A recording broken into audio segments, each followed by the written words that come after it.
Chapter 1: The Dawn of Darkness. On an autumn night, the air was as smooth as water, and dusk gradually descended. Looking out from the seventh-floor window, despite the hour, the outside world was still ablaze with lights, and the nightlife was just beginning to unfold. Yet, the vibrancy belonged to others. Mercer had nothing.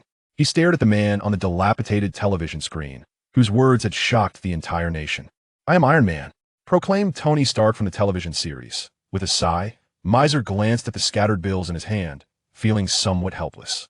Only $300 left, barely enough to last through the month. To have crossed over only to worry about survival. Am I destined to be cannon fodder? He had arrived in this world just a few months ago, having transmigrated into the body of an ordinary Chinese-American high school sophomore. In this reality, he was known as Mercer, Alex Mercer. I must be the most embarrassing transmigrator ever. As he lamented his predicament, a loud, irate knocking reverberated through the door, followed by the drunken voice of his landlord. "Hey, Eastern kid, pay your rent. Your contract expired 2 days ago. If you don't pay today, get out." Gazing at the $300 on the table, Mercer's lips curled in a grimace. If he handed over $200 for rent, he would starve. He shouted towards the door. "Sorry, landlord. Please give me one more chance. I'll find a job tomorrow." Did he not wish to find one? As an ordinary student, especially as an Asian, he faced discrimination, constantly scrutinized, and was dismissed from jobs shortly after being hired. Now, the landlord was taking advantage of him simply because he was an outsider. The landlord pounded on the door with his fists, his demeanor suggesting he might burst in at any moment. "You must pay today, or pack your things and leave." The landlord's aggressive tone left Mercer with no escape. With a resigned sigh, he began to gather his belongings in preparation for moving out, when suddenly a woman's voice emerged from the doorway, conversing with the landlord. The familiar sound compelled Mercer to open the door, revealing a tall, blonde, blue-eyed woman of striking beauty. "Alex, I have some beef stew at home. If you haven't had dinner, you should come and eat," she said. "I've paid your rent for this month. You need to find a job soon. This situation cannot continue." "Thank you, Carter. You are too kind," Mercer replied, grateful as he noticed the landlord's mocking smile. The woman before him was Peggy Carter, an agent of S.H.I.E.L.D., the equivalent of Captain America in this universe. In this timeline, it was Peggy Carter, not Steve Rogers, who successfully received the super serum. When Mercer first learned of this, he was somewhat taken aback. He had expected to find himself in the cinematic universe. Yet here he was in a reality where Peggy Carter was Captain America. The timeline had shifted, and this alteration would surely lead to a butterfly effect, causing various changes to unfold. What would happen next was beyond Mercer's comprehension. Carter regarded him for a moment, her gaze lingering in his eyes, and said, "I have a mission. When you finish eating, please wash the dishes." She handed him a key. Mercer was perplexed by her unusual trust, allowing him free access to her home. Was it because of his youth? He accepted the key, momentarily stunned, and with a complex expression, asked, "Why are you so kind to me?" Carter appeared taken aback by the question. Her gaze lingered on his face for a moment, and she offered no further explanation. As she departed, she lightly remarked, "I think your eyes resemble his." She did not clarify whom she meant, and simply walked away. Only the landlord, bewildered, nudged Mercer with his shoulder, winking, "Eastern kid, you're something else. The most beautiful woman in our building seems to have an interest in you." Before the lecherous middle-aged man could finish his sentence, Mercer rolled his eyes, bypassed him, and entered Carter's room using the key she had given him. Inside, a faint and alluring fragrance lingered, the source unknown. Standing before the mirror by the shoe rack, he noted his unique blue-green eyes, deep and captivating, despite his Asian heritage. She must be referring to Steve Rogers, he mused. He shrugged. The only person who could captivate Carter so deeply was indeed Steve Rogers. The room's layout was familiar, and Mercer easily located the kitchen. There, he found a pot of beef stew, and lifting the lid released an enticing aroma that made his mouth water. After his stomach protested loudly, he could no longer suppress his hunger and hastily fetched a bowl and spoon. In an effort to save money, he had subsisted on discounted bread and milk from the bakery, and he was on the verge of nausea from the monotony. Filling a large bowl with steaming beef stew, the mouth-watering scent tantalized his senses as he prepared to take a bite. Suddenly, a deafening crash echoed nearby, and before he could react, it seemed as if something had crashed into the building. The tremendous force obliterated one side of the room, while Mercer stood, spoon in hand, on the other side, watching as the space was reduced to rubble. What on earth is happening? Reacting instinctively, he leapt from his chair, momentarily forgetting his bowl. As he surveyed the scene obscured by dust, his eyes widened in shock. Amidst the haze stood a colossal figure, and as the dust settled, Mercer recognized the creature. It's Abomination, a massive brute with gray skin covered in spikes. Mercer was all too familiar with this foe of the Hulk. Though he had no idea how this creature had arrived here, Mercer realized he was in serious trouble, that he noticed that the creature had also seen him. And for a moment, Abomination paused, seemingly taken aback by the sight of an ordinary person eating stew amidst the chaos. The absurdity of the scene was reminiscent of a slapstick cartoon from the 90s. Despite the inappropriate circumstances, Mercer couldn't help but marvel at Carter's culinary skills. The beef was tender, flavorful, and exquisite. Finally, Abomination snapped out of his daze and let out a low growl, reaching out toward Mercer, sending a chill down his spine. How could this possibly involve me? He was merely a commoner yearning for a taste of beef stew. How could he be caught up in this? In the Marvel Universe, ordinary people were indeed cannon fodder.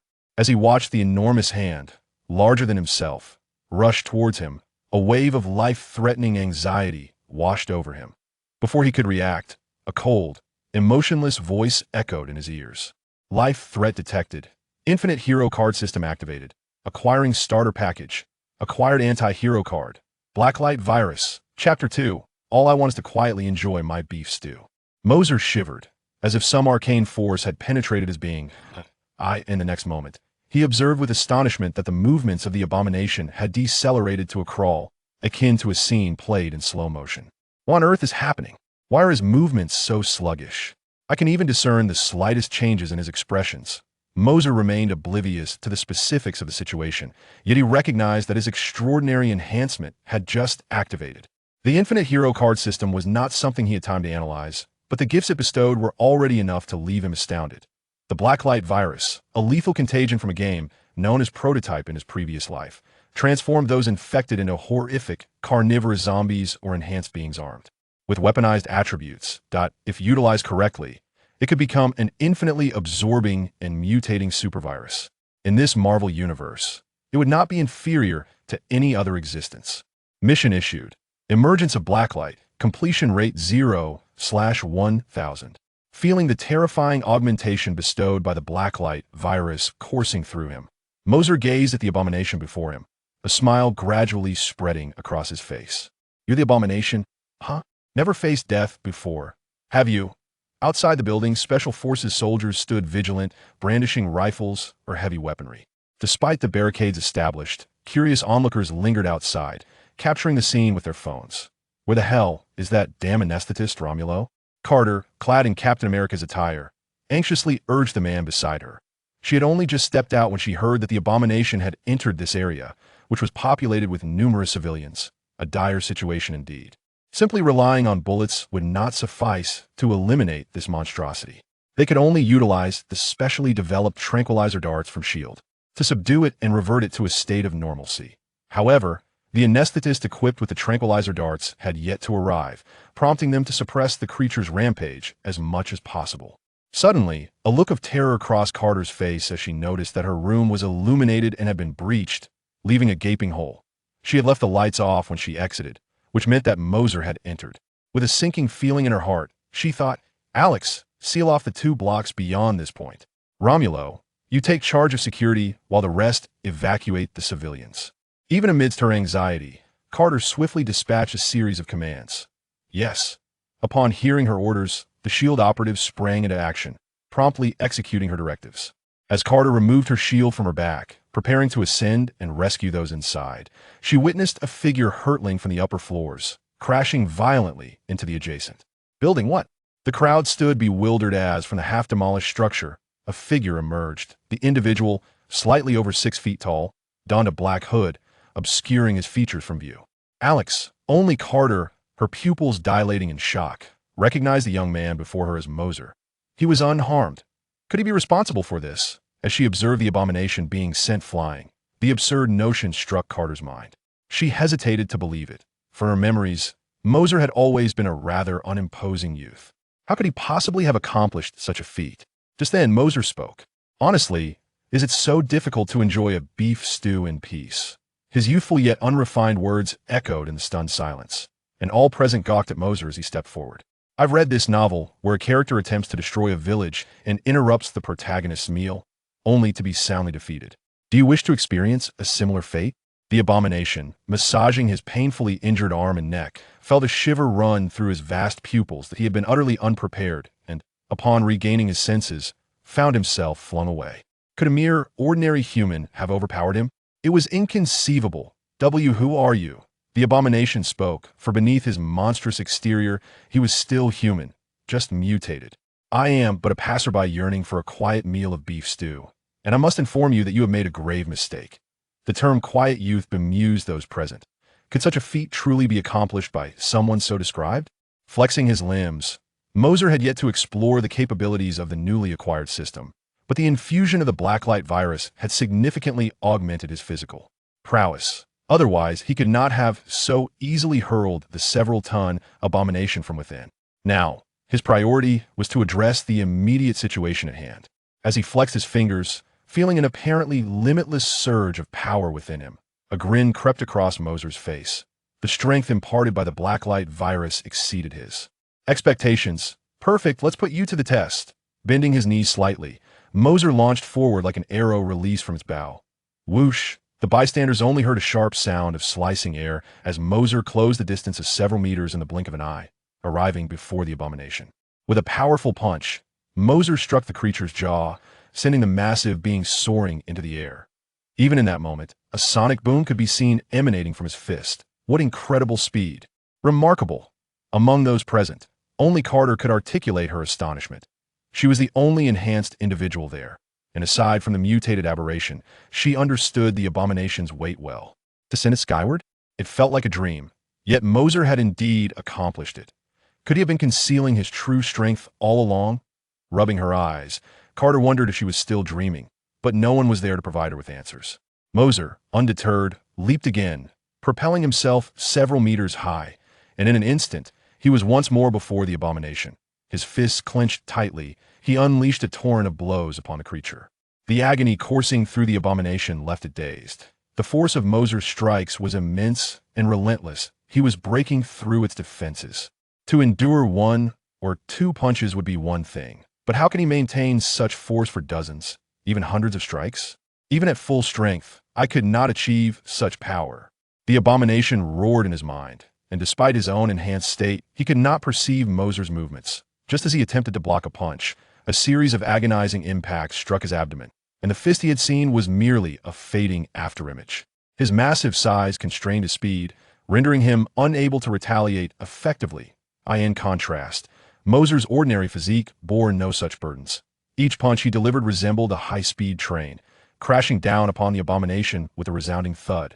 Each impact revealing the staggering force behind it as their descent accelerated. Mercer's fists moved even quicker, producing a rapid series of thunderous cracks that defied comprehension. Within mere seconds, he unleashed a barrage of over 100 punches. Each strike landed with precision, each blow resonating with power. Unbelievable. Gradually, the Abomination began to sense that something was amiss. Chapter 3. The turbulent Blacklight virus. Each of the adversary's punches transcended mere strikes. They were imbued with razor-like gusts that struck the same spot repeatedly. Despite the skin that remained unbroken even under the assault of a rifle, it yielded slightly to the high-velocity punches of Mercer.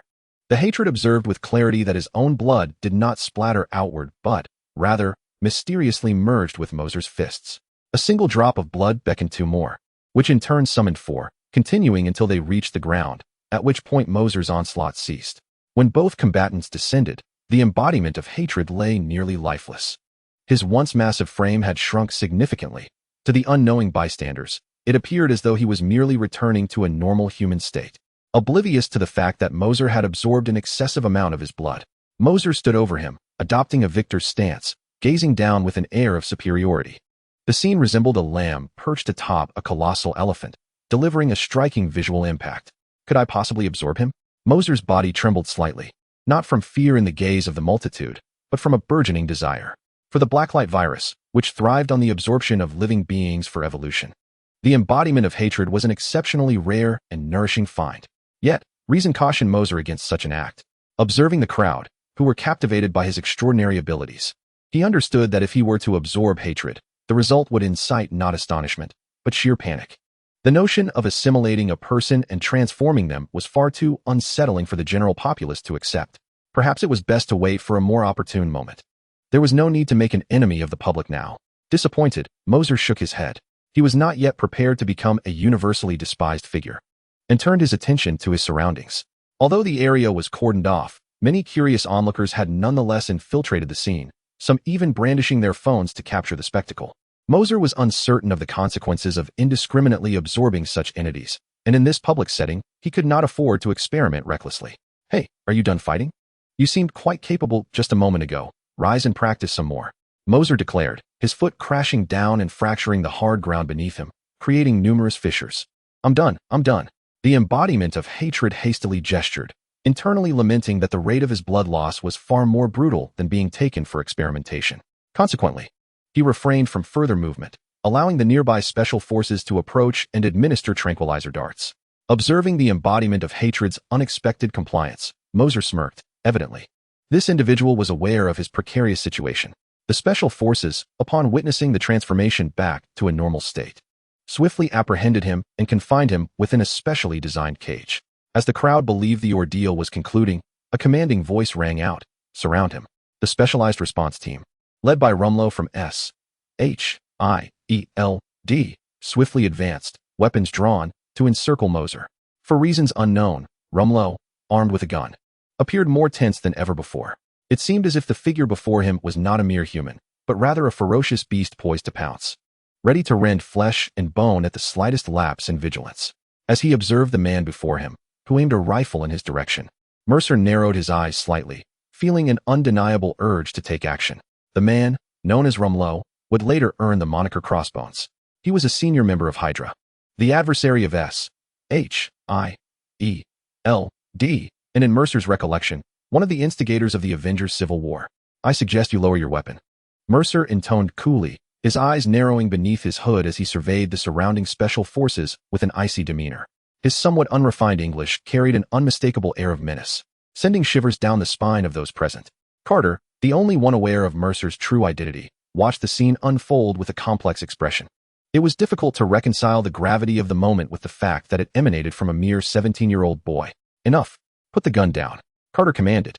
Rumlow hesitated, his brow furrowed as he fixed his gaze on Mercer. "But Captain, Rumlow stammered. "He managed to take down that hulking brute. Do you really think a rifle can harm him?" Carter refrained from directly addressing Mercer by name, aware that he preferred to keep his identity concealed beneath the hood. Her insistence compelled Rumlow to reluctantly lower his weapon, recognizing that Mercer held a higher rank and that he must acquiesce to her authority. Little did they know, this act would ultimately save their lives.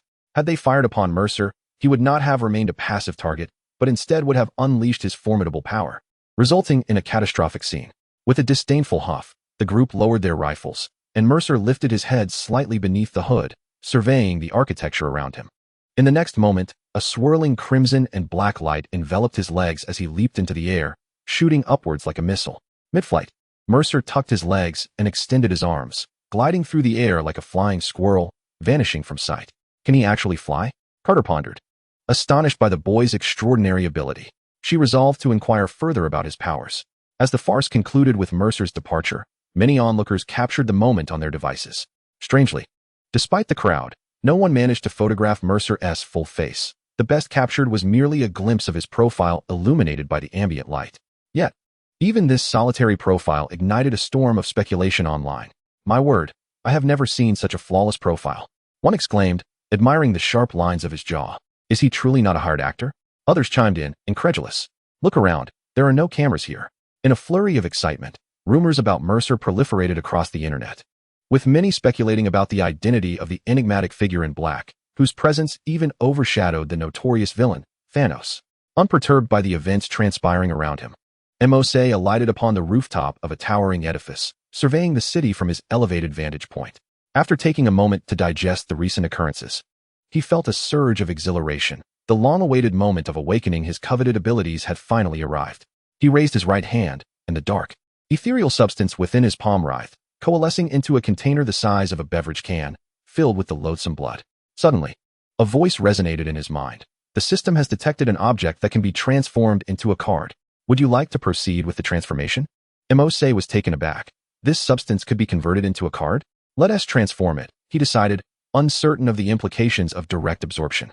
The last thing he desired was to become a grotesque creature akin to the loathsome one. As soon as he uttered his decision, the loathsome liquid vanished from his grasp, replaced by a rectangular card, no larger than his palm. The center of the card displayed a pattern resembling drops of the loathsome blood, while the top bore the name Loathsome Blood. Simultaneously, a box materialized before him. Card name, Loathsome Blood, level, B. Effect, grants a minor enhancement from the loathsome entity. Appears to yield better results when paired with the Blacklight virus. Mose was somewhat astonished at the text displayed before him. Was a creature of such formidable strength merely classified as B level? Chapter 4, Journey to S. H-I-E-L-D. Reflecting on the system's previous statement, Mose pondered for a moment before retrieving a sample of the Blacklight virus and instructing the system to transform it into a hero card. Card name, Blacklight virus, level. Effect, a super virus capable of infinite evolution, capable of absorbing various life forms and energies, upper limit unknown. Upon seeing the level of the Blacklight virus, Mose found himself at a loss for words. What did such a level signify? Infinite? The Blacklight virus was astonishingly powerful. It made sense, given that its design was to absorb and evolve without limits. It had only existed within a game, where its capabilities were predetermined. Now, having materialized in the real world within this Marvel universe, its potential was truly unfathomable. The current situation was unmistakable. Mose needed to absorb more formidable entities. As a traveler from another world, he was acutely aware of the events that would unfold in the years to come. Stark had just announced his identity as Iron Man, which meant there was still some time before the Avengers would assemble. He still had time to develop his powers. Possessing the Blacklight virus, with its limitless potential for growth, instilled in Mose a newfound confidence in surviving within this realm teeming with extraordinary beings. Now, let us explore the capabilities of this loathsome blood. As he grasped the card, he instantly discerned its specific purpose. A smile graced his lips as he held the card aloft and gently tapped it, causing the information inscribed on the card to magnify before him. Mercer strode forward, the vile blood on the card clinging to him as if it had found its host, burrowing into his skin. Before the grayish-white blood could spread its malevolence, it was enveloped by a colossal Blacklight virus. Countless particles of this dark essence coalesced upon Mercer's right arm, and guided by an instinctive sensation, he swung his arms with sudden ferocity. The black substance instantly cloaked his limbs, transforming into a pair of claws that shimmered with a chilling, sinister glow. How magnificent! In awe, Mercer gazed at the black-light claws adorning his hands and pressed one claw against the nearby wall. The reinforced barrier yielded effortlessly, as if it were soft tofu under a sharp blade, leaving a perfectly smooth incision that would be difficult to replicate with high-precision instruments. If these claws were to grip a human, Mercer's eyes narrowed. Had he possessed them earlier, the vile creature would have been vanquished far more swiftly. Absorbing merely a few drops of blood had already granted him such remarkable transformations. It was evident that this extraordinary blood could indeed incite significant change. Upon further examination of his newfound abilities, discovered that the absorption of the vile blood had endowed him with some capabilities reminiscent of his former host, including combat skills and linguistic proficiency. He attempted to speak English, and to his astonishment, his previously halting speech now flowed with remarkable fluency, indistinguishable from that of a native speaker. Excellent. I can now communicate fluently in English, alleviating any concerns regarding interaction. Moreover, in terms of combat prowess, Mercer couldn't help but grin, executing a series of moves that cut through the air with a whistling sound, each strike lethal. The vile creature's human form was already a peak special operative, and through the absorption of his blood, Uthu inherited that capability. However, these abilities were merely the result of a few drops. To gain more substantial information, he would require further absorption. If I could absorb the entirety of the vile creature, I might even fully transform into him. With this exhilarating thought, Mercer resolved to investigate the Triskelion, the headquarters of S.H.I.E.L.D., in hopes of uncovering the whereabouts of the vile being, as he was undoubtedly a menace that needed to be dealt with. Later that evening, at the Triskelion, Nick Fury, the bald man in an eye patch, scrutinized the surveillance monitors, which displayed footage of Mercer confronting the vile creature. Witnessing a human of average physique effortlessly send a several-meter-tall monster flying with a single punch left Fury feeling overwhelmed. Another formidable adversary had emerged. Natasha, what are your thoughts on this individual? He turned to the tall woman with auburn hair standing beside him, seeking her insight. The woman, Natasha Romanoff, a senior operative of S.H.I.E.L.D., and one of Fury's trusted confidants, carefully analyzed the video, formulating a concise character assessment. I surmise that his age is likely around 20 or perhaps even younger. Judging by his demeanor, he does not appear to seek the limelight, which eliminates any direct connection to this incident. I suspect, as those agents have suggested, that this man acted due to the disturbance caused by the large gray figure while he was enjoying his beef stew. Upon hearing this, Natasha couldn't help but chuckle. If that were truly the case, the unfortunate fellow must be terribly unlucky. Do not jest with me. At this moment, I am quite overwhelmed. Observing Natasha's barely contained amusement, Nick Fury helplessly rubbed his smooth scalp. This was not a fortuitous situation for him. The preparations for the Avengers initiative had only just commenced, and now an enigmatic character had emerged, potentially jeopardizing their plans. After contemplating for a moment, Nick Fury tapped his fingers on the table and proposed, "Let us proceed this way. Since that individual mentioned being disturbed during his meal, it implies he must be a resident of this building. Investigate his background and see if you can locate him." Understood, Natasha nodded, confirming Mercer's address on her computer before preparing to leave. However, before she could turn fully, an unfamiliar youthful voice echoed within Nick Fury's office. "I am right here. Feel free to ask me anything." Chapter 5. The deal. At the moment the voice resonated, both Nick Fury and Natasha instinctively drew their firearms, their grip steady, and aimed toward the source of the sound. Their pupils dilated sharply, cold sweat breaking forth as they beheld the young man emerging from the shadows of the office. When had he arrived? Nick Fury and Natasha had been completely unaware. Had he intended to kill them, they would have perished in an instant. Such terrifying stealth techniques had eluded even the director of S.H.I.E.L.D. and a senior agent. "Allow me to introduce myself. My name is Mercer, Alex Mercer. I wish to propose a deal," he said with a light smile. The hands gripping the guns began to perspire slightly. Nick Fury discreetly moved one hand toward the edge of the table, intending to press the hidden alarm button. Just then, a sharp whoosh cut through the air. Upon closer inspection, he noticed a gleaming short blade had been hurled towards him, perfectly positioned between his palm and the alarm button. "I do not wish to see anyone else. I advise you not to act rashly," Mercer remarked with a smile. In his hand, a blade, small yet menacing, had appeared, its edge glinting ominously. When had he thrown it? Such swift technique. Nick Fury was taken aback, realizing that had he reached for the button, the blade would have pierced his hand. He turned to Natasha, who too was astonished by the display. She had not seen when he made his move. "What is it that you desire?" Seeing that the other party seemed to harbor no malice, Nick Fury withdrew his hand, signaling Natasha to lower her weapon. Mercer held a palm-sized blade, capable of conjuring sharp edges at will, a feat not achievable within the confines of the game. Now that the game had morphed into reality, Mercer sensed the changes within him. With careful control over the Blacklight virus coursing through his body, such manipulations were indeed feasible. He sauntered to the nearby sofa and sat down nonchalantly, as if this were not his first visit. It was only now that Nick Fury and Natasha truly beheld Mercer's visage, both astonished by his youthful appearance. Though he bore an Asian countenance, his features were such that even Europeans would find them commendable. Notably, his eyes were an unusual bluish-green, an extraordinary trait for someone of Asian descent. "I want jurisdiction over that hulking gray figure who caused a ruckus in Sector 4, including his location and the distribution of his guards." As Nick Fury and Natasha were still taken aback by Mercer's striking looks, his words prompted a simultaneous shift in their expressions. There was no subtlety in his statement. The intent was clear, and the implications of such knowledge were undeniable. Nick Fury furrowed his brow and replied, "I trust you are not a fool. You know precisely what you are suggesting, do you not? Keeping him on your side poses a risk, and I doubt your ability to handle him." Noticing the lingering hesitation from the others, Mercer shrugged and added, "Of course, it will not be without cost. I can provide you with several pieces of information from the future." Information from the future? Nick Fury and Natasha exchanged glances before turning back to Mercer. What future information? Upon hearing this, Mercer chose to remain silent, instead crossing his legs and casually sharpening his nails with the blade in his hand.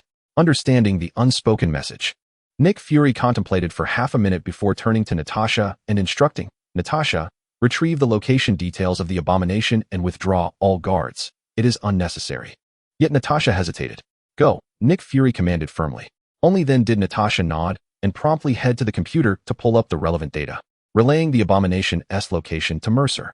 After hearing this, Mercer nodded in acceptance and stated, "Dr. Banner will become a significant asset to the Avengers. Do not let his transformation into a green giant lead you to thoughts of extermination. Stark is worth recruiting, and Agent Carter possesses the ideal skills to lead the Avengers. I anticipate a formidable force from the Avengers will emerge in New Mexico within the next month. You might want Agent Coulson to monitor that area. The Insight plan is unfeasible. I suggest you cancel it promptly." Regardless of the veracity of his statements, The mere fact that he could articulate such information left Nick Fury and Natasha in a state of astonishment. The Avengers and the Insight program are classified secrets, known to no more than 10 individuals within our organization, all of whom occupy senior positions. How could you possibly be aware of this? Nick Fury, the one uttering these words, suddenly became agitated, his grip tightening around the handgun he had yet to release, beads of sweat cascading down his forehead. The Insight program is a matter of utmost confidentiality within SHIELD, to the extent that even Natasha is unaware of it. How could the individual before him, Mercer, possess such knowledge? While it would not be overly surprising for someone to be aware of the Avengers, knowing the details of the Insight program verges on the preposterous. I have already stated that it is information from the future. Otherwise, what do you expect me to divulge? The winning numbers for the next lottery? Mercer replied with a faint smile, seemingly unfazed by Fury's reaction, which he had anticipated. If there were no astonishment, that would be the real anomaly. Thus, will these matters eventually come to light? After a moment of composure, Nick Fury pinpointed the crux of the situation and swiftly inquired. Mercer had not identified himself as a member of SHIELD. Yet his knowledge of these affairs could only imply one conclusion. These matters would indeed be exposed in the future, hence his awareness. That is all I have to say. As for the truth of it, time will reveal the answer. Farewell. Mercer did not respond to Nick Fury's query, but instead exited through the front door, heading towards the location of the Abomination. Fury, are we really just going to let him go? Natasha remarked, her mood oscillating. The security measures of SHIELD are stringent, yet this individual had managed to infiltrate them with ease and brazenly departed through the front entrance, which seemed excessively audacious. After a moment of hesitation, Nick Fury replied, let's not concern ourselves with him for now. The fact that he has shared this information suggests he is unlikely to be an enemy. However, I would like you to investigate his identity, Alex Mercer. Look into it. As he spoke, he moved to his desk and picked up the phone, dialing a number. Is this Coulson? I have a task for you. You need to head to New Mexico immediately. With Nick Fury beginning to assign a mission to Agent Coulson, Natasha refrained from further comment and promptly set about investigating Mercer's identity. Unbeknownst to them, in the corner of the office, a small, thumb-sized mass of black slime observed. After the two concluded their conversation, it slithered out of the office. Chapter 6. Excessive absorption. Despite its diminutive size, the slime moved with surprising speed, catching up to Mercer in mere seconds and merging with his body. This bald fellow is quite astute. Otherwise, I would have thought he intended to wipe out SHIELD entirely. Regardless, it has already been infiltrated by Hydra. Whether it meets its end sooner or later, it is destined for demise. Mercer had left behind a trace of black energy in the office to monitor Nick Fury and Natasha's actions after his departure. Observing that they had no intention of ambushing him, Mercer felt a sense of relief. Having an ally is preferable to acquiring an enemy, even if he was not particularly afraid. As for the introspection, it is merely an inconsequential matter. Mercer, at present, urgently needs to hasten to the location of the Abomination. He can hardly contain his anticipation for the transformations that its complete absorption will bring. The place where the Abomination is confined is not far off. Situated within a detention facility near SHIELD. Upon Mercer's arrival, he finds that the area has been evacuated, allowing him easy access. Inside a vast, white chamber stands a colossal cage, at the heart of which a gray figure furiously thrashes about. This formidable creature is the Abomination, having reverted to its monstrous form after the effects of the sedative, attempting to break free from its confines. As Mercer approaches, he notices the ground is stained with copious amounts of crimson liquid, unmistakably blood. It seems that containing the Abomination has proven to be no simple task, with at least 10 individuals having sustained injuries. Surveying his surroundings, Mercer strides directly to stand before the Abomination. Upon seeing Mercer, the creature visibly shudders. It's you. How could you be here? Its expression betrays a palpable anxiety. In the presence of heavily armed personnel, the Abomination had shown no fear. Yet, confronted by this strikingly elegant youth of average height, a shadow of dread looms in its mind. The opponent's strength exceeds imagination, even in its transformed state. It struggles to withstand his assaults, inciting genuine terror within the Abomination. I am here, and you should be more aware of that than anyone else, Mercer declares. As the dark energy in his hand writhes, manifesting several blades between his fingers, with a swift flick, the Abomination leaps back in fright, instinctively assuming a defensive posture. However, the anticipated pain never arrives. Upon lowering its guard, the Abomination notices that Mercer's blades have merely destroyed the surveillance cameras within the room. I prefer that my abilities remain unseen, Mercer grins, as the dark energy surges up his arms, transforming into a pair of enormous black claws. He leaps forward, aiming for the cage before him. The metal bars, which could withstand the Abomination's relentless assaults, are effortlessly severed as if they were mere tofu under Mercer's strike. The Abomination emits a piercing scream, while Mercer wears a mischievous grin, creating an atmosphere reminiscent of a wolf among sheep. Despite the stark difference in their physiques, it is the Abomination that finds itself on the run. Damn it, I will not be bested by you, you little monkey. Faced with Mercer's advancing presence, the Abomination grows frantic, realizing that the neatly severed metal bars signal trouble. Sensing imminent peril, it lets out a roar to bolster its courage and, summoning all its strength, lunges at Mercer in a desperate bid for survival. Unfortunately, the disparity in their physical capabilities is insurmountable. While the Abomination possesses a mutated constitution that surpasses that of an ordinary person, it pales in comparison to Mercer's prowess, especially given its recent transformation and lack of mastery over such abilities. In stark contrast, the Blacklight virus infiltrated Mercer's body as if it were an intrinsic part of him, empowering his mind to its utmost potential.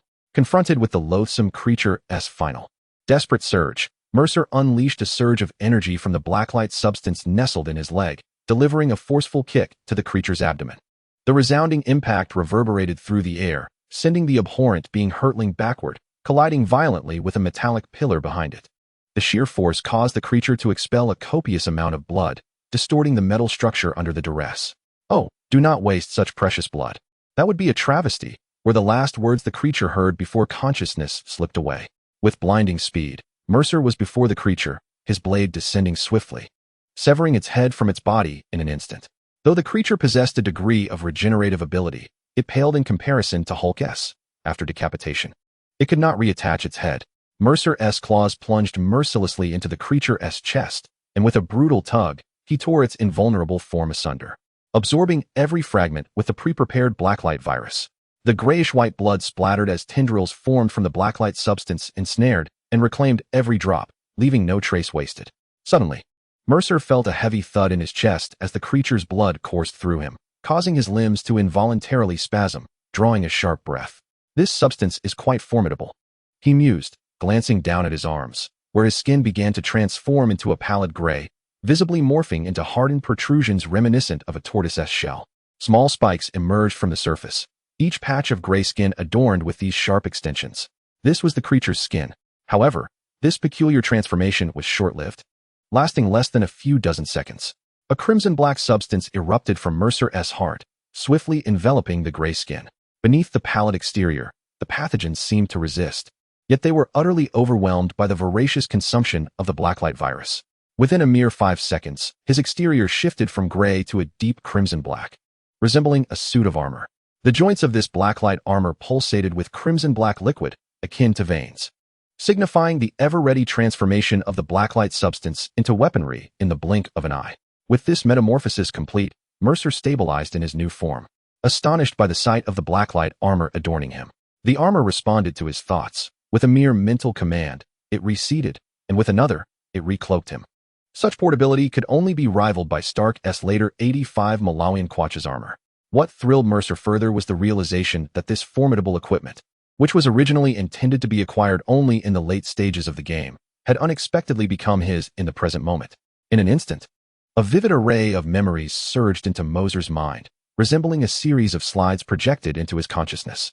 "Emil, the experiment has commenced. Do not move recklessly and exacerbate your own suffering. Pierce, you never mentioned it would be this kind of experiment. I assumed it was merely a human trial. How amusing. Is this not a human trial? It simply manifests in a more unusual form." Within the recesses of his memory, Alexander Pierce, the head of Hydra, was leading a cadre of scientists in conducting experiments on a man named Emil, who loathed his grotesque human form. Emil struggled against his restraints, but his limbs were firmly bound, leaving him a helpless spectator as the pallid liquid from the vials was injected into his very being. The ensuing ordeal was one of relentless mutation, transforming him into the abhorrent visage he now bore. The fragments flashing through Mercer's mind were imbued with palpable despair and anguish, further deepening his disdain for Hydra. Indeed, Hydra had sent him here. Mercer mused, realizing that he was the one who had caused the demise of the Abomination. Hydra would undoubtedly seek him out, yet he was not one to be trifled with. Mission accomplished. Excessive absorption. Chapter 7. Bountiful rewards. Moser's elation was not yet over when the voice of the system resonated in his mind, reminding him of his ongoing tasks. Before he could delve into the details, the voice continued to echo. The dark light has emerged. Completion rate 100,000,1000. Excessive rewards granted. Acquired item card, Star Wars Dark Saber. Acquired character card, Transformers Lockdown. Otherworldly card collection branch activated. The sudden influx of rewards momentarily stunned Moser as 2 cards and a book materialized before him, prompting him to instinctively reach out and grasp them. One card depicted a plasma beam saber radiating black and white light, while the other showcased a Lamborghini supercar. Moser recognized both items. The dark saber was a distinctive lightsaber from the film Star Wars.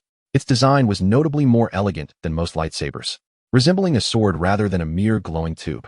Lockdown, a robot assassin from Transformers, was known for his formidable power, capable of inflicting grievous damage on Optimus Prime. The Lamborghini Aventador in its supercar form was equally captivating. As for the otherworldly card collection branch, now was not the time to investigate it further, lest he attract undue attention. It would be prudent to depart and explore this otherworldly card collection branch when the opportunity arose. Moser carefully stowed away the 2 cards, conscious of the fact that he was still on unfamiliar territory, making it unwise to utilize such items just yet. As he exited, he encountered Nick Fury and Natasha approaching, their expressions somewhat unsettled. Nick Fury observed as Mercer emerged from the shadows, but he bypassed him, stepping into the room only to find it utterly desolate. He couldn't help but inquire, "Where's that guy? I've taken care of him. Wasn't that part of our agreement?" Mercer replied nonchalantly, "Is that all it took to resolve this?" Nick Fury scrutinized the room once more.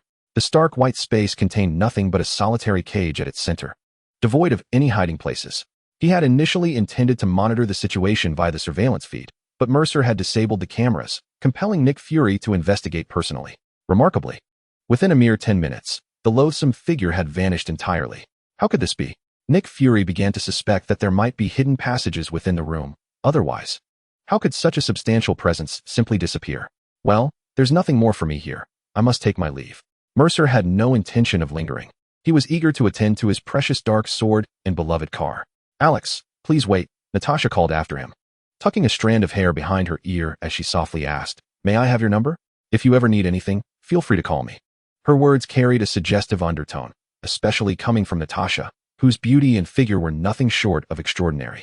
Any ordinary man would have faltered under such allure. Yet, Mercer was no ordinary man. Women merely influenced his swiftness in drawing his sword. "No, thank you. Goodbye." With those simple words, Mercer turned and departed, moving with fluid grace, leaving Natasha momentarily stunned. She turned to Nick Fury with a wry smile, saying, "I never imagined I would be rejected by such a young man." After a fruitless search of the room, Nick Fury held a fragment of the metal door, severed by Mercer's black talons, and remarked, "This fellow is truly exceptional. What other secrets does he harbor? Never mind him for now.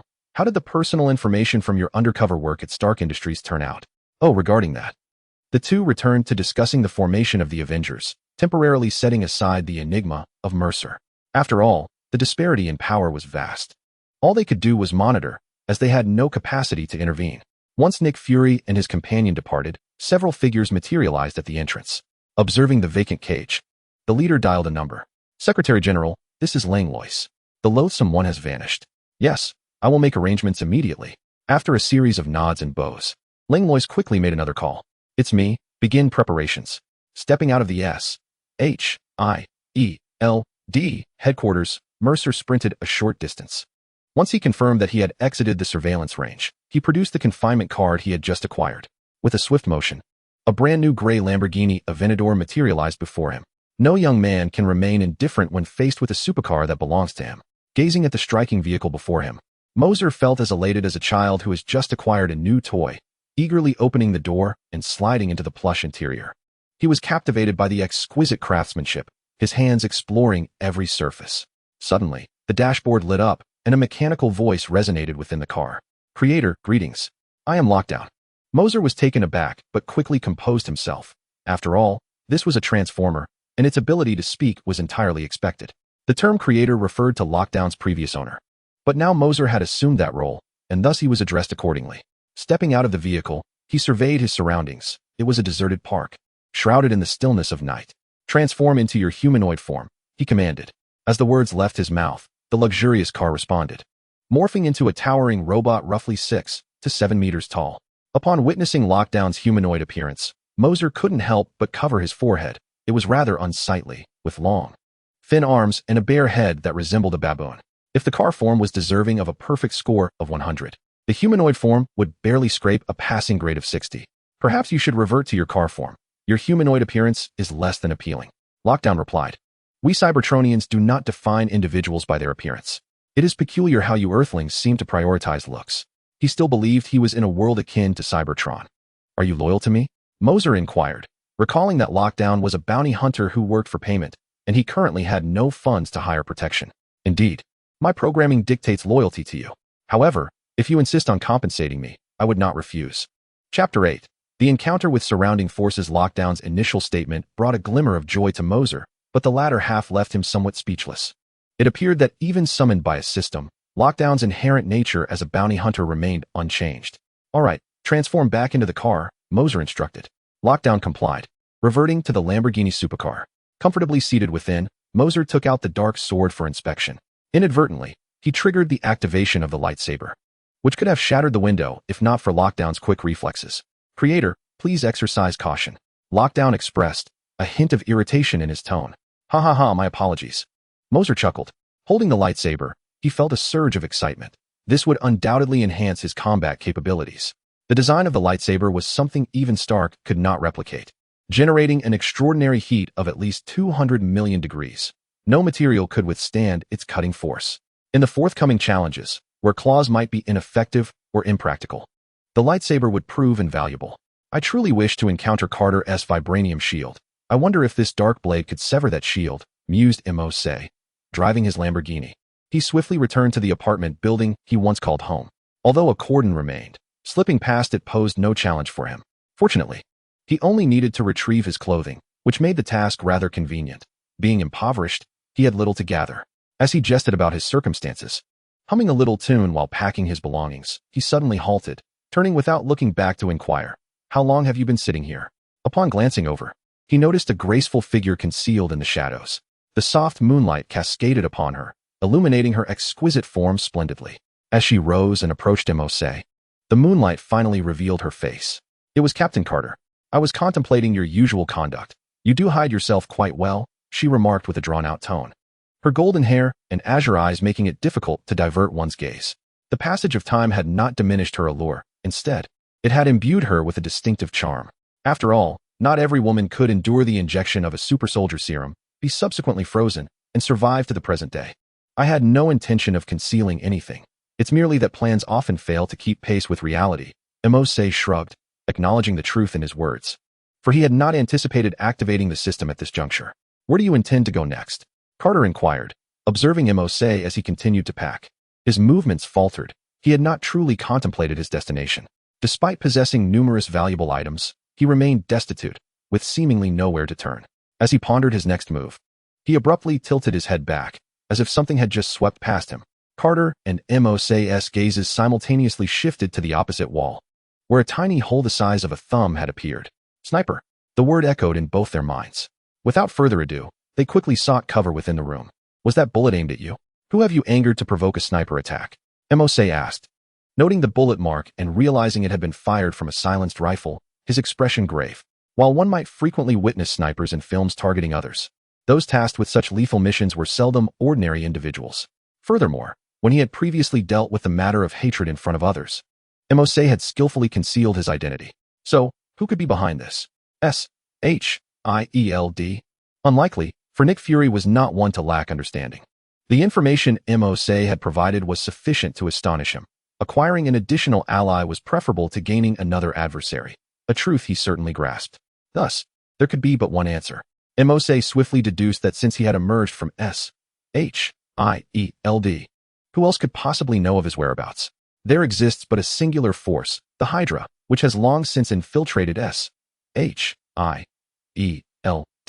To my astonishment, their arrival was swift. Thus, I shall not hold back. A cold chuckle escaped Mercer's lips as he felt grateful for the autonomous protective instinct of the Blacklight virus within him. As the bullets were discharged, it sensed the intent to kill and instinctively evaded the attack. While he pondered this, Carter assessed the surroundings and swiftly deduced the location of the sniper. The shooting position was atop a high-rise building, 800 meters away. The distance rendered any attempt to confront him futile. Gazing up at the towering structure. By the time Carter and Mose reached the rooftop, the sniper had already made his escape. Mose, do you have any ideas? Carter inquired, turning to seek Mose's counsel, only to see the latter deftly toss his backpack into his hands before skillfully slipping to the window and leaping down. This was the 7th floor. Before departing, Mose left a parting remark. I shall deal with him. You stay here. Without a moment's hesitation, he leaped into the abyss below. As darkness enveloped him, Mose raced through the night, but his path was anything but ordinary. He sprinted along the side of the building. Although the wall stood perpendicular to the ground, he dashed across it as if it were flat terrain. This was the very reason he could infiltrate the S.H.I.E.L.D. headquarters. Mose had engineered the Blacklight virus, enabling him to traverse vertical surfaces with ease. Covering 800 meters would ordinarily require ascending, but now, as he ran, he found the sniper had indeed escaped. Nevertheless, with his ability to run along the building's face, he effortlessly leaped to the adjacent structure, as simple as clearing a minor obstacle. On the rooftop, a man clad in a black suit lay prone, his sniper rifle aimed unwaveringly at the building before him. This individual possessed remarkable concealment skills. However, I had already blocked his exit. At the height of the 7th floor, there was no possible escape for him, the man declared with confidence. His disdain for the grotesque creature that had created a gaping hole in the building was palpable. While Mose and Carter found themselves just on the opposite side of the door. To exit, one would have to traverse an exposed hallway, and should he appear there, the man was utterly convinced he could eliminate him. Is that so? You are quite confident, aren't you? Chapter 9. Pursued. A sudden voice shattered the tranquility of the floor, reverberating ominously. The man's pupils dilated as his right hand instinctively moved to his waist, retrieving a handgun. Without even turning, he fired several rounds. The metallic sound of bullets striking a hard surface resonated behind him, prompting the man to finally glance back. There stood Mose. His forearm transformed into a shield nearly half his height, deflecting each incoming bullet with precision. This was the grotesque Blacklight shield. Although Mose trusted in his ability to recover even if struck, he had no desire to experience the pain of a bullet wound. What the hell? As the man witnessed several gunshots being effortlessly deflected by his opponent, a flicker of astonishment ignited in his eyes. He contemplated launching another offensive maneuver, only to see Mose charging towards him, delivering a punch with unerring speed. How swift! The man instinctively discarded his firearm, raising his hands defensively. The force of the blow crashed against his arm, sending a jolt of excruciating pain coursing through him, causing him to grimace and inhale sharply, his astonishment amplifying. Is this strength characteristic of an ordinary person? The impact felt as though he had been struck head-on by a speeding motorcycle. In that singular blow, his forearm was rendered incapacitated. Attempting to lift it was futile, as the agonizing sensation compelled him to abandon the thought. I still haven't quite mastered my control over strength. It seems, a voice tinged with disappointment reverberated as Mose shook his head, a look of regret etched upon his features. His intention had been to temper his own power, to gauge the efficacy of the combat techniques he had assimilated from the detestable commoners. Yet, despite compressing his strength to a mere tenth of its capacity, that punch had still inflicted devastating damage, far beyond what an ordinary individual could withstand. Although the man was an assassin, his physical capabilities remained within the realm of normal humanity, incapable of withstanding Mose's might. Wait, let's discuss terms. The man raised his numb, painful hands, eager to dissuade Mose from further aggression. Before he could finish his plea, a straightforward kick loomed large in his vision. Thud!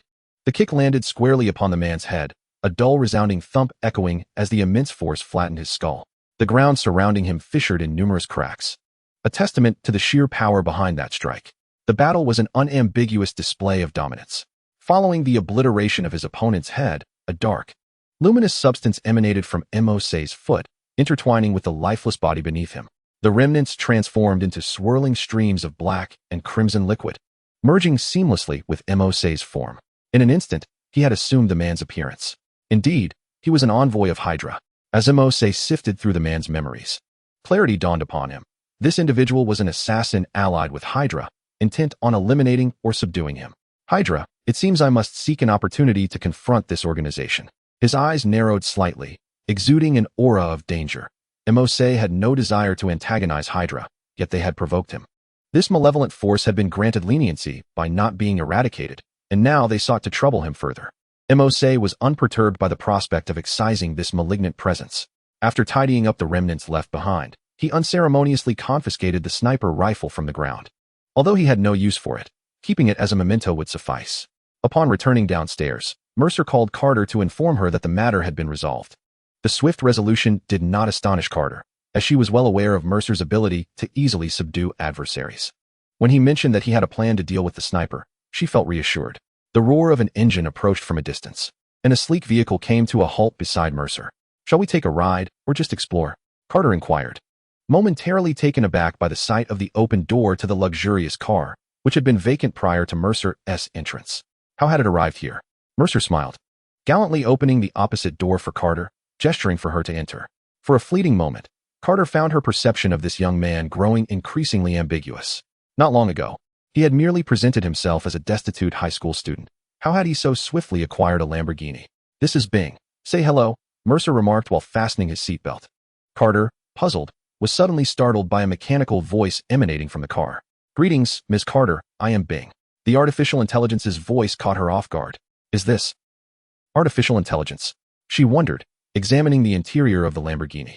She had encountered AI before, notably Stark S. Jarvis. "I possess my own consciousness. Please do not conflate me with those rudimentary technologies," Bing retorted with a hint of pride. "Is artificial intelligence considered rudimentary?" Carter replied, bemused. The current state of AI on Earth was far from widespread. The most advanced civilian smartphones could only respond to predetermined inquiries. To claim AI was outdated suggested a significant advancement beyond the present. "Let us just take a look around for now and see if there are any houses for sale. We need to find a place to stay," Mercer directed Bing, prompting the vehicle to set off.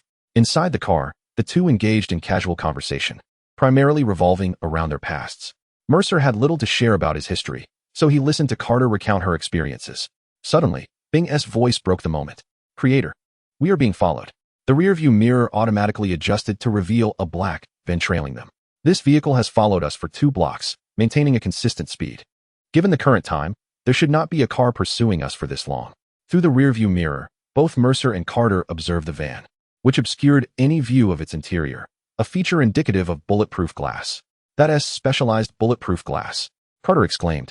"Such glass not only provides protection, but also conceals the occupants' identities." "Bing, see if you can shake them off," Mercer commanded. The Lamborghini's speed surged as it plunged into a busier lane of traffic.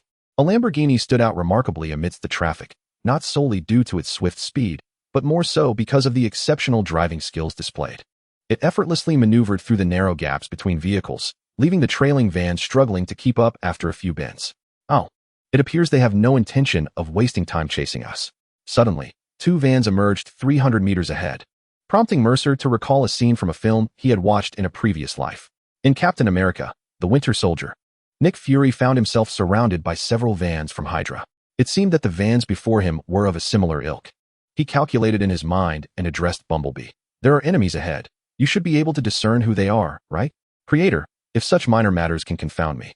You underestimate my reputation as Cybertron's foremost assassin."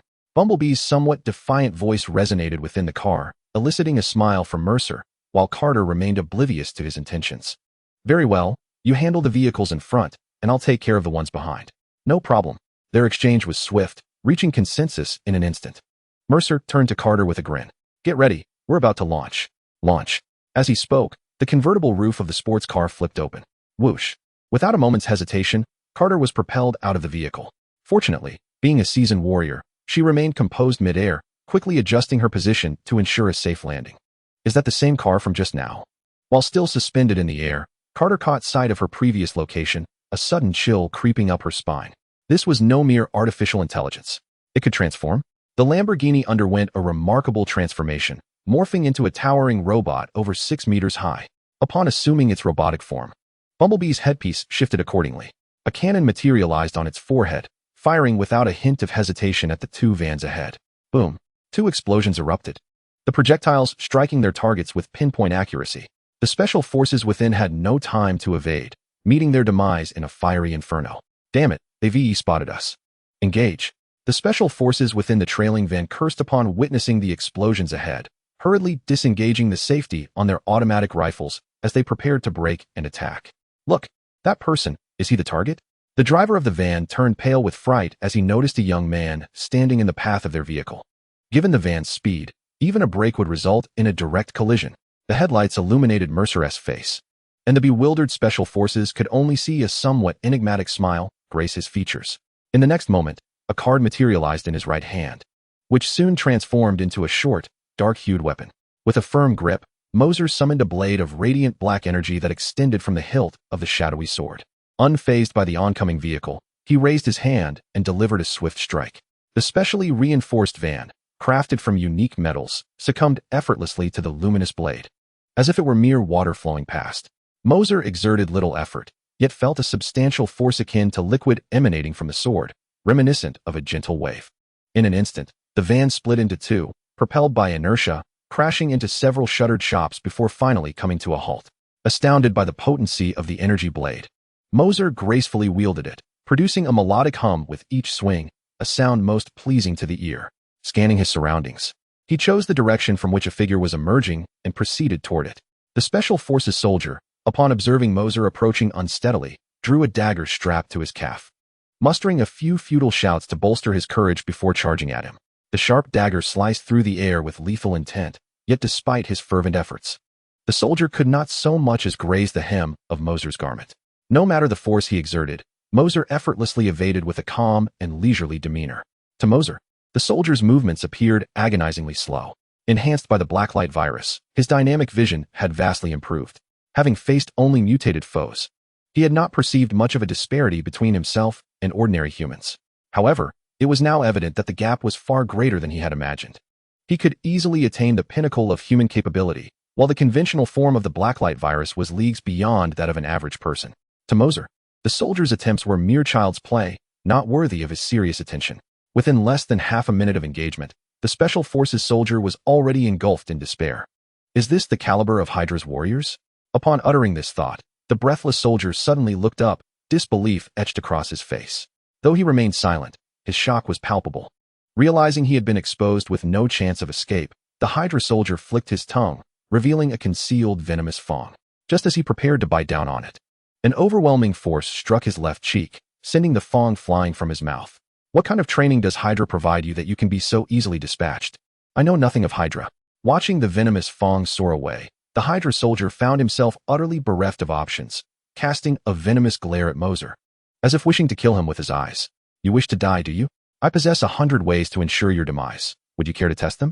In that fleeting moment, Mercer's countenance shifted as he subtly adjusted his position, allowing only the Hydra warrior before him to behold it. Merely a glance was sufficient to instill terror in the Hydra warrior, who scrambled away in utter panic, his voice trembling as he cried out, "Devil! Devil!" The warrior's hysterical exclamations reverberated through the streets. He perceived Mercer's visage transforming into the most horrifying entity imaginable, Satan himself. In reality, it was merely an image Mercer had once encountered in a painting. It was not the true Satan. He had merely manipulated the dark essence within him to achieve that appearance. Yet, to the Hydra warrior, Mercer appeared as the genuine embodiment of Satan, the most fearsome being in existence. Kaijeno, how could it be you? A voice of astonishment emerged from behind Mercer as Carter hastened forward. Recognizing the Hydra warrior's terrified state and uttering his name, clearly having encountered him before. In that instant when Mercer turned, he reverted his features and extended the venomous fang in his hand towards her, saying, "This was extracted from his mouth. You should be familiar with it, I presume?" Seeing the object Mercer presented, Carter was taken aback. Is this a venomous fang? The mere mention of venomous fangs resurrected unsettling memories for her. She recalled a former nemesis whose warriors were all equipped with such fangs. When cornered with no escape, they resorted to suicide by poison. It was precisely due to her conflict with that faction that Carter had been encased in ice until now. That faction, she could never forget, the Hydra. Yet the Hydra had been obliterated 70 years prior. Was it merely a coincidence? A disquieting thought arose within Carter, and glancing at the halted vehicles around them, now gathering a crowd of onlookers, she leaned closer to Mercer and whispered, "Spare this one's life. This is not the place for confrontation. Let us depart." Mercer nodded in agreement, delivering a swift strike that rendered the Hydra warrior unconscious before handing him over to Carter. "He is in your custody now. Conduct a thorough interrogation. You are bound to uncover astonishing revelations." With that, he cast a knowing glance at the enclosed figure, who understood the cue and promptly transformed back into a Lamborghini, driving towards Mercer. The door closed seamlessly behind him. Observing Mercer's departure, Carter wore a complex expression, eventually exhaling a sigh of contemplation. How deeply does this young man conceal his true self? Chapter 11. The interdimensional card collection. Branch Mercer pressed the accelerator, swiftly departing the scene, leaving the subsequent matters to Carter's capable hands. Naturally, tonight's events would not escape the lens of cameras, destined to be disseminated widely, such a striking supercar, which could also metamorphose into a freely moving automaton.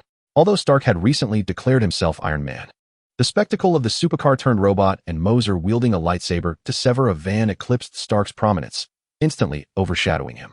This incident rapidly ascended to the pinnacle of trending topics across various social media platforms, with everyone fervently discussing Mercer and the enclosed figure, exclaiming how incredibly cool it was.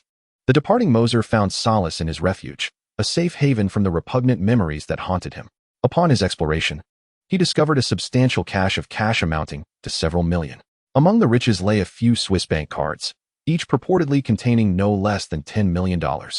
According to the loathsome recollections, a hearty laugh escaped him.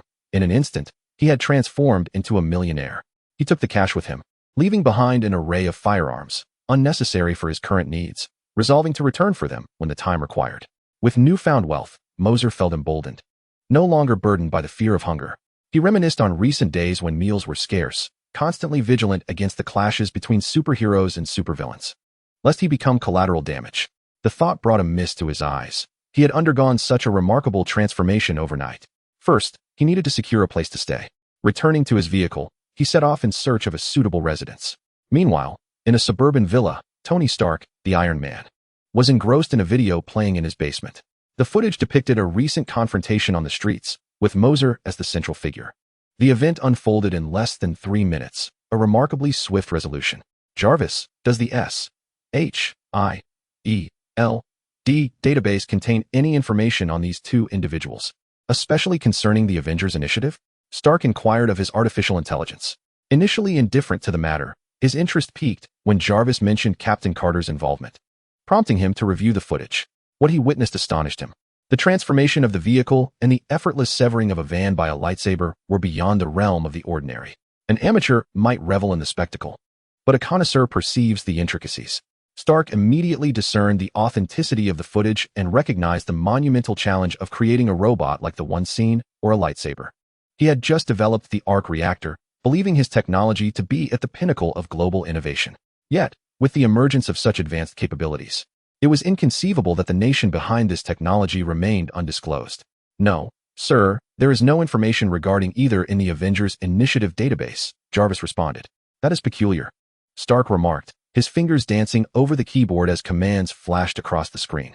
2 frames locked onto Mercer and the transformation, initiating an analysis. Such cutting-edge technology. It is currently unimaginable to produce robots of this caliber. Observing the giant robot's performance, akin to cinematic models, Stark understood the advanced technology required for such development. Even his current capabilities would struggle to replicate it. If it were of human scale, perhaps there would be a chance. Let us set aside the discussion of the robot for the moment. How is this lightsaber achieved? Maximizing the video size, Stark meticulously scrutinizes the lightsaber. The beam erupts from the hilt, maintaining a remarkably stable length. To cleave through a metallic, boxy vehicle with such fluidity, the temperature must reach at least 1,000 degrees, and it can only rise. Moreover, this is not a one-time beam. Rather, it remains unwaveringly stable, dissipating neither upon vigorous swings nor movements. What sort of technology could possibly accomplish such a feat? The sight of such extraordinary technology ignites Stark's curiosity.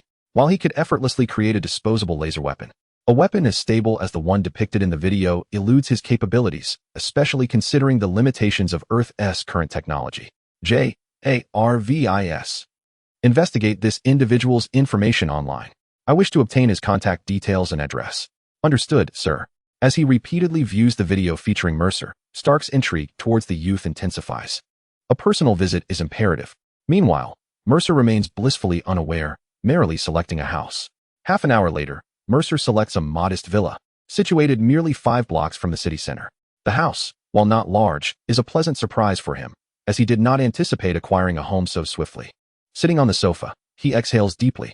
This villa is move-in ready, equipped with all necessary amenities. It may be small, but it is certainly not inexpensive.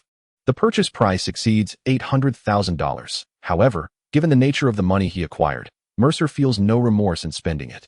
He chooses the villa primarily for its parking garage, which is convenient for confinement, though it is regrettably limited to a small space.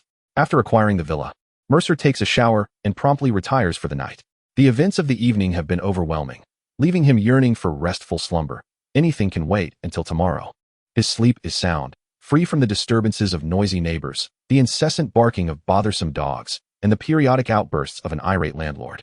With the tranquility restored, Mercer finally has the opportunity to explore the recent updates to his system.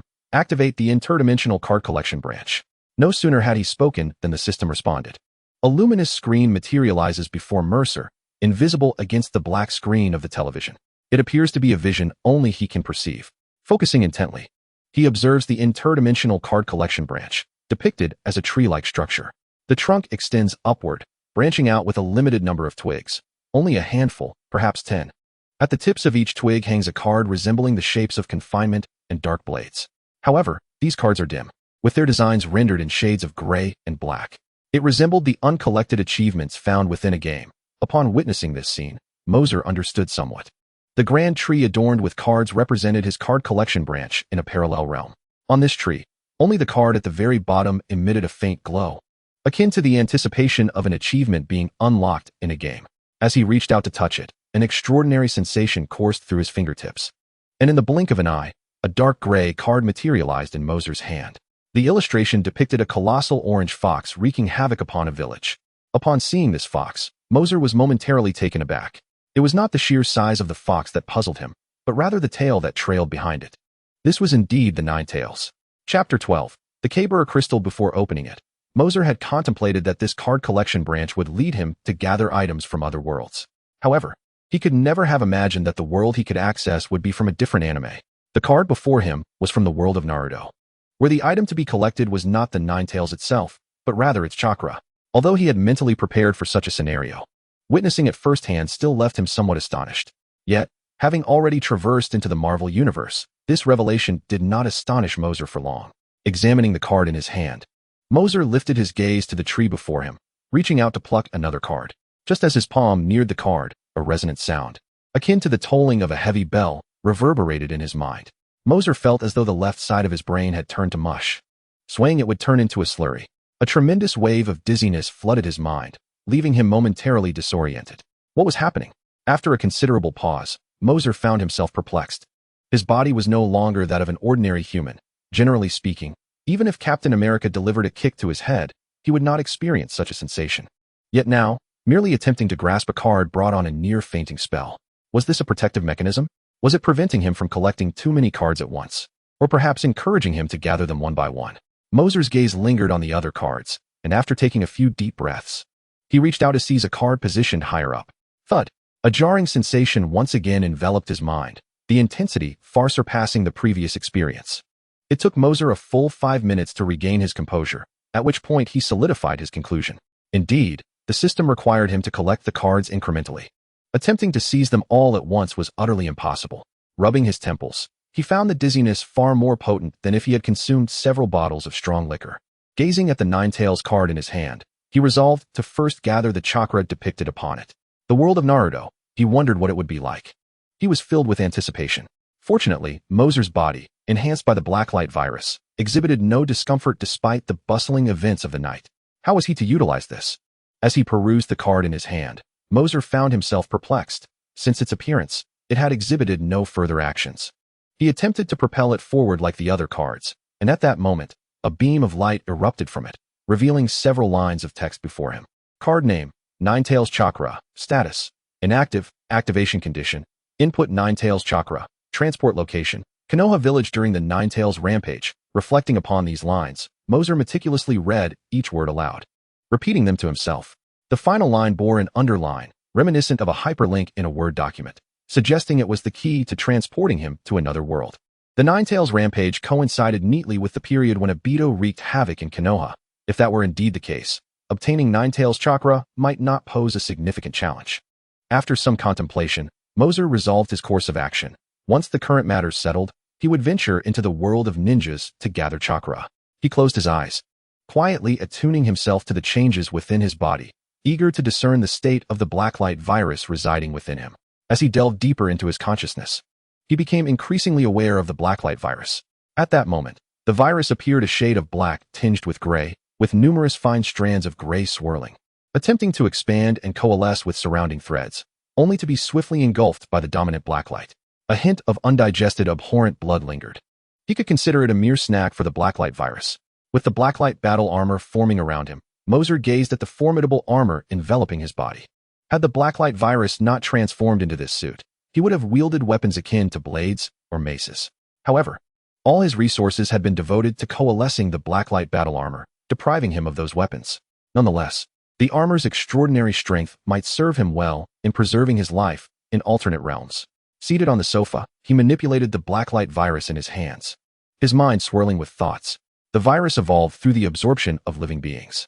Yet he could not infect an entire city of humans to acquire evolutionary resources as one might in a game. In that world, the Blacklight virus might prove difficult to eradicate, but in this Marvel universe, the typical Blacklight creatures likely posed little threat. Ironically, such actions could render Mercer a pariah among the populace. It appeared the sole method of evolution lay in absorbing formidable adversaries. Perhaps he could also experiment with absorbing energy entities. The mention of energy sparked an idea in Mercer's mind: the Infinity Stones. As the most potent artifacts within the Marvel universe accessible on Earth, the Infinity Stones were indeed the prime choice. However, prior to pursuing this course, he needed to prepare, for he was uncertain of the transformation that would ensue upon absorbing the energy of the Infinity Stones. The concept of the Blacklight virus is merely that of absorbing biological energy, continuously mutating and evolving. In contrast, other forms of energy represent an inexplicable force, the nature of which remains elusive. This thought made Mercer hesitate. If the Blacklight virus were unable to absorb such energy, encountering it might be akin to a mosquito meeting an electric swatter, instant obliteration, which would be catastrophic. If only there were some energy available for me to absorb. Lost in contemplation, Mercer suddenly paused. A faint glow flickered in his palm, and the dark sword materialized in his hand. The core within the dark sword, the Kyber crystal, is an energy entity that incessantly radiates power. Perhaps I could attempt to absorb this. This notion was somewhat fanciful, as there were no precedents for absorbing energy, be it from Kyber crystals or otherwise, in either Star Wars or prototype. Should Mercer proceed, he would indeed be the first. Gripping the hilt of the dark sword, Mercer hesitated, uncertain of the feasibility of this endeavor, yet he recognized that this was the only path available to him. Alas, fortune favors the bold. If one does not dare, how can one grow stronger?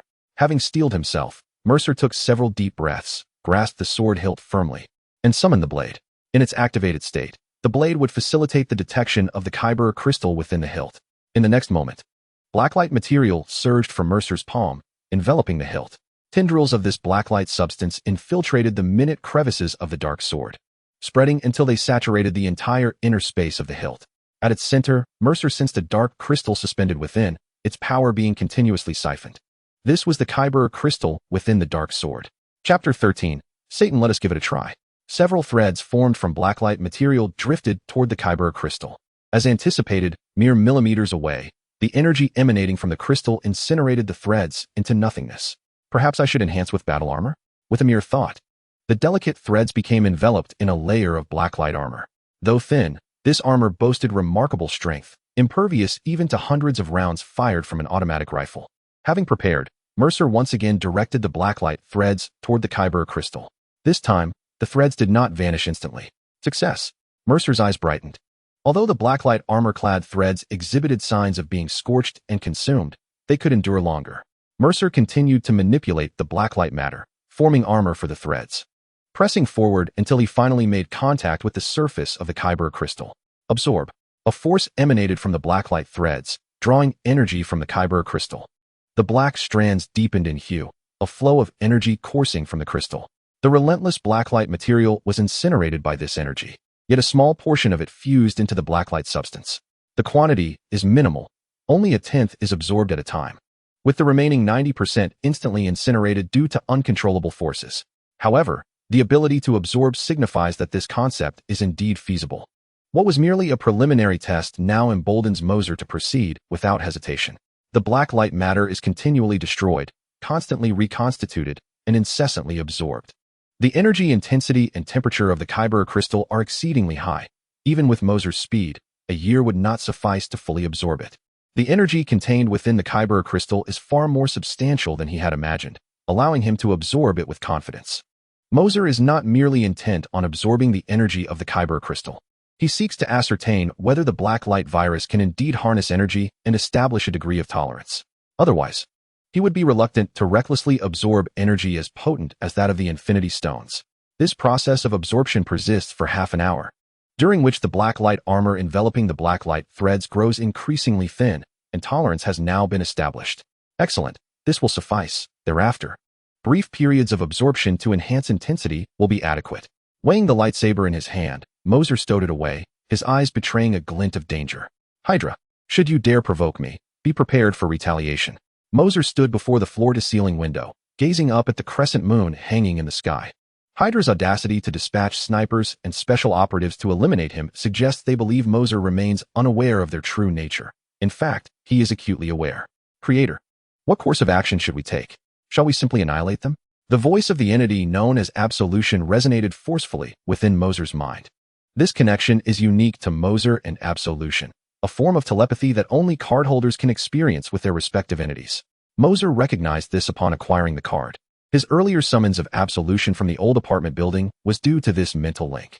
We cannot proceed in that manner, but I have a superior plan, Mercer replied. After all, this matter is known solely to him, while others remain oblivious. Should he indiscriminately unleash violence upon the Hydra members, he would ultimately become a target himself. Labeled a murderer. Retrieving his mobile phone, Mercer dialed a number, and after 2 rings, the call was answered. Mercer? It's me, Carter. Have you extracted any information from that individual? Currently situated in a secure chamber of S.H.I.E.L.D., Carter was alongside Nick Fury and Natasha. Upon encountering the Viper's venom, Carter recognized the sensitivity of the situation, thus confiding only in her most trusted allies, Nick Fury and Natasha. Together, the trio had detained the Hydra operative in the chamber, employing every method to pry information from him. Yet, a mercenary prepared to face death remained tightly lipped. Despite their pressure and torture, the Hydra soldier remained resolute in silence. Just as the 3 were engulfed in confusion, Carter received Mercer's call and promptly answered. Upon learning the developments from Carter, Mercer remarked, I have a means to uncover his affairs. Tell me where you are, and I shall come to you. On the other end of the line, Carter was using the speakerphone. Hearing this, she glanced at Nick Fury, who nodded slightly in affirmation. Only then did Carter respond. I will send you the address. Good. Upon receiving the location, Mercer promptly descended and drove off. With the confinement of the reckless driver, Mercer need not worry about the distance, as the vehicle would autonomously select the optimal route. In approximately 6 minutes, Mercer arrived at the safe house where Carter and the others awaited. Recognizing the familiar Lamborghini, Carter knew that he had arrived. After parking, Mercer followed Carter into the safe house, arriving at the location where a Hydra soldier was being detained. Mercer, I didn't expect our meeting to come so swiftly. Nick Fury approached and extended his hand for a handshake, asking, do you possess a method to extract information from him?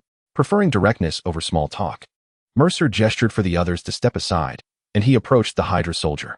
This soldier was bound to a chair, his limbs restrained, and his body marred with bloodstains.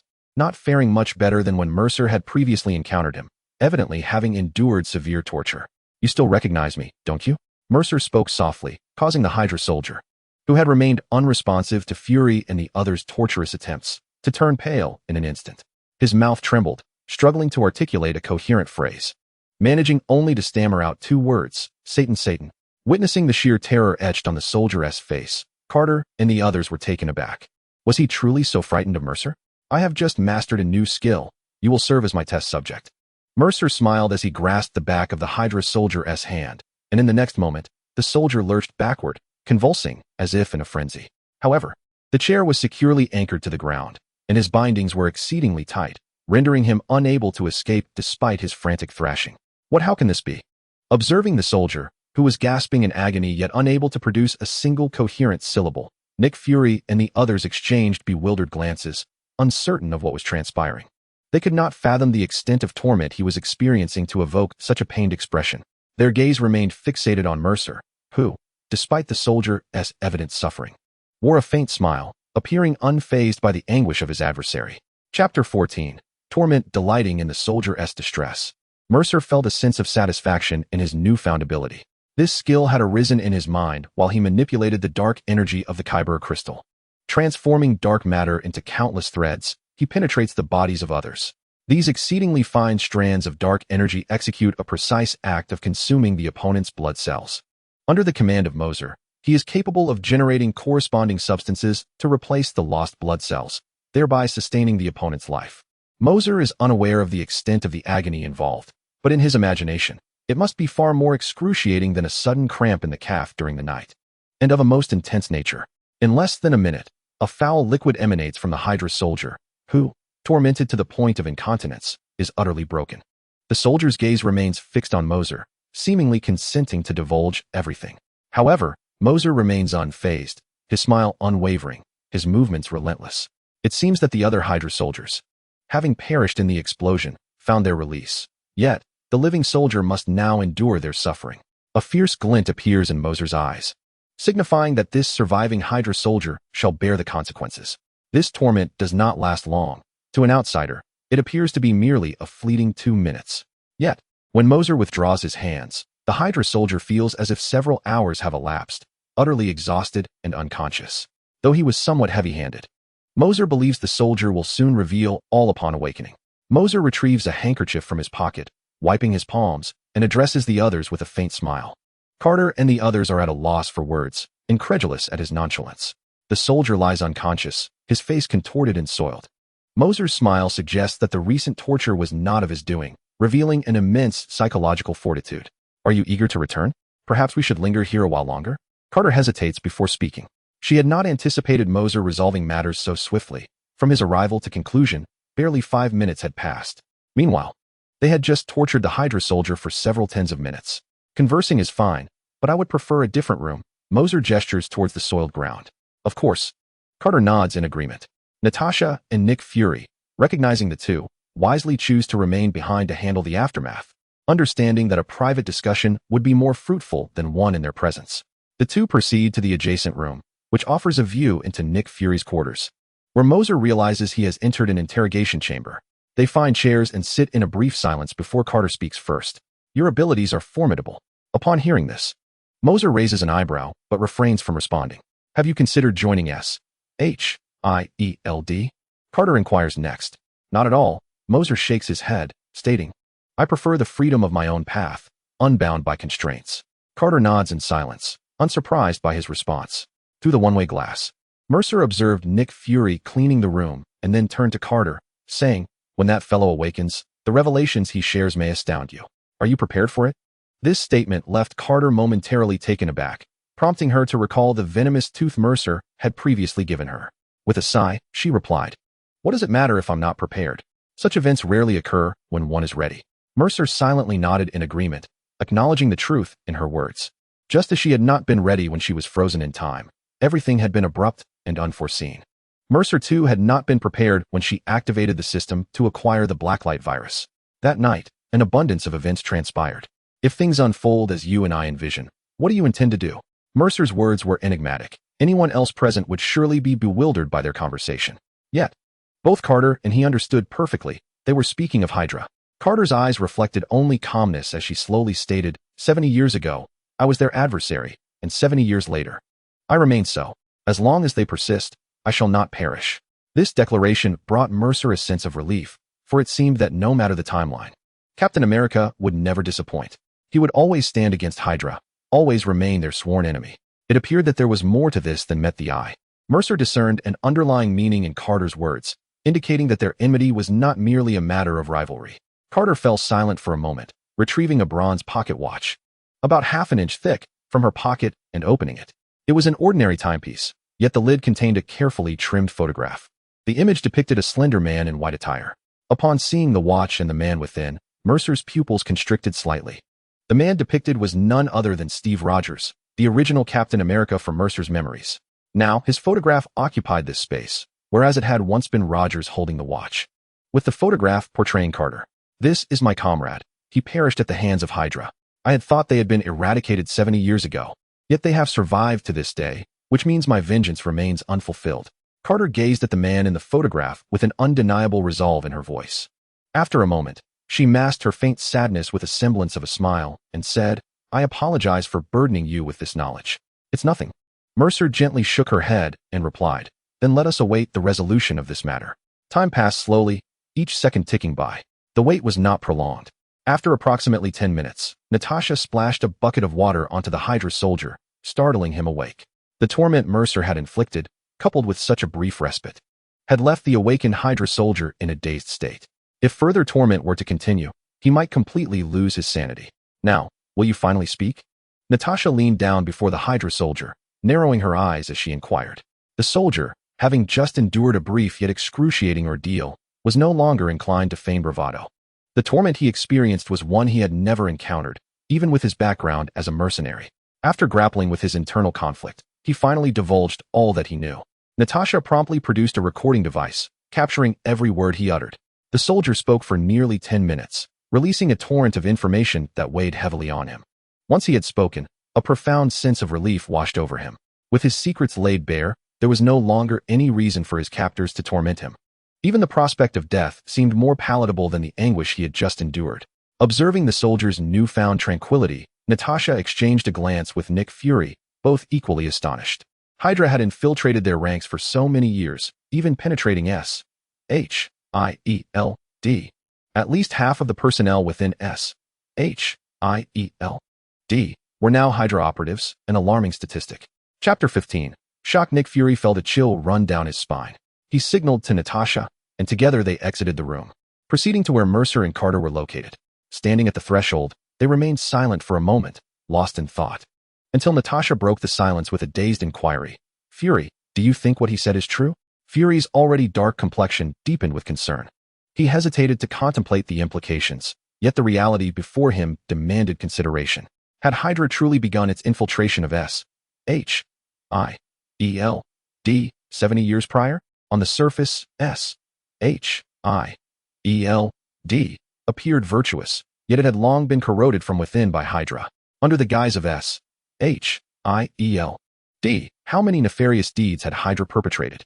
Fury dared not dwell on the potential ramifications. Had Mercer not intervened, had Hydra not acted, how long would it have taken to uncover such treachery? In that moment, Fury was engulfed by a sense of dread, casting a peculiar glance towards Mercer. Here was a seemingly ordinary high school student, endowed with extraordinary abilities, yet possessing knowledge of such grave matters. Mercer had no direct ties to S.H.I.E.L.D., save for his association with Carter. He had never interacted with anyone from the agency.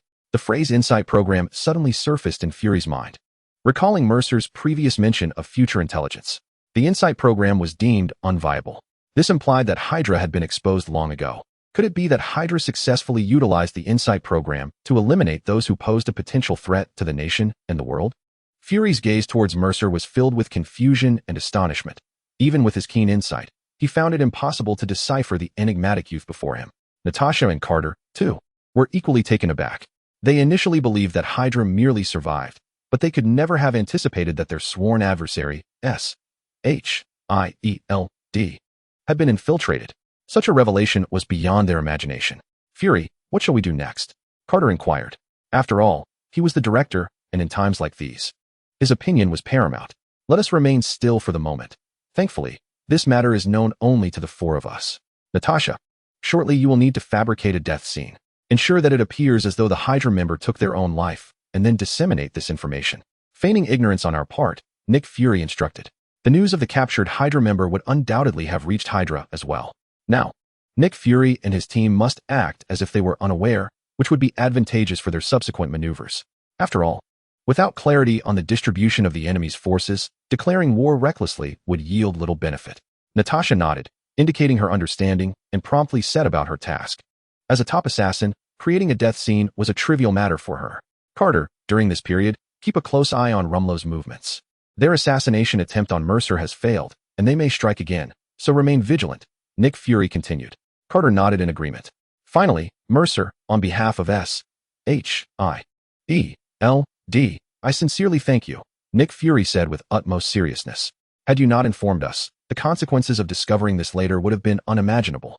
Mercer did not decline the gratitude. Instead, he smiled calmly and waved his hand dismissively, saying, "It's nothing. They provoked me, and I informed you in hopes that you would handle it well. Rest assured, we will manage this matter thoroughly and ensure that no one bothers you again." Nick Fury replied, extending his hand to shake Mercer's. his expression filled with appreciation. Having spent a significant portion of his life within S.H.I.E.L.D., Nick Fury could not allow it to be undermined. Mercer nodded slightly, trusting Nick Fury to resolve the issue. Those who occupied such positions were not to be underestimated. Following this, Mercer need not concern himself with further developments. Just as he exited the safe house, Carter and Natasha caught up with him, calling his name. What is it? Ladies? Is there something else? Mercer raised an eyebrow, smiling lightly.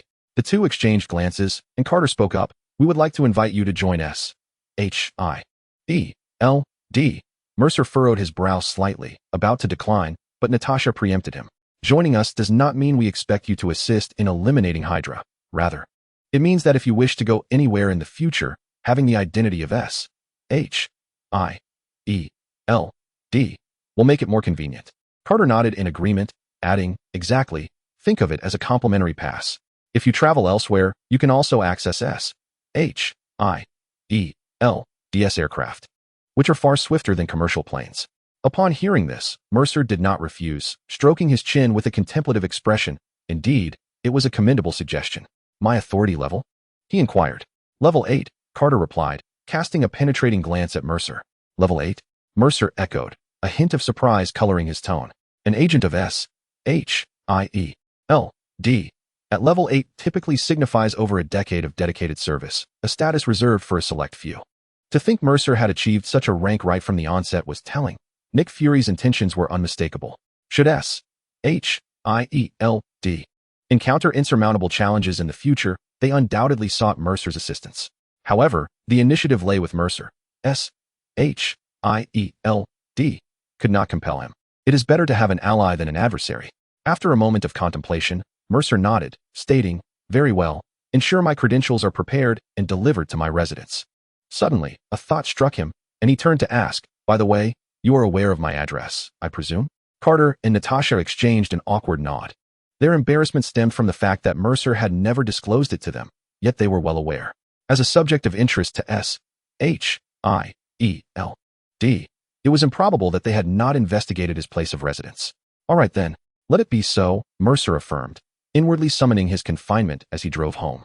Watching his decisive figure depart, Carter and Natasha shared a glance, both perceiving the mutual helplessness reflected in each other's eyes. He left so swiftly, uttering not a word. Did we truly lack such charm? Regrettably, Mercer could not hear their unspoken thoughts. He had not considered such matters. His sole desire was to return home. On his journey back, Mercer stopped to purchase soda and fried chicken. Despite his wealth, his tastes remained unchanged.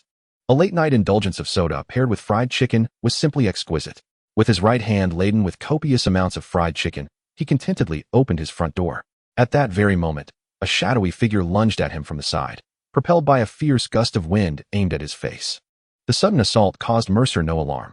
Even in the absence of light, his enhanced physique allowed him to navigate the darkness effortlessly.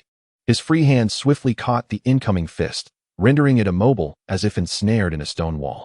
Surprised by the swiftness of Mercer's response, the assailant attempted to retract their fist to launch another strike, only to discover their hand firmly grasped, unable to budge.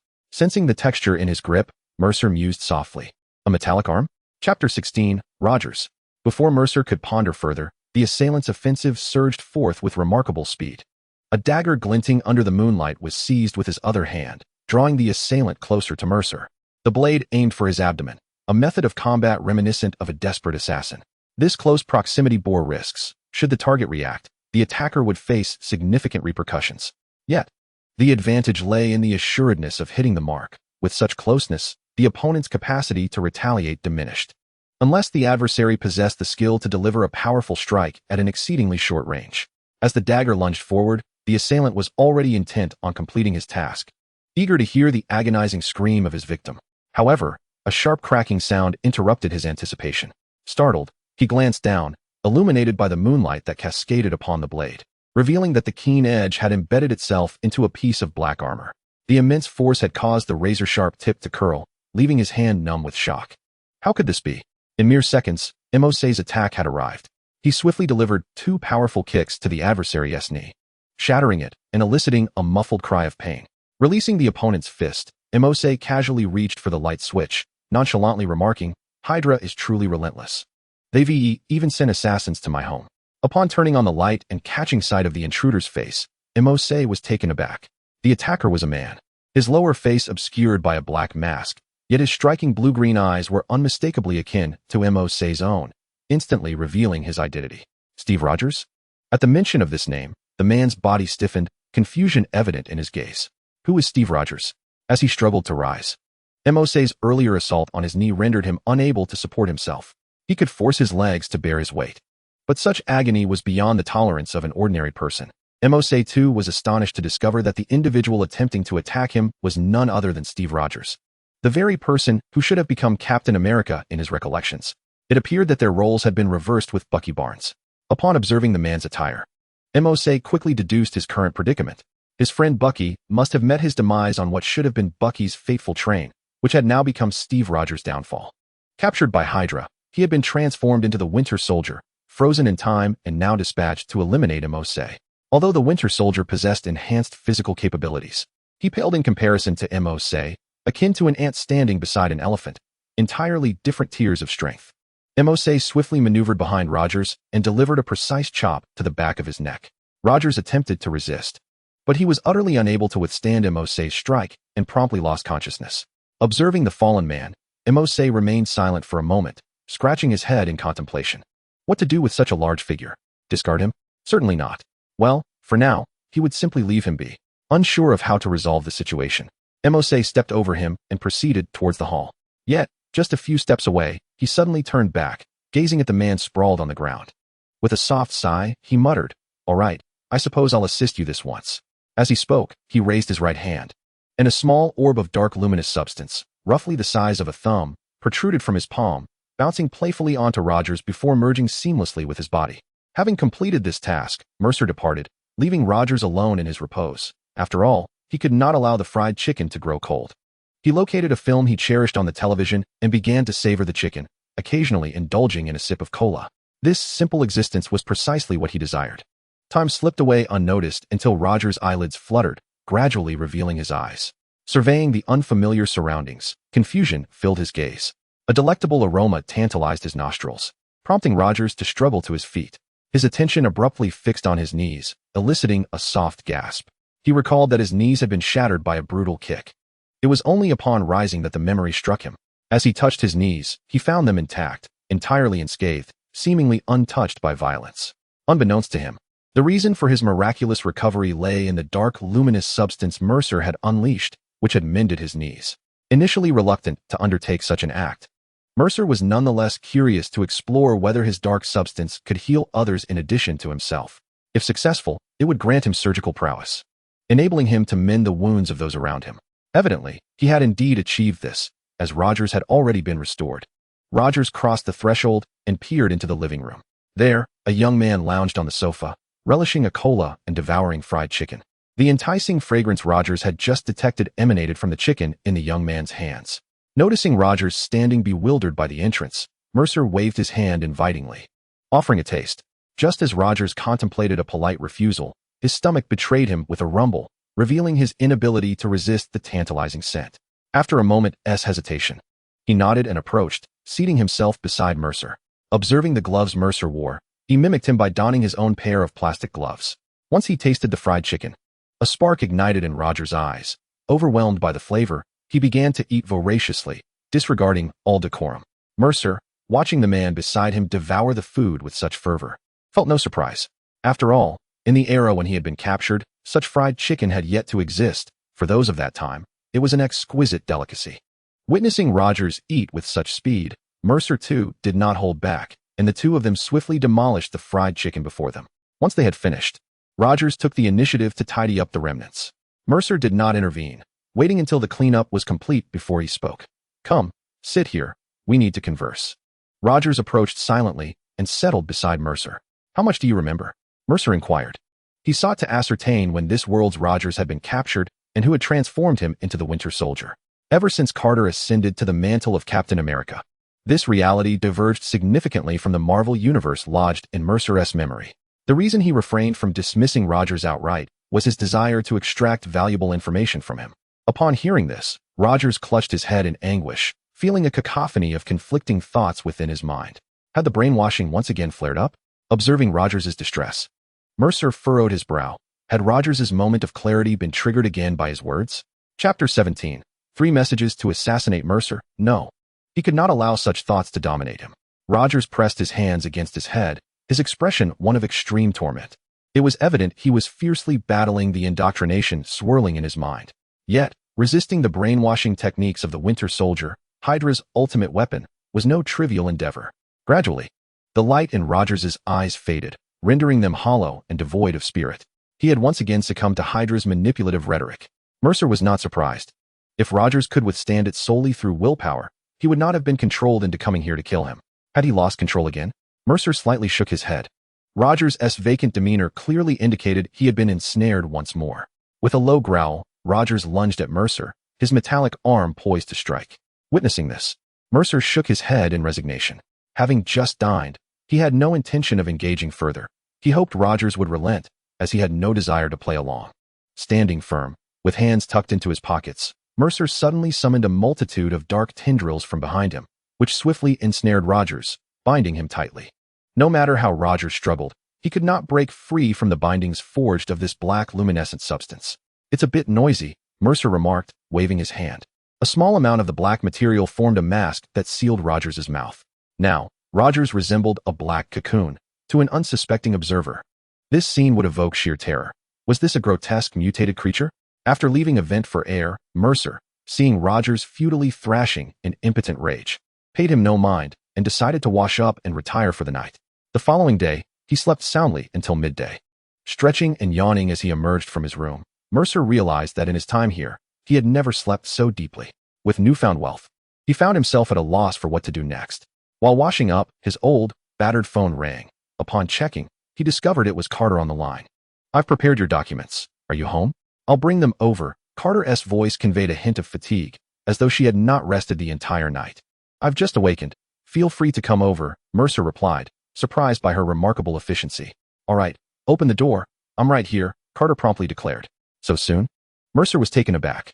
Approaching the balcony, he glanced outside to see Carter, her face adorned with a smile, waving at him. Turning to the side, he noticed Rogers, who was wrapped like a mummy, and moved him aside.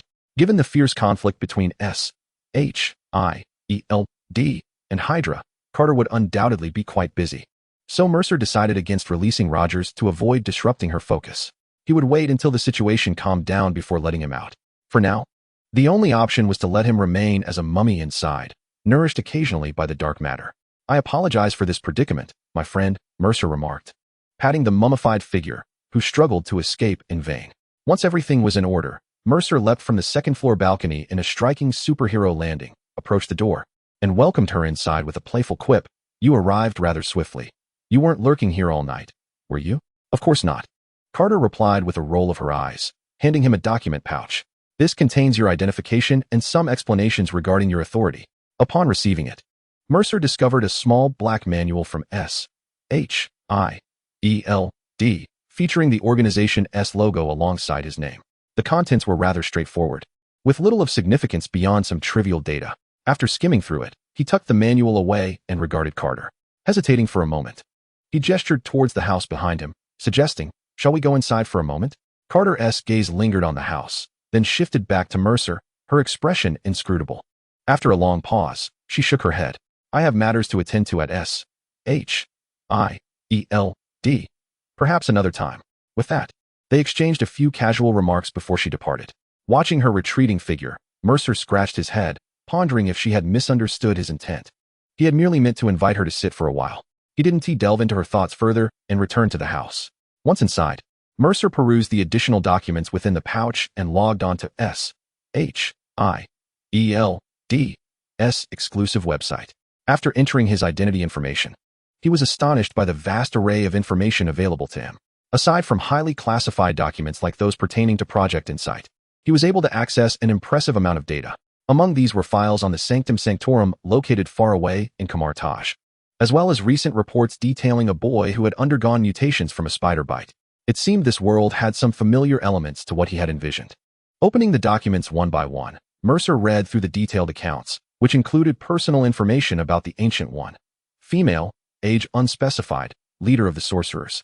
Having declined membership in the Avengers, and seemingly possessing a unique source of energy, classified as an S-level subject of interest. Peter Parker, a 16-year-old high school student from Queens, was bitten by a mutated spider from the Osborn Corporation, endowing him with extraordinary physical abilities. In New Mexico, an unusual object resembling a hammer descended from the sky, emanating a significant intensity of gamma radiation. Upon observing this, Mercer felt a surge of astonishment, realizing that the Ancient One was also among the candidates for recruitment into the Avengers. Her refusal to join came as no surprise to Mercer. The duty of these sorcerers is to protect Earth from the dangers of magical dimensions and safeguard the Time Stone, making it implausible for them to align with the Avengers. What surprised Mercer even more was the third piece of information regarding the hammer-like object. The mention of the word hammer instantly triggered his realization. It was unmistakably emblematic. This was the insignia of Thor. This indicated that Loki's invasion of Earth was imminent. Mercer murmured to himself. The god of thunder's arrival on Earth would soon be followed by Loki, who, in a bid to prove his worth, would conspire with Thanos, leading his Chitauri army to invade Earth, thus prompting the assembly of the Avengers. Mercer pondered whether he could absorb Thor's thunder now. He had previously attempted to harness the energy of the cosmic cube, demonstrating that the Blacklight virus could absorb such energetic substances. It could also be that the absorption of the Abomination triggered a unique mutation in the Blacklight virus. The Abomination was created from a serum based on the Hulk, albeit lacking the latter's extraordinary ability to absorb gamma energy from the cosmos to grow ever stronger. However, it did possess a slight capacity to absorb peculiar energies, which was minimal in the Abomination but magnified exponentially in Mercer's Blacklight virus. Without this enhancement, it would have been improbable for the original Blacklight virus to absorb the energy from the cosmic cube. Chapter 18, New Mexico. Based on the timestamp of this message, the event had transpired less than 2 days ago, and Thor should have already arrived on Earth. Mercer needed to act swiftly before him to test whether he could absorb the power of the god of thunder. It would have been impossible for him to glean such power from Thor's hammer before, but circumstances had changed. Odin had placed a curse on the hammer, granting anyone deemed worthy the power of Thor upon wielding it. Nevertheless, Mercer had no intention of lifting the hammer. He merely sought to absorb some of Thor's power from it. Just as Mercer solidified his plan and contemplated when to set out, a voice resonated in his mind from the hero card system. Card collection task initiated. Before Thor reclaims his hammer, infuse a sufficient amount of thunderous power into the card to randomly draw a lightning-based skill. As the system's voice faded, light converged before Mercer, gradually morphing into a card. Accustomed to his system, Mercer extended his hand to receive it, and the card gently descended into his grasp. The card he received bore the title Thunder Collection card, adorned with a striking gray lightning motif. It appeared that he was required to absorb the lightning of Thor to activate this card. The task felt daunting. Merely absorbing the power of thunder was a prospect that instilled a sense of trepidation within him. Currently, his efforts to harness the energy from the Kyber crystals had yielded only a meager fraction, leaving him far from achieving even 1% of its potential. The thought of absorbing the power of thunder was genuinely intimidating. He could not simply absorb Thor himself. Though presently immortal, Thor was destined to become a pivotal figure in the Avengers, and he had no desire to shoulder such responsibilities. Moreover, with Asgard backing Thor, any attempt to absorb him would undoubtedly provoke Odin, who would lead the Asgardian forces to exact vengeance upon him. Mercer was not yet prepared to contend with such formidable powers. Having received this system reward, he now possessed the means to stand on equal footing with Asgard. Resolved, he hastened to set forth. Mercer first drove to New York Airport and booked the next flight to New Mexico. With his newfound wealth, he effortlessly secured a seat in first class, relishing the comfort that accompanied such luxury. The journey to New Mexico would take some time, so Mercer took the opportunity to doze off, introspectively examining the progression of the dark light virus within him. He contemplated his forthcoming journey into the world of Naruto, determined to find a suitable base, for he could not afford to overlook such a prime opportunity for the dark light virus to evolve extensively. The first-class cabin was notably serene, with few passengers aboard. Mercer occupied the front row, while a handful of others sat further back. The tranquility allowed him to clearly discern the hushed conversations of his fellow travelers, despite his initial disinterest in their words. However, a particular exchange piqued his curiosity, prompting him to slightly lower his auditory sensitivity. "Stay alert, everyone. Once we reach our destination, we must coordinate effectively," a man by the window, donning a cap, whispered while gently adjusting his earpiece. "This is a pivotal moment for Hydra. Mr. Pierce believes that this hammer could elevate us to unprecedented heights." Not far ahead, another man glanced back and quietly replied, "But it seems the H-I-E-L-D, is aware of our presence. Several of our comrades have been reassigned from headquarters in recent days, and we haven't heard from them since. A diminutive man seated elsewhere interjected, "Impossible. We have disguised ourselves impeccably. For decades, we have left no trace. Nick Fury could not possibly detect us. If there is any suspicion, it is likely due to that young man who inexplicably made the Abomination vanish. He is indeed a ticking time bomb." As they spoke, they hesitated momentarily. The man in the cap resuming, "Are you referring to that young man who caused such inexplicable disturbances? Yesterday, Mr. Pierce dispatched the Winter Soldier to carry out an assassination, and now there has been no trace of him." Upon hearing this, the other two individuals were clearly taken aback. One of them, astonished, remarked, "The Winter Soldier? He is indeed our Hydra's ace assassin, isn't he? The fact that even he couldn't resolve the situation is truly terrifying. After all, he is capable of single-handedly defeating the Abomination. Thus, I am not surprised by this outcome," said the slender man. "In any case, let us proceed with caution this time and strive to avoid any blunders." Indeed, their conversation was overheard in its entirety by Mercer, who frowned in dissatisfaction at the omnipresence of Hydra members. "Your reach is quite extensive. You wish to meddle in everything, but unfortunately for you, having encountered me, you can only await your demise." With Mercer present, they would not even be able to disembark from the plane. During the flight, while the three individuals took turns to use the restroom, Mercer stealthily followed them and quietly absorbed all three. Hydra suffered another loss of 3 members. Although they later discovered that Mercer was also aboard the plane, no matter how they searched, they could not find the remains of those 3 Hydra members. Much like the Abomination, they mysteriously vanished from this world. When it came time to disembark, only Mercer exited the first-class cabin. Noticing that only a young Asian male emerged from first class, the flight attendant found it peculiar and murmured, "I remember there were 4 passengers in first class. How is it that only one has disembarked?" She curiously peered back into the cabin, where indeed, Mercer was the sole occupant, causing her to doubt her memory. New Mexico was still rather warm at that time. Upon exiting the airport, Mercer hailed a taxi and instructed the driver to head to a location he had previously seen in S-H-I-E-L-D-S files. Upon arriving in the town, Mercer surveyed his surroundings and casually approached a burly man, inquiring, "Excuse me, could you tell me where I might find something resembling a hammer that cannot be lifted?" Hearing this, the man in a vest chuckled and replied, "Brother, you've come to the right person. We just returned from there."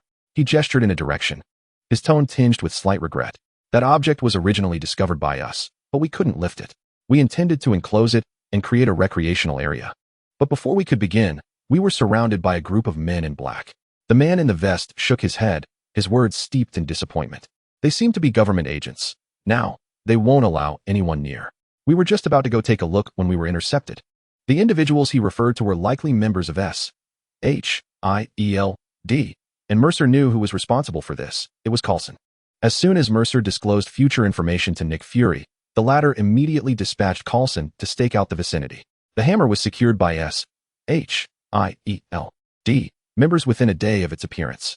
Chapter 19. The Usage of Collection Cards. "Thank you."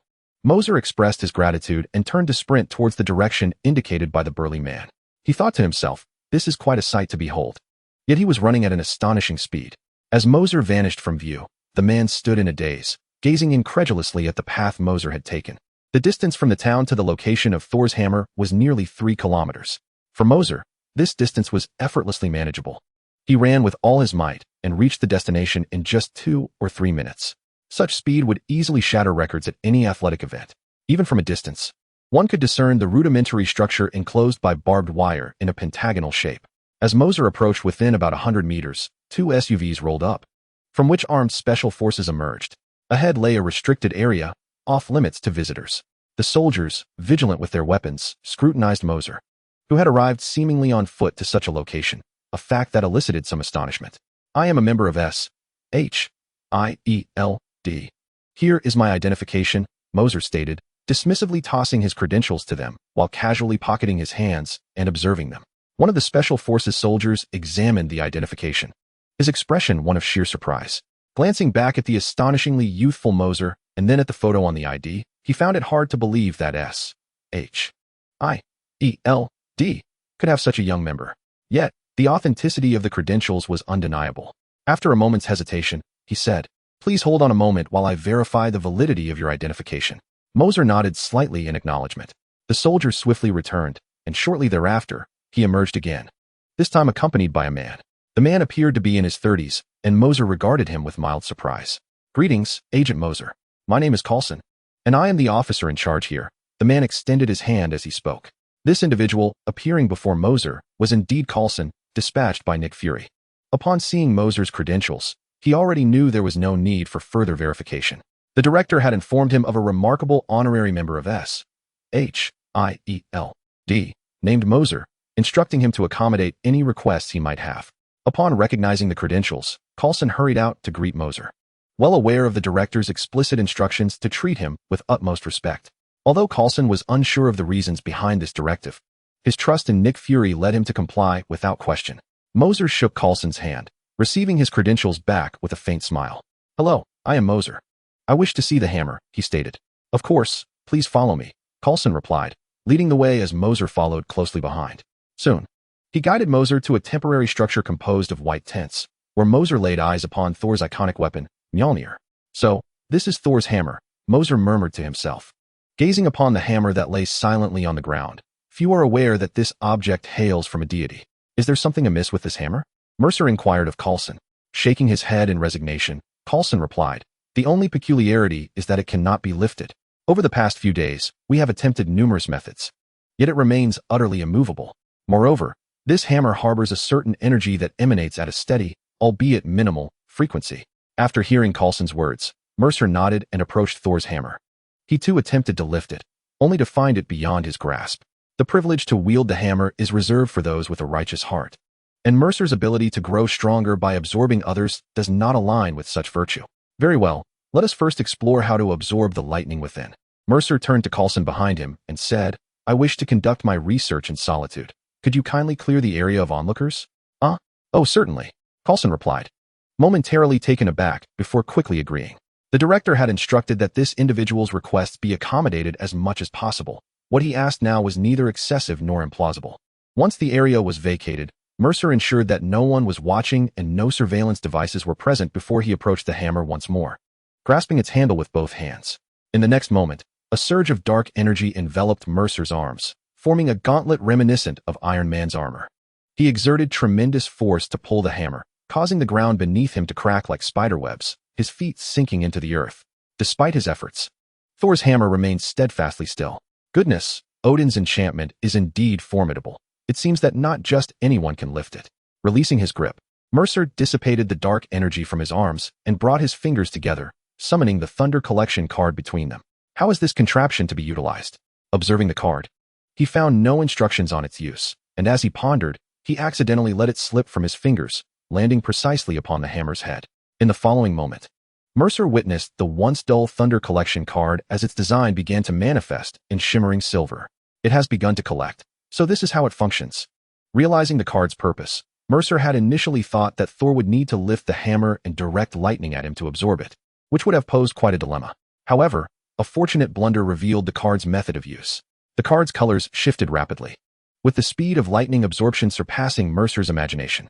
Within half a minute, the design on the card transformed from gray to silver. Picking up the card, he felt a peculiar resonance of thunderous roars echoing in his ears. Collection task completed. The host may select one of the following lightning-based abilities: Thunder-type Zanpakuto, Yinling Wan. Ninjutsu series, Lightning Release. Electromaster, Railgun. Natural-type Devil Fruit, Sound Thunder. As Mercer's gaze traversed the options, it ultimately settled on the final line, his expression tinged with astonishment. Each of these thunderous abilities was formidable, yet the first option was certainly to be dismissed. Mercer had already chosen the Dark Sword as his primary weapon, rendering any additional blades unnecessary. Following the ninjutsu series, he intended to venture into the Naruto world to gather the Nine Tails Chakra, where he might absorb a few ninjas and possibly acquire the lightning release technique as well. Thus, the lightning release was also cast aside. Upon observing the third and fourth options, Mercer swiftly made his choice. The fourth, the Sound Thunder Fruit. Chapter 20. Beings of the Divine Realm. Despite the Electromaster's railgun boasting an astonishing 1 billion volts of high-voltage current, its technique was rather simplistic, most famously exemplified by the act of launching a coin as ammunition. In contrast, the Sound Thunder Fruit offered a plethora of developmental skills, all of which Mercer vividly recalled. If he chose this, he would adapt to the abilities conferred by the Sound Thunder Fruit with remarkable swiftness. Deciding firmly in his mind, Imose raised his hand to select the fourth option. The other three choices dissipated into shimmering specks of light, while only the fourth coalesced, surging towards Imose's palm to form a luminous orb slightly larger than his hand. As the radiance gradually faded, the full visage of the sound thunder fruit emerged before Imose's eyes. The fruit was a striking blend of silver and light blue, resembling an apple, its surface adorned with patterns reminiscent of lightning. Is this the sound thunder fruit? Imose pondered, curiously weighing the fruit in his hand, examining it closely. This was his first encounter with the fruit in its physical form, and he could not help but play with it for a while. After a moment's hesitation, Imose brought the fruit to his lips and took a bite. The initial sensation was one of distaste. It tasted akin to a shriveled apple. Though its exterior appeared plump and seemingly moist, biting into it was like consuming a long stale loaf of bread with a mouthful of dry crumbs. Were it not for the fact that this was a reward from the system, he would have spat it out at the first bite. It seemed that all devil fruits were notoriously unpalatable. He needed to finish it quickly, gritting his teeth against the urge to vomit. Imose hastily consumed the sound thunder fruit, letting out a long sigh afterward, as if he had just endured a great ordeal. As he continued to lament the fruit's dreadful taste, Imose's expression shifted slightly. He gazed down in astonishment at his hands. His slender fingers began to shimmer and dissolve, transforming into strands of lightning that unfurled from his fingertips upward. In the midst of Imose's astonishment, his entire body disintegrated into thunder, leaving only his clothing behind on the ground. The eerie silence did not linger for long. After a mere 10 seconds, countless silver-white lightning bolts converged from all directions, lifting the clothes strewn on the ground and coalescing into a human form, restoring the appearance of Mercer. However, this time, Mercer stood with his eyes closed, frozen in place like a sculpture. After a moment, he slowly opened his eyes. Had there been anyone present, they would have been astounded by his current visage. His originally turquoise eyes had transformed into a brilliant silver. Silver lightning coursed through his gaze, and a faint rumble of thunder seemed to resonate around him. In the next instant, Mercer's right hand suddenly unraveled into strands of lightning, darting towards his right rear. Bang! In what was seemingly an empty space, a sound of something being struck echoed. As the lightning dispersed, a figure with a rather grim expression emerged. Loki, after finally managing to overshadow your brother and assume the mantle of the God King, why do you still indulge in such clandestine antics?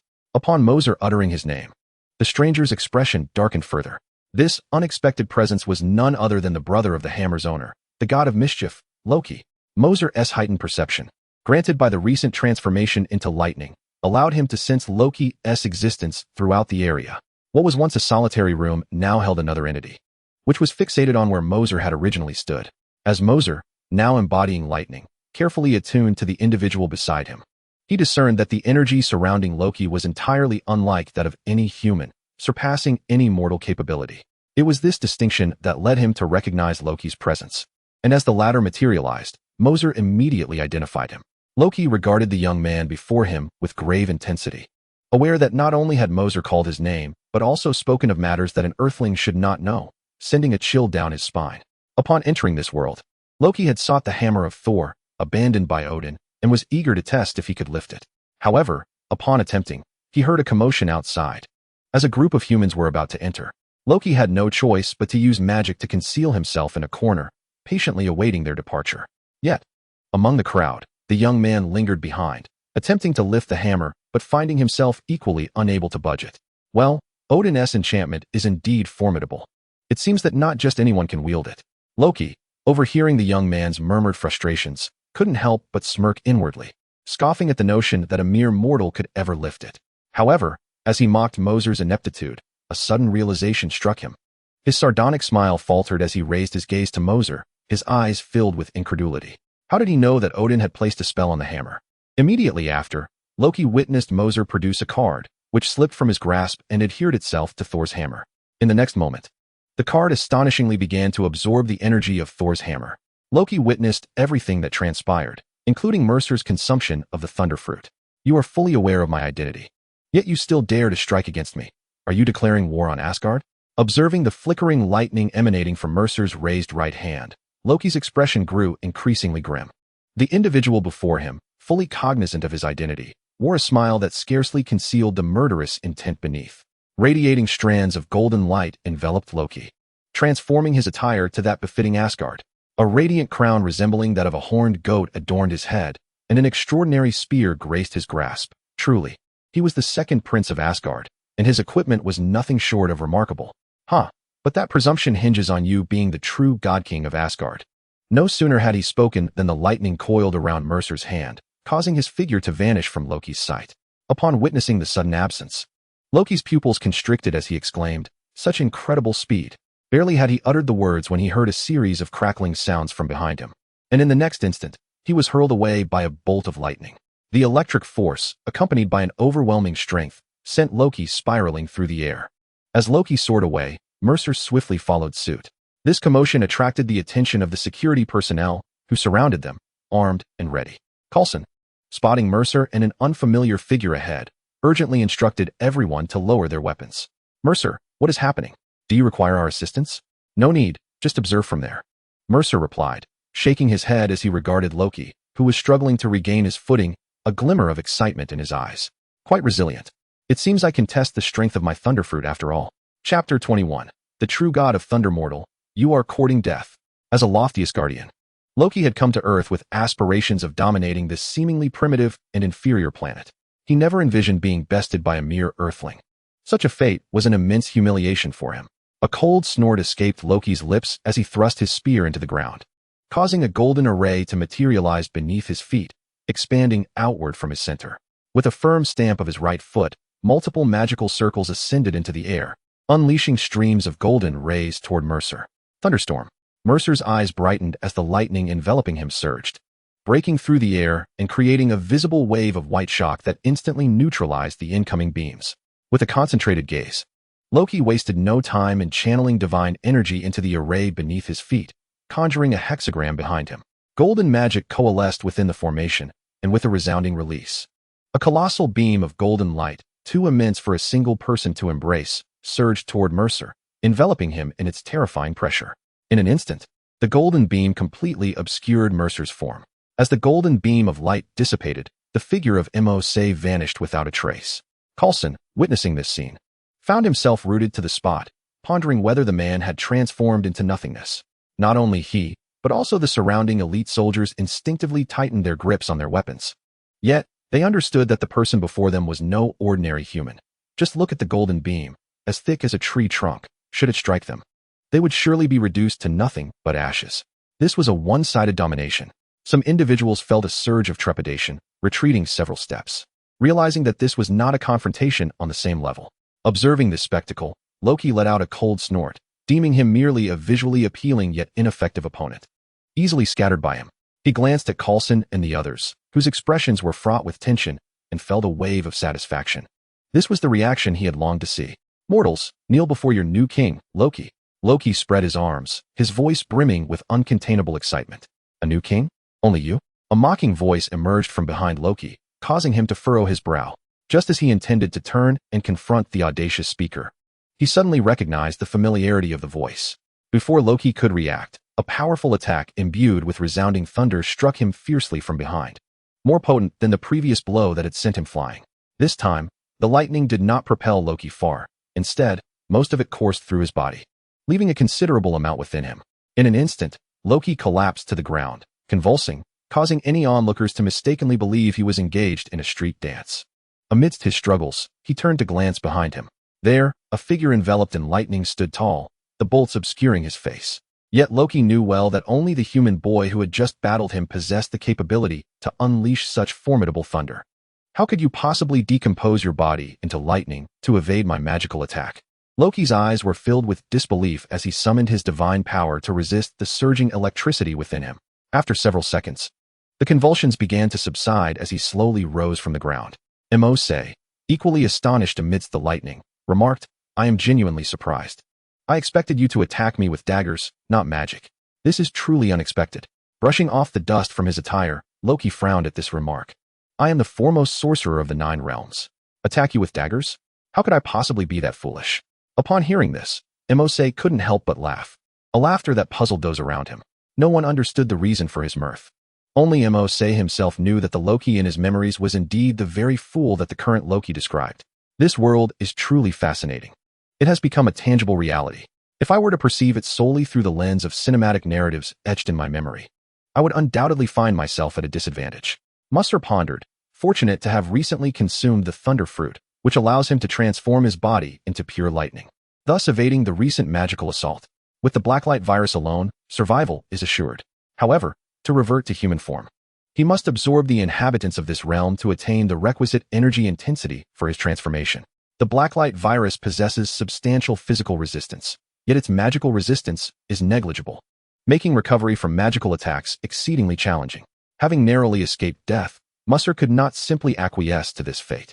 Feeling his form, constructed of thunder, Mercer's silvery body appeared remarkably robust and even seemed to tower taller than before, exuding a formidable presence. A body forged from pure lightning. What an impressive feat.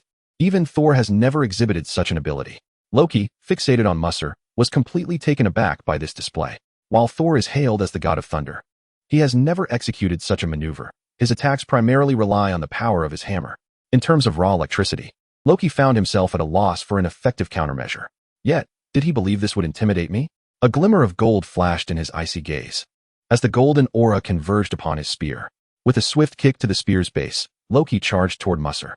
The resplendent golden light streaked through the air like a meteor slicing through the heavens, carrying an overwhelming sense of pressure as it hurtled toward Mercer. In an instant, this meteor transformed mid-flight, multiplying from 1 to 2, and from 2 to 4. In the blink of an eye, Loki appeared in countless forms, each radiating an unwavering aura of lethal intent. This is splendid. Observing Loki advance rather than retreat, Mercer stepped forward, lightning flickering as it coalesced in his hands, forming a colossal thunder hammer that slightly surpassed his own height. With a vigorous swing, Mercer sent the thunder hammer, trailing arcs of lightning, crashing toward the myriad golden spears before him. Boom! Loki felt a terrifying force emanating from the spear, despite his efforts to grip it tightly. He could not counteract the overwhelming power of the hammer. He staggered backward, unable to maintain his grasp as his hands went numb. Meanwhile, Mercer remained steadfast, continuing his hammering motion. Damn it! What on earth is this creature? Is this an attack that an earthling could truly execute? Loki cursed internally. His physical prowess, while not exceptional among the Asgardians, far surpassed that of mere humans. He could easily reach the pinnacle of human capability, and with the assistance of his divine powers, he could accomplish feats that would seem reserved for the gods in the eyes of mankind.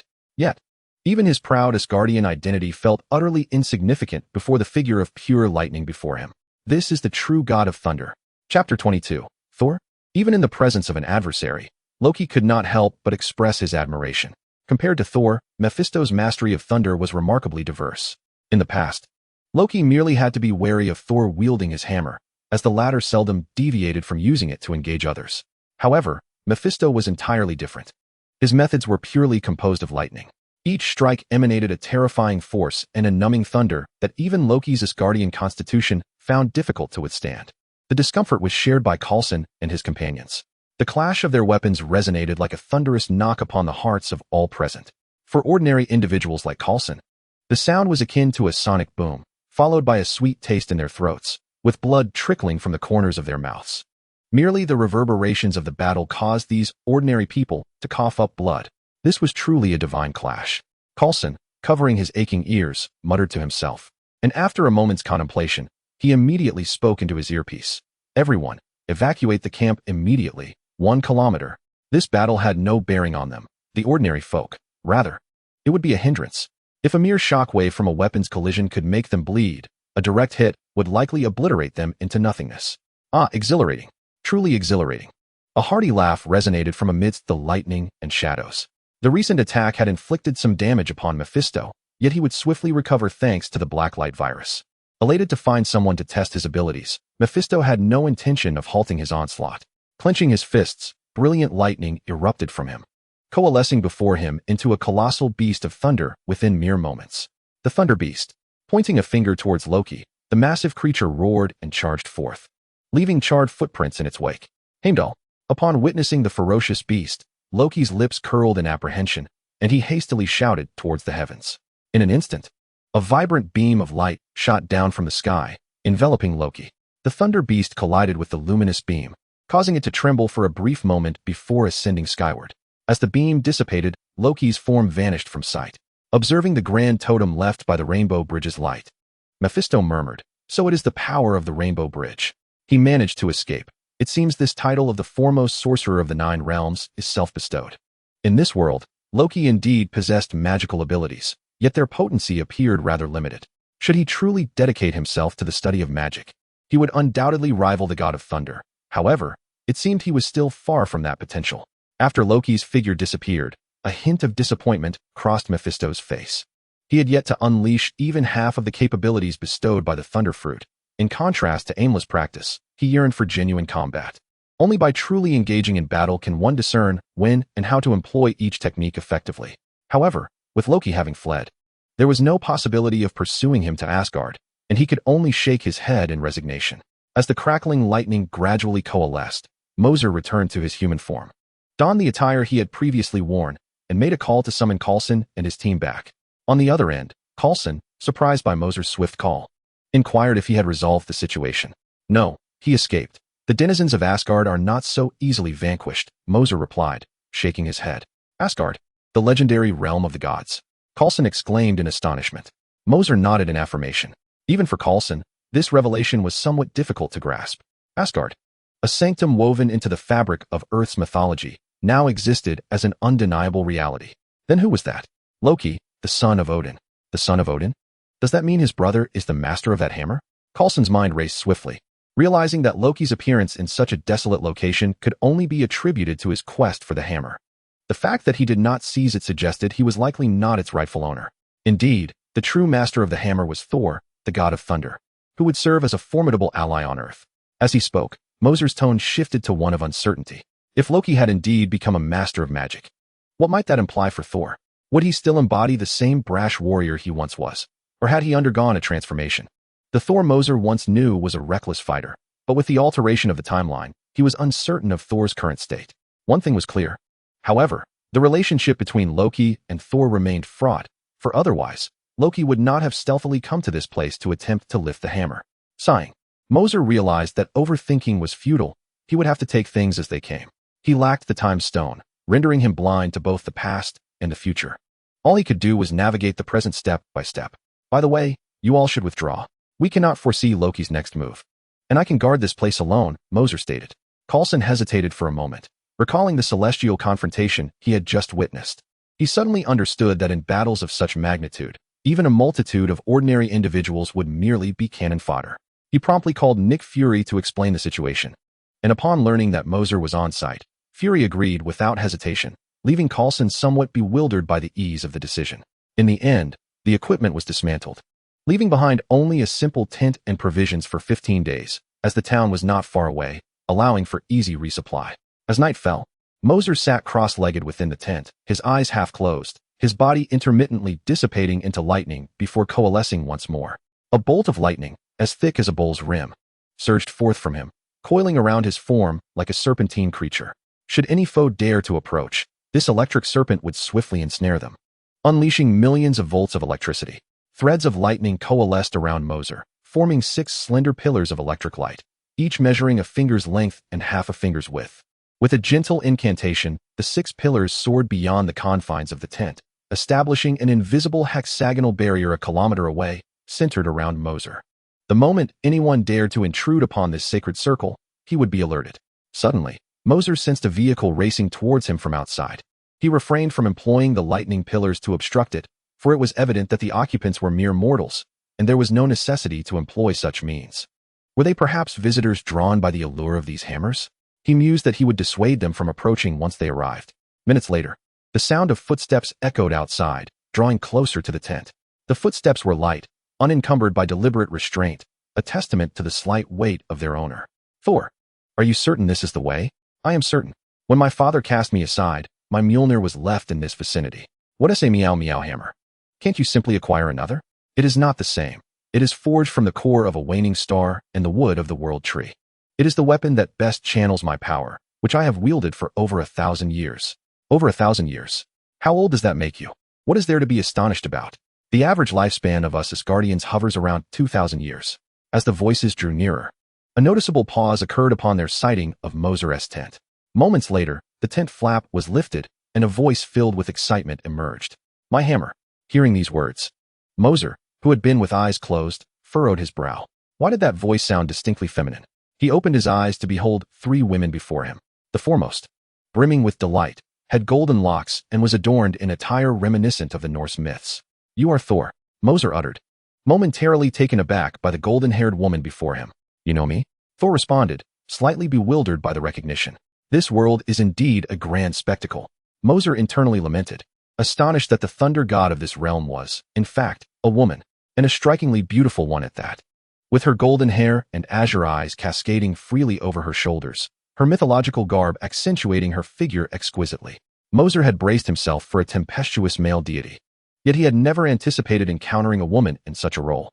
However, with Captain Carter serving as a cautionary tale, Mercer's astonishment did not linger for long. After a brief moment, he composed himself. "I am a member of S.H.I.E.L.D., specifically tasked with guarding this hammer," Mercer stated coolly. "Not long ago, your brother paid a visit. Loki? How could he come here? Are you all right?"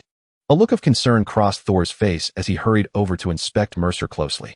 As she approached, a fragrant breeze enveloped him, not the scent of earthly perfumes, but rather that of Asgardian essence. Her attentiveness made Mercer somewhat uneasy, prompting him to take a step back. After all, the transformation from a Nordic warrior to a Nordic beauty was a challenge for him to accept. Carter was an established character who merely replaced Steve Rogers as Captain America, so Mercer found that transition easier to digest. However, Thor was a different matter entirely. The shift from a male god to a female deity was striking, and quite aesthetically pleasing at that. Previously, Mercer had considered Wanda, the Scarlet Witch, to be the most beautiful woman in the Marvel Universe. But now it seemed that the most captivating figure was the female Thor before him. Centuries of battle had sculpted Thor's physique, enhancing her curves and length in all the right places. Such a stunning figure, if placed among mortals, would undoubtedly go viral on social media within a day, overshadowing even Victoria's Secret models. "I'm fine. Just a minor incident occurred, but he has since returned to Asgard." As he spoke, Mercer gestured with both hands in a stopping motion, indicating to Thor not to approach him any closer. His actions puzzled the two women accompanying Thor, astronomer Jane and her friend and assistant, Daisy, who observed Mercer's behavior with curiosity. Thor was someone they both admired for her allure, yet this young man seemed unfazed. "Jane, this guy is quite handsome," Daisy nudged Jane and whispered. "I noticed. But we are not here to flirt with young men. We have important matters to attend to," Jane replied, though her gaze couldn't help but linger on Mercer's face. Even with his Eastern features, Mercer's appearance was undeniably among the most distinguished of men, attracting a significant amount of attention. "You're not here to check my credentials, are you? Perhaps you should first try lifting this hammer," Mercer interjected, redirecting the conversation as he sensed Thor's curiosity. She responded with a soft "oh," nodded, and approached the hammer in the center of the tent, grasping it with one hand and attempting to lift it. It did not budge. Thor's expression suddenly darkened as she employed her other hand, her demeanor growing somewhat fierce. Yet, despite her efforts, the hammer remained immovable. After several attempts, she stood to the side, somewhat disheartened, and sighed. "Have I truly lost my divine strength? Is it really that difficult to lift? Let me give it a try." Daisy, who had been observing from the sidelines, was eager to try her hand when she saw Thor struggling fruitlessly to lift the hammer. As soon as he stepped away, she excitedly approached, turning to Thor with a questioning expression. Thor sighed and shrugged casually. Daisy, filled with enthusiasm, stepped forward, grasped the handle firmly, and pulled with all her might. Could this thing really be lifted? A voice of astonishment erupted as Daisy realized that the hammer felt as though it was fused with the ground, as if it had always been connected to it. Thor sighed and explained, "This is the seal placed by my father. No one without divine attributes can lift it. And I have lost my godly powers because I am unable to do so. Then why don't we just dig up this piece of land and take it away?" Daisy suggested, her idea garnering approval from Jane, who also thought it was a splendid notion. Although it could not be lifted now, at the very least, relocating it to a safer place would be wise, as leaving it in this desolate spot was not ideal. Thor shook his head, clarifying that the seal did not allow any living being with consciousness to lift it, regardless of the means employed. Anyone attempting to raise it would be subject to the seal's constraints. The hammer itself was not particularly heavy. It could even hang on a coat rack, but attempting to indirectly lift it by lifting the rack would render one incapable of even raising the rack itself. Daisy, taken aback, could not help but exclaim, "Truly a celestial artifact, shrouded in mystery." The previously silent Mercer interjected, "What do you intend to do next? Loki is already aware of the hammer's location and knows you will inevitably come here. How is your relationship with him?" Thor sighed and shook his head, understanding the implications of Mercer's inquiry.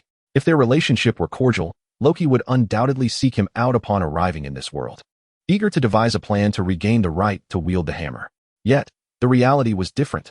Loki had come alone, fleeing in disgrace after a confrontation, showing no intention of assisting Thor. My brother has previously attempted to harm me, transforming into my favorite snake, only to revert back at the height of my joy and stab me in the abdomen, exclaiming in surprise, "Didn't he see that coming, did you?" Thor recounted. Mercer and Jane exchanged glances. "You truly have a peculiar sibling relationship," Jane remarked weakly. "Is it common for someone to disguise themselves as their sister's favorite thing only to spring forth and stab her?" The group was left speechless, astonished by this remarkable familial dynamic. After a prolonged silence, Mercer suddenly stood up, his expression grave as he gazed at the sky. "What's wrong?" Thor began to ask. But before he could finish, a tremendous sound reverberated nearby. Boom! The resounding clang of an ancient bell pierced the tranquility of the night, prompting the four to hastily emerge from their tent, their expressions a mixture of astonishment as they beheld two radiant beams of light descending from the heavens. As the brilliance subsided, two formidable figures of steel materialized before them. Upon recognizing the visitors, Thor's countenance darkened. These were the destroyers. Chapter 24. Thunderous armament. The two figures hailed from Asgard and served as the guardians of its treasury, known as the devastating weapons, the destroyers. Thor swiftly elucidated to his companions. These entities originate from Asgard, crafted from the same extraordinary metal as my hammer, you. Its hardness is such that even your nuclear weapons on Earth could not obliterate it. They possess no life, no capacity for pain, and can emit high-intensity thermal beams without restraint. That rascal Loki, there are only 4 destroyers in the Celestial Palace. And yet he has the audacity to deploy 2 simultaneously. What a show of respect for me, his sister. Thor seethed through gritted teeth. However, Mercer harbored an alternative perspective. Perhaps Loki's decision to unleash 2 destroyers was not for Thor's sake, but rather his own. Moreover, these destroyers were not necessarily dispatched to eliminate Thor, but seemed more intent on targeting Mercer. After all, the events of the day had transpired only hours prior, and the destroyers arrived that very night. Loki could not have anticipated that Thor and her companions would venture to such a location, leading to the inescapable conclusion that these 2 destroyers were indeed aimed at Mercer. It truly resembled a child who, unable to win a fight, resorts to seeking help from others, Mercer muttered to himself. Boom! The sonorous clang reverberated once more as another rainbow-hued beam descended from the sky. This time, it was Loki accompanied by a legion of over 100 Asgardian warriors. As the light dissipated, Loki momentarily paused upon spotting Thor, perplexed by her presence in this locale. Following the arrival of the destroyers, he had now brought an entire army. "Loki, do you truly fear that I might evade death?" Observing the grand spectacle, Thor squinted, delivering a cutting taunt. Mercer felt a twinge of embarrassment at Thor's words. After all, Loki was unaware that Thor would be in attendance. His presence here was entirely for Mercer's sake. "You all step back a bit. He is after me. Stay behind and look for an opportunity to escape," Thor whispered to Mercer and the others. Mercer had intended to voice something further, but Thor stepped forward, shielding the 3 behind her, and called out to Loki. "If you wish to kill me, then do so. They are innocent and should not be subjected to your wrath." Her words cast a pall over Loki's face. This woman truly dared to say anything. Mercer could not help but think her foolish, as sibling disputes were typically kept under wraps. After all, Asgard was but a small realm. Should word spread of a rivalry for the throne between Loki and Thor, it would tarnish their reputations. They were both devotees of Odin, who decreed who would ascend as the next divine ruler, not a contest akin to a corporate struggle for a CEO position between Thor and Loki. Upon hearing Thor's loud exclamation, both he and Mercer found themselves at a loss for words. It seemed that she was not typically silent, but rather lacked the opportunity to speak, as Loki's previous antics had not truly harmed her. However, now that she had transformed into a mortal, a fragile being susceptible to death, Thor felt compelled to shout out. Thor, what brings you here?" Loki glared at Thor, his expression darkening. "Do you intend to sabotage my affairs at every turn? Speaking to your sister in such a manner, are you not here to eliminate me?" Loki's tone of confusion took Thor by surprise. This grand display was not directed at him. If not, then who else could it be for? "Let our grievances be addressed another time. I am here for this individual." With his spear pointed directly, Thor followed Loki's gaze and was astonished to find Mercer standing there. "What enmity do you hold with him? This human dares to provoke the dignity of Asgard. I have brought my army to demonstrate what Asgard truly represents." The spear struck the ground with an authoritative thud, and in that moment, Loki appeared to embody a monarch. Had Mercer not previously driven him away, he might have truly believed that. What a challenge to Asgard's dignity. It's merely your inability to best me that has you scurrying back to rally your forces. How disgraceful. Mercer concluded with a mocking TSK, amplifying the derision in his words. Loki, standing some distance away, gritted his teeth, tightening his grip on the spear. As he mocked, Mercer discreetly observed the opposing army. The destroyer bore no significant differences from his recollections, yet the appearance of the Asgardian guards was somewhat unexpected. In Mercer's memory, the Asgardian guards wore circular helmets with a truncated top, but now, their helmets were adorned with curved goat horns resembling Loki's crown, albeit much shorter. What is the origin of this army? Is this the armor worn by your Asgardian forces? Mercer inquired quietly of Thor. Thor shook his head gravely. No.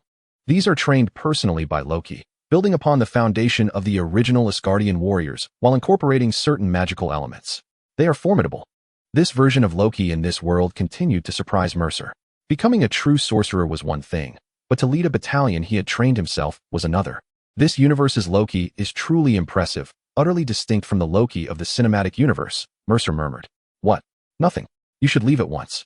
As you are now merely a mortal, you cannot assist here. I will handle this matter. Mercer cracked his neck and stepped forward, preparing his body for what lay ahead. You will manage, but what if? Before he could finish, Thor stood stunned, mouth agape at the scene unfolding before him.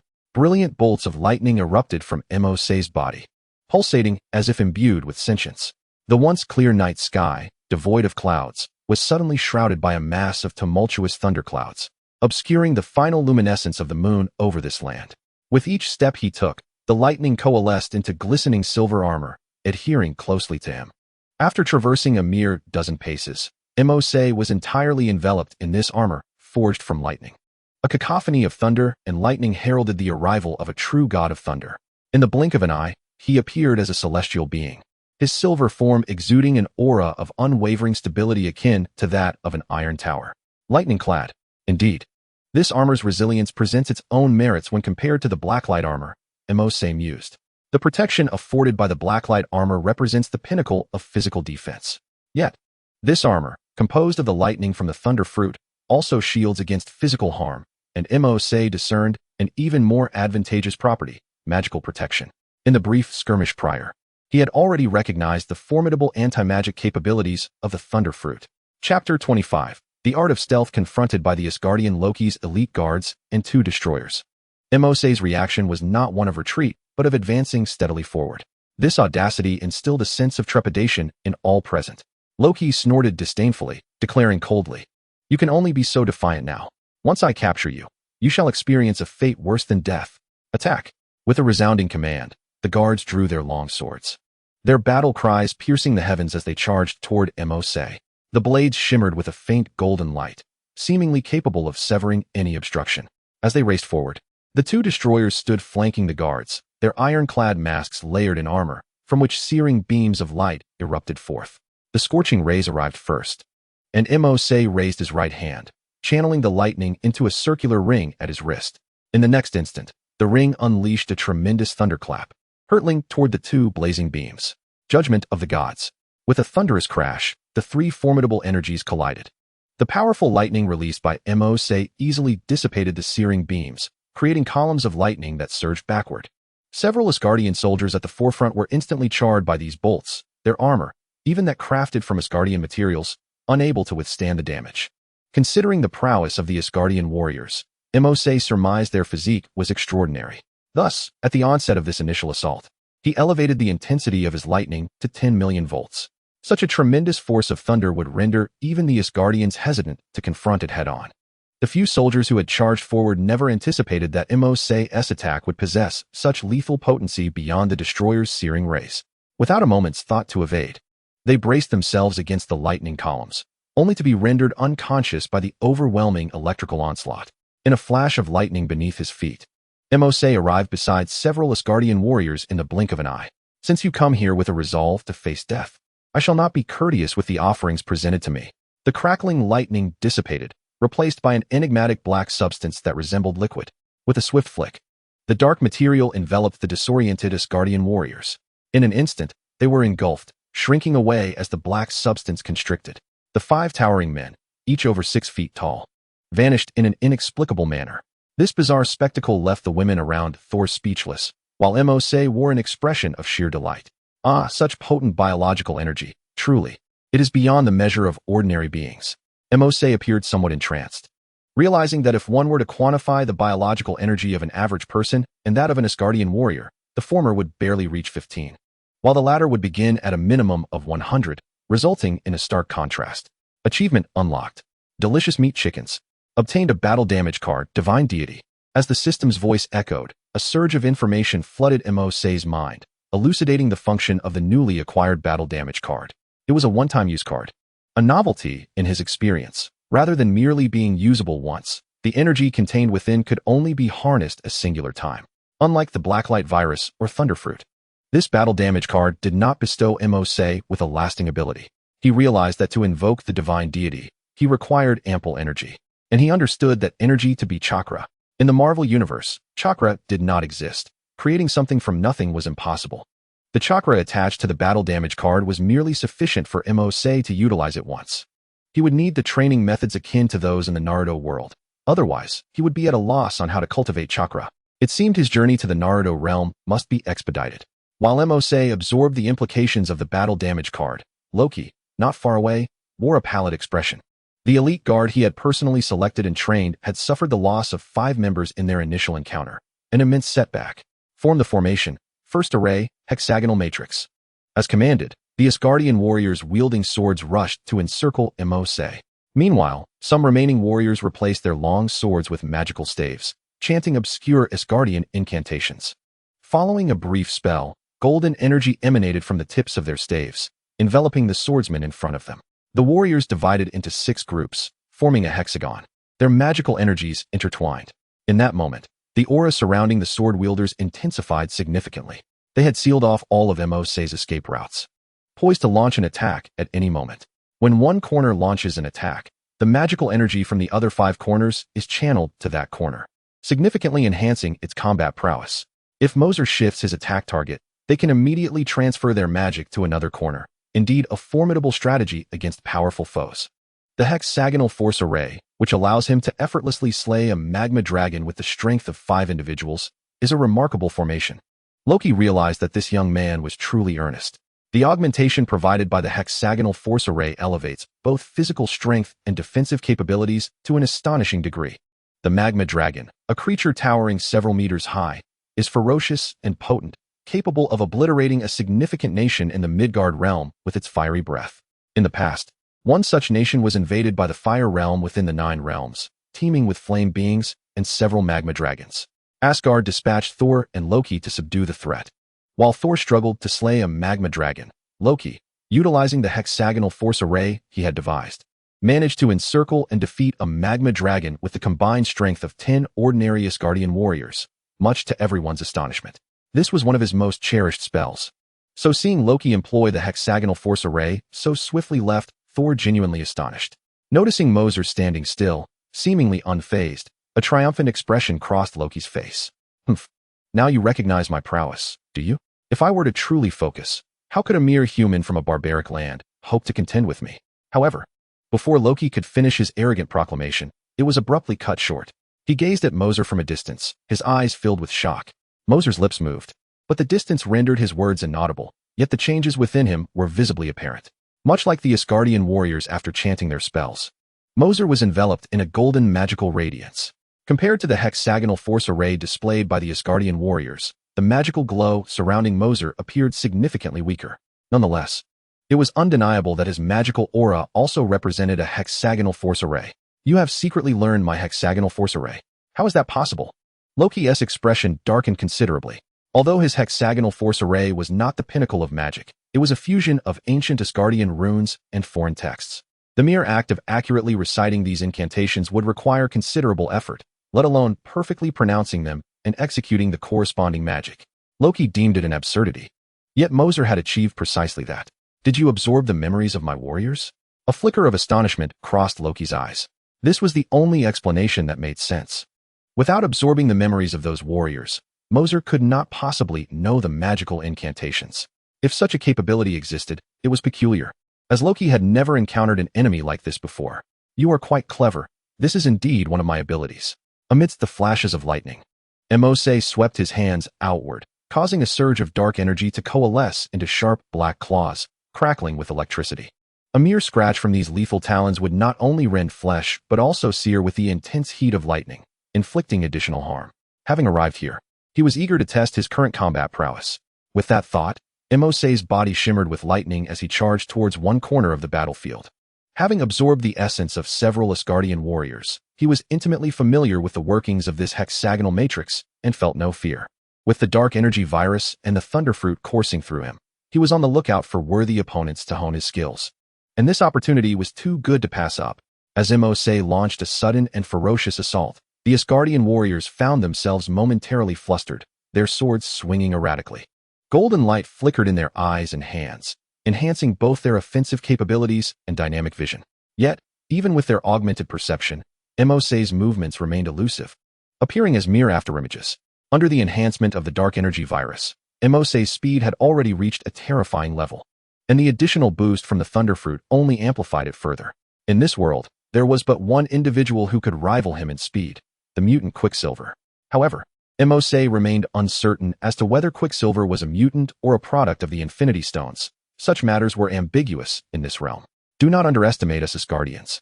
One warrior gritted his teeth and shouted, his speed visibly increasing as he managed to keep pace with Mose, albeit just a step behind. The velocity of both combatants was astonishing, leaving onlookers to hear only the resonating clash of their weapons. Meanwhile, Loki stood at the back, urging the buffed warriors to channel more magical energy into the formation. This fellow was clearly not fighting earnestly. Not far away, Thor squinted, her millennia of battle experience allowing her to quickly discern Mose's strategy. Why is he not encircled? Daisy and Jane were puzzled.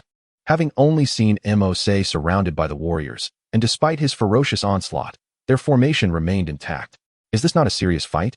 Thor's gaze lingered on Mose, observing how the Asgardians encircled him. He strikes here, then there, effortlessly darting to another angle when he senses fatigue in his opponents.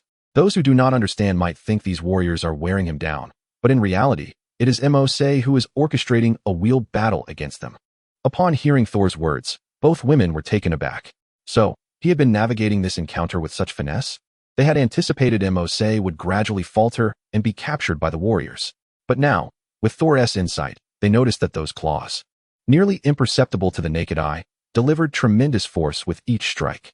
One might question whether this individual ever tires, as he continues to engage in battle without pause for an extended period. Among those present, only Thor perceives this fact. However, even if Loki were slow to react to the unfolding combat, it is inconceivable that he would remain oblivious for such a duration. Observing the relentless onslaught from the destroyer, Loki's countenance darkens as he discerns the underlying intentions. Destroyer, leave no survivors. With this shift in Loki's command, the warriors casting spells upon the hexagonal array abruptly redirect their focus towards the two destroyers. The golden energy transforms into a rich emerald hue, enveloping the legs of the destroyers. They spring forth with astonishing speed, a stark contrast to their colossal forms. The Asgardian warriors, witnessing this spectacle, promptly retreat, ceasing their skirmish with the destroyer. The fighters spread out, transitioning from a hexagonal formation to a circular one, their long swords piercing the ground and interlinking to create the semblance of a ring's edge. The destroyers then charge into the circle, raising their massive iron fists, larger than any head, to strike at the adversary. The impending assault carries an overwhelming pressure, and Mercer is taken aback by the terrifying velocity of this turret-like automaton. He sidesteps, narrowly avoiding the colossal fist that swipes past him. Unfazed by the missed strike, the destroyer shifts its faceplate, a searing beam of flame coalescing within. The fist of the destroyer unfurls, aiming to grasp Mercer's nape, intending to deliver an Asgardian-style fiery embrace. But just as the attack approaches, a surge of dark energy erupts from Mercer's back, transforming into a massive obsidian hand that seizes the destroyer's wrist, rendering it immobile. A brilliant silver glint flashes in Mercer's eyes, and within half a second, a battle axe forged from lightning materializes in his grasp, striking unerringly towards the destroyer's head. At such a close range, the axe, charged with over 1,000,000 volts of electricity, unleashes tremendous force, the air itself seeming to rip apart as it hurtles forward, trailing arcs of lightning towards the destroyer's skull. With a resounding thud, the destroyer's head is cleaved off by the lightning axe wielded by Mercer. Almost immediately, a black and white longsword appears in his hand, and he turns to deliver a horizontal slash. The second destroyer suffers a grievous wound, a gaping sword cut piercing its body. The temperature of the dark blade does not pale in comparison to the flames of the destroyer, and with a calculated application of lightning's intensity. The dark sword's innate ability to slice through iron is magnified exponentially. While the material of the destroyers is formidable, Mercer's weaponry is far from commonplace. These items, within their original realm, are exceedingly potent, and in Mercer's hands, they transcend mere strength, ascending to an entirely new echelon.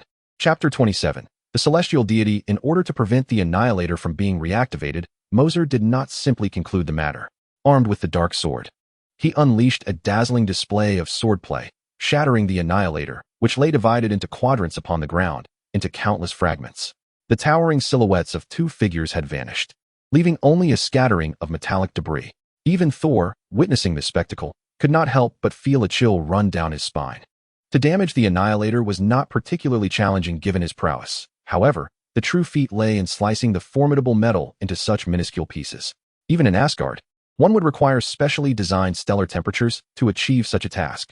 The temperature necessary to vaporize an ordinary human on Earth ranges between 8,000 to 10,000 degrees per millisecond, a threshold barely sufficient for cutting through this metal. Yet, Mercer's sword effortlessly cleaved through it. Could it be that the blade's temperature exceeded 10,000 degrees? Unbeknownst to them, the actual temperature of the dark sword soared beyond 200 million degrees, constrained by the internal magnetic field of the handle, preventing the blade's light beam from radiating heat outward.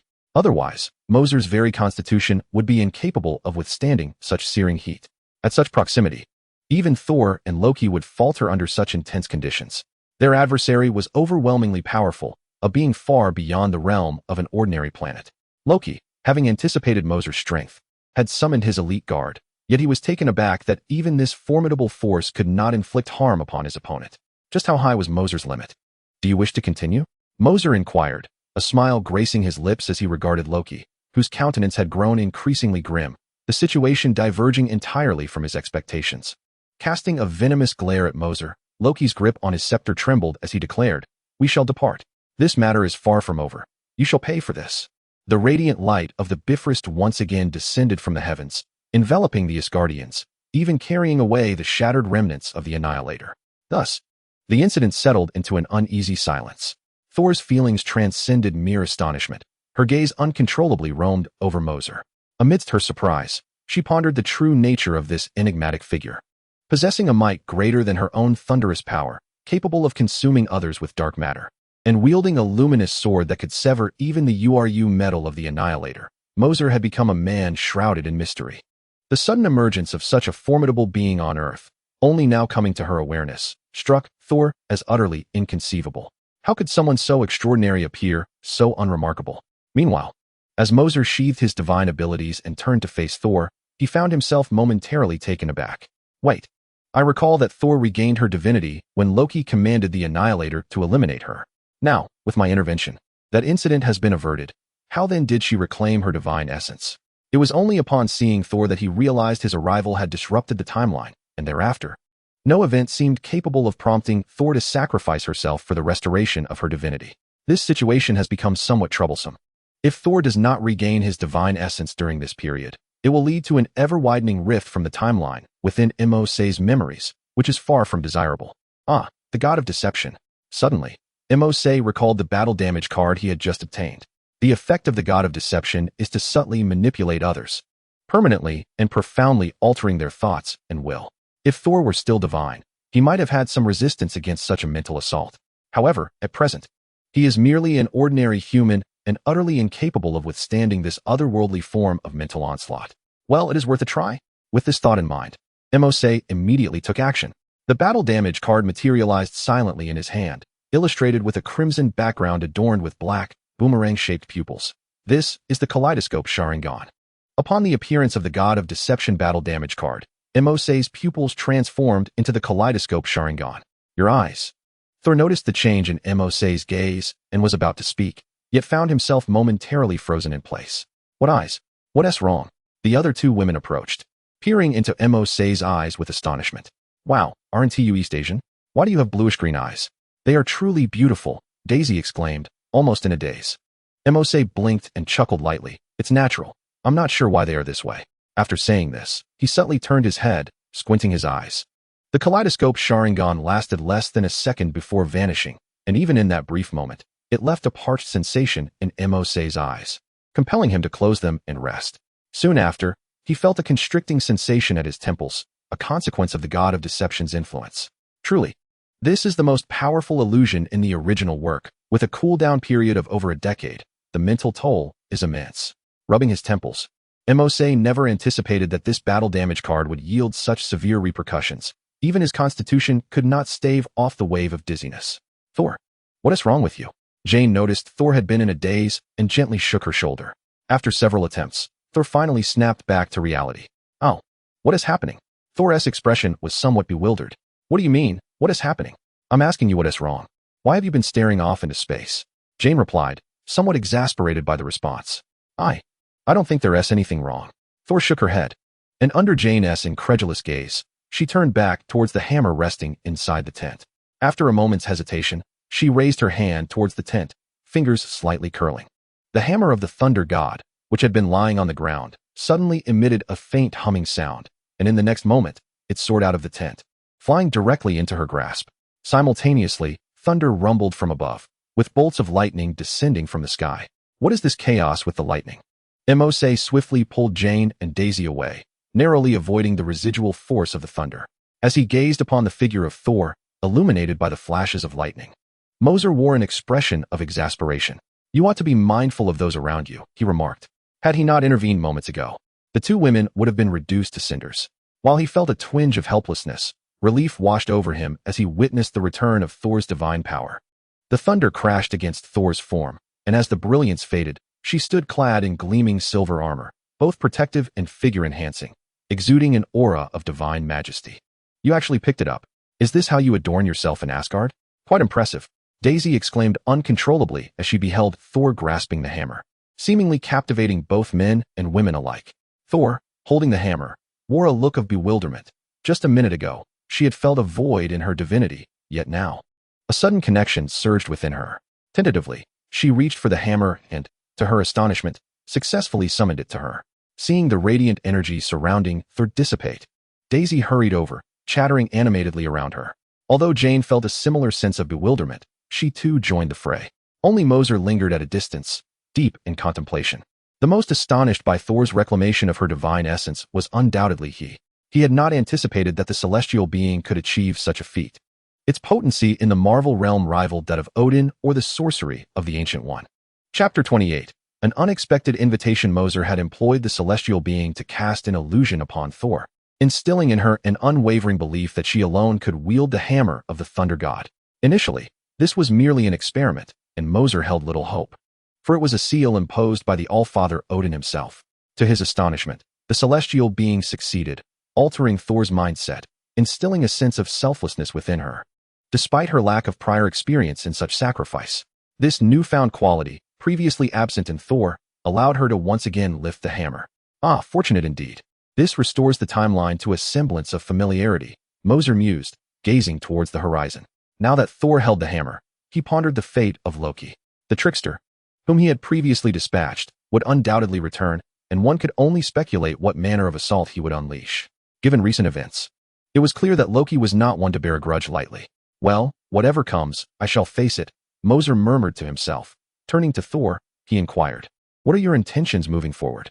Thor weighed the hammer in her hand, casting her gaze skyward. I must return to Asgard. With my powers restored, I must act swiftly. I cannot fathom what Loki might concoct in my absence. Indeed, Mercer nodded in agreement. With you present, that rascal should be unable to stir much trouble. Thank you, Thor said, casting a profound glance at Mercer, uttering a phrase that left onlookers in confusion.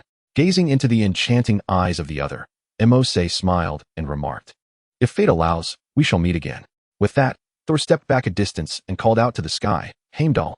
In the next moment, the radiant light of the Bifrost descended once more, whisking Thor away.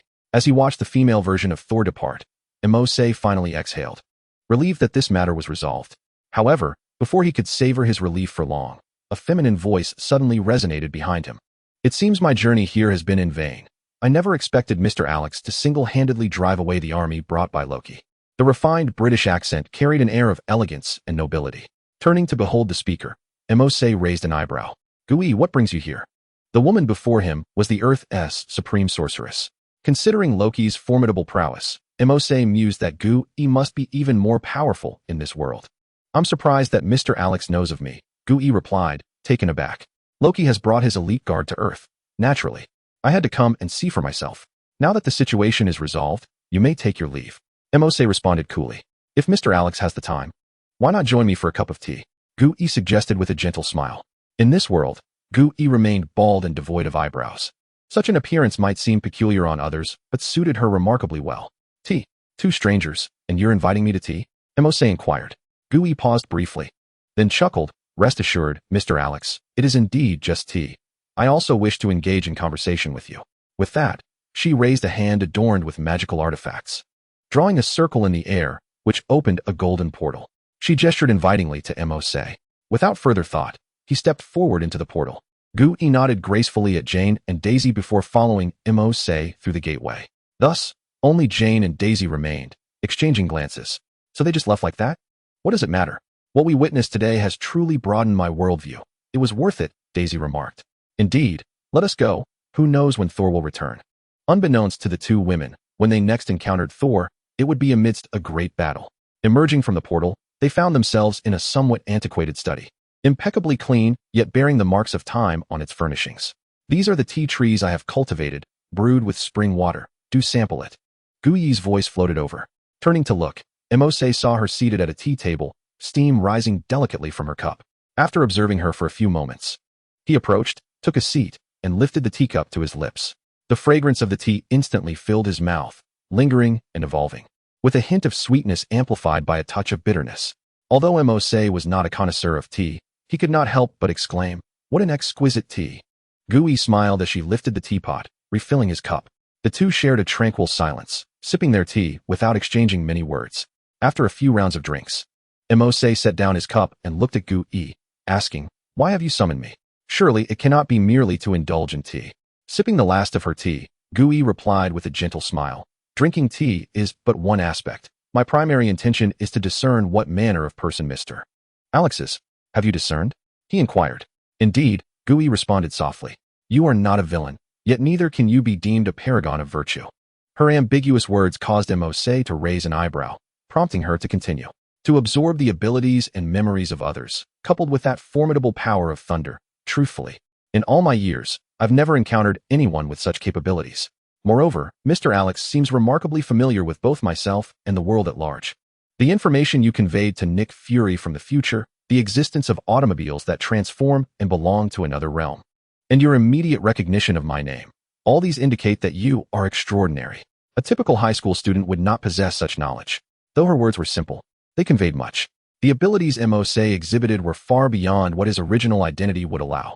For an ordinary high school student to abruptly acquire such powers could be deemed a stroke of fortune. However, to face Loki's army with unwavering composure and to utter Gu-E's name so effortlessly suggests that unless his abilities include foresight, he could not possibly know such things. So, what is it that you wish to convey? Mose smiled, his expression unchanged by her remarks. I wish to inquire, Gu-E said, her gaze fixed intently on Mose. From which universe does Mr. Alex hail? Might you enlighten me? Chapter 29. Gu-E's request. Oh, what prompts such a question? Mose did not answer directly, instead smiling back at her. Gu-E, unhurried, replied, "You are undoubtedly aware of my responsibilities to safeguard Earth from the encroachments of magical dimensions. At times, I utilize the Eye of Agamotto to glimpse into the future. While I do not intervene in the course of destiny, I wish to see what transpires ahead. Just the other day, as I employed the eye once more, the formerly clear images of the future abruptly became obscured. Obscured, the day before yesterday, Mose pondered, realizing that this date coincided with the day he activated his system. This meant that from that moment onward, the timeline began to diverge from what he once knew. It was now evident that this world was indeed different from the one he had previously understood. Noticing Mose deep in thought, Gu-E did not linger long before continuing. I have been searching for the cause of this obscurity, and ultimately, I found it within you, Alex Mose. Your emergence has rendered the timelines I observe hazy and indistinct. There are only two possible causes for this phenomenon. One is that a powerful magical entity has interfered with the timeline. The other is that a being not of this universe has arrived, thereby altering the original timeline. I suspect Mr. Alex leans towards the latter. This statement caused Moose to pause momentarily, raising the teacup to his lips, before a faint smile graced his lips. After savoring the tea, he slowly remarked, "You, in this universe, are indeed formidable, Supreme Mage. I do not contest your title." Such words, nearly an acknowledgement, prompted a slight arch of the brow from Gu Yi, a reaction that, while expected, still surprised her. "How did you arrive in this world? Were there others with you?" Gu Yi's tone carried an urgency. It was not surprising. Given that even Muz alone was immensely powerful, Gu Yi could not claim to completely surpass him. Through their brief exchange, she discerned that Muz was not malevolent. However, if there were others as potent as him from beyond, it could pose a threat to Earth and perhaps this universe itself. "Rest assured, I arrived in this world alone. And I believe I am the only traveler here," Muz replied, convinced there was no other interloper. If there were, it would surely be a formidable presence. "However, I do not intend to disclose my origins. Do you intend to compel me to speak?" As he spoke, a flicker of lightning danced at his fingertips, grasping the cup. "Of course not," Gu Yi responded with a gentle smile. This invitation was merely to engage in conversation. It must be said, the Supreme Mage, having lived for centuries, did not display anger upon witnessing the spark at Muz's fingertip. As she stated, it was simply a tea invitation. Having absorbed the perspectives and insights of many, Muz scrutinized Gu Yi for a moment, recognizing her lack of malice, and the lightning at his fingertips dissipated. "May I request your assistance?" Gu Yi suddenly inquired. "Request my assistance?" Muz raised an eyebrow, intrigued that the illustrious Supreme Mage sought his help. "Do tell." He was not in a hurry to agree, wanting to understand the nature of the request first. "Are you acquainted with Dr. Strange?" Gu Yi inquired. Upon seeing Muz nod, she continued. "This individual is to be my successor. Logically, he will encounter an incident that leads him to seek training here, subsequently taking my place as the master of this realm." Muz nodded along, well aware of these events. Hearing them articulated by Gu Yi felt peculiar, as though two individuals familiar with the script were divulging the plot. "I fear he may not survive that incident. Should he not, I hope you can lend a hand, at the very least, to prevent him from straying onto the wrong path, or even eliminate him." Such resolute words took Muz by surprise. Dr. Strange did not survive that accident, and still came to study magic at the Supreme Sanctum? If he were truly like this, his performance in Avengers Endgame should not merely be limited to managing the waters. The potential for darkness could indeed empower him, mused Mo-Su. Observing the myriad expressions on Mo-Su's face, oscillating between solemnity and peculiarity, Ancient One, though unaware of his thoughts, since they were intricately entwined with strange dark transformation and Mo-Su's envisioned future, hence the captivating display of emotions. With a resigned sigh, Ancient One found herself at a loss. Gazing across the earth, she pondered that if Strange were to encounter any peril in the future, the Avengers would undoubtedly prove unreliable. Their combat prowess was simply not on the same level. A master of magic, steeped in darkness, could silently eliminate everyone. One moment, he might be laughing with allies, and the next, stepping into a realm of illusions. In such a scenario, the victim would remain oblivious, akin to falling into slumber, unaware of their descent into unconsciousness unless disturbed by external forces. This was the true reason why Ancient One had invited Mo-Su for tea, not because of his potential threat to Earth, nor out of fear of other beings like him from beyond, but due to her concern that Strange might falter in his role as the Sorcerer Supreme. Why must he assume the mantle of Sorcerer Supreme when you are undeniably formidable yourself? Mo-Su did not immediately acquiesce. This was no trifling matter, as emotions have historically been a volatile force. Should he agree, he would ultimately confront a corrupted Dr. Strange. The challenges posed by such an adversary were indeed unfathomable. "Do you know how I have survived until now?" Ancient One inquired. Mo-Su glanced around to ensure no one was listening before softly responding, "Dormammu?" This word elicited a shift in Ancient One's otherwise composed demeanor, indicating that Mo-Su's knowledge surpassed her expectations. Ancient One chuckled softly, shaking her head, captivated by the peculiar sensation that she could not conceal anything from him. "What universe do you hail from?" Mo-Su lifted his teacup and took a sip, feigning mystery without divulging further. Acknowledging that he was already privy to everything, Ancient One candidly admitted, "Indeed, I have survived by drawing upon Dormammu's power. While this has granted me centuries of life, it is ultimately a being of higher dimensional darkness, and I cannot continue to absorb its energy indefinitely. In the past, I absorbed it due to the lack of a suitable successor. Now that one has been found, I can cease my consumption of its energy. Consider it a form of early retirement." Chapter 30. Maximum Strength. Seeing the sincerity in her words, Mo-Su did not hastily refuse, but instead contemplated the implications of this proposition. As he pondered, the voice of the hero card system resonated once more in his mind. Mission initiated. Master any spell within the Sanctum Sanctorum to receive item card 1. Upon hearing the sudden announcement, Imosu raised an eyebrow, realizing that a choice had been effectively made for him. Acquiring the arcane arts within the Sanctum Sanctorum appears to be a commendable option, especially since I have absorbed a few Asgardians and possess a modicum of magical aptitude. Thus, it is worth a try. After contemplating the feasibility of mastering magic, I realized that had this task been presented to me before absorbing the Asgardians, I would have unequivocally declined. Struggling to grasp the English language has been a formidable challenge, let alone deciphering the enigmatic script of spells from an unfamiliar tongue, which would seem a fanciful endeavor. However, the current circumstances present a viable opportunity.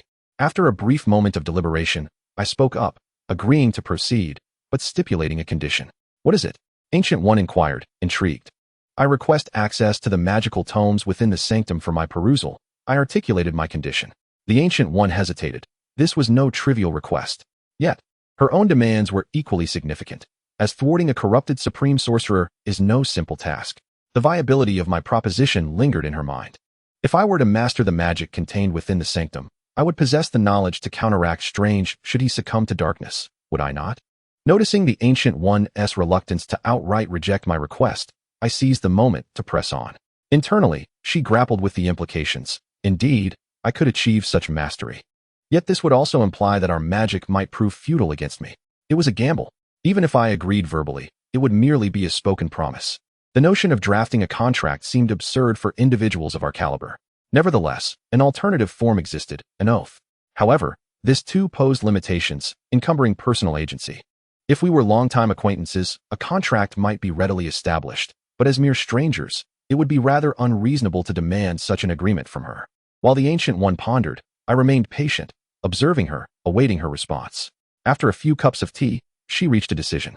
Fixing her gaze upon me, she declared, "Very well, I accept your terms, but I sincerely hope that Mr. Alex will not renege on his word. Rest assured, I have no intention of deceiving you. Besides, should Strange fall into darkness, I too doubt that the Avengers would be capable of resolving the matter." Both of us possessed a semblance of foresight regarding future events. And in our minds, the formation of the Avengers was an inevitable reality, prompting us to mention them directly even though they had yet to make any formal announcements. "Then let us experiment with magic," I suggested, my expression tinged with excitement.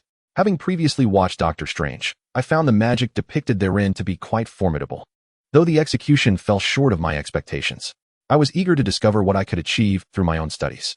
My enthusiasm momentarily startled the Ancient One, reminding her that I was merely a high school student. In the span of a brief tea ceremony, the two individuals reached a resolution regarding significant matters. "Let us proceed and observe," Gui declared, gesturing with his hand.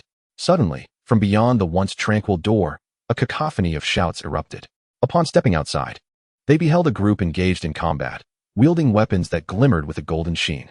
"These are magical artifacts," Gui remarked, "though they do not appear particularly formidable. Despite their golden radiance, the power of these artifacts seems limited, lacking the intense heat of my own dark sword."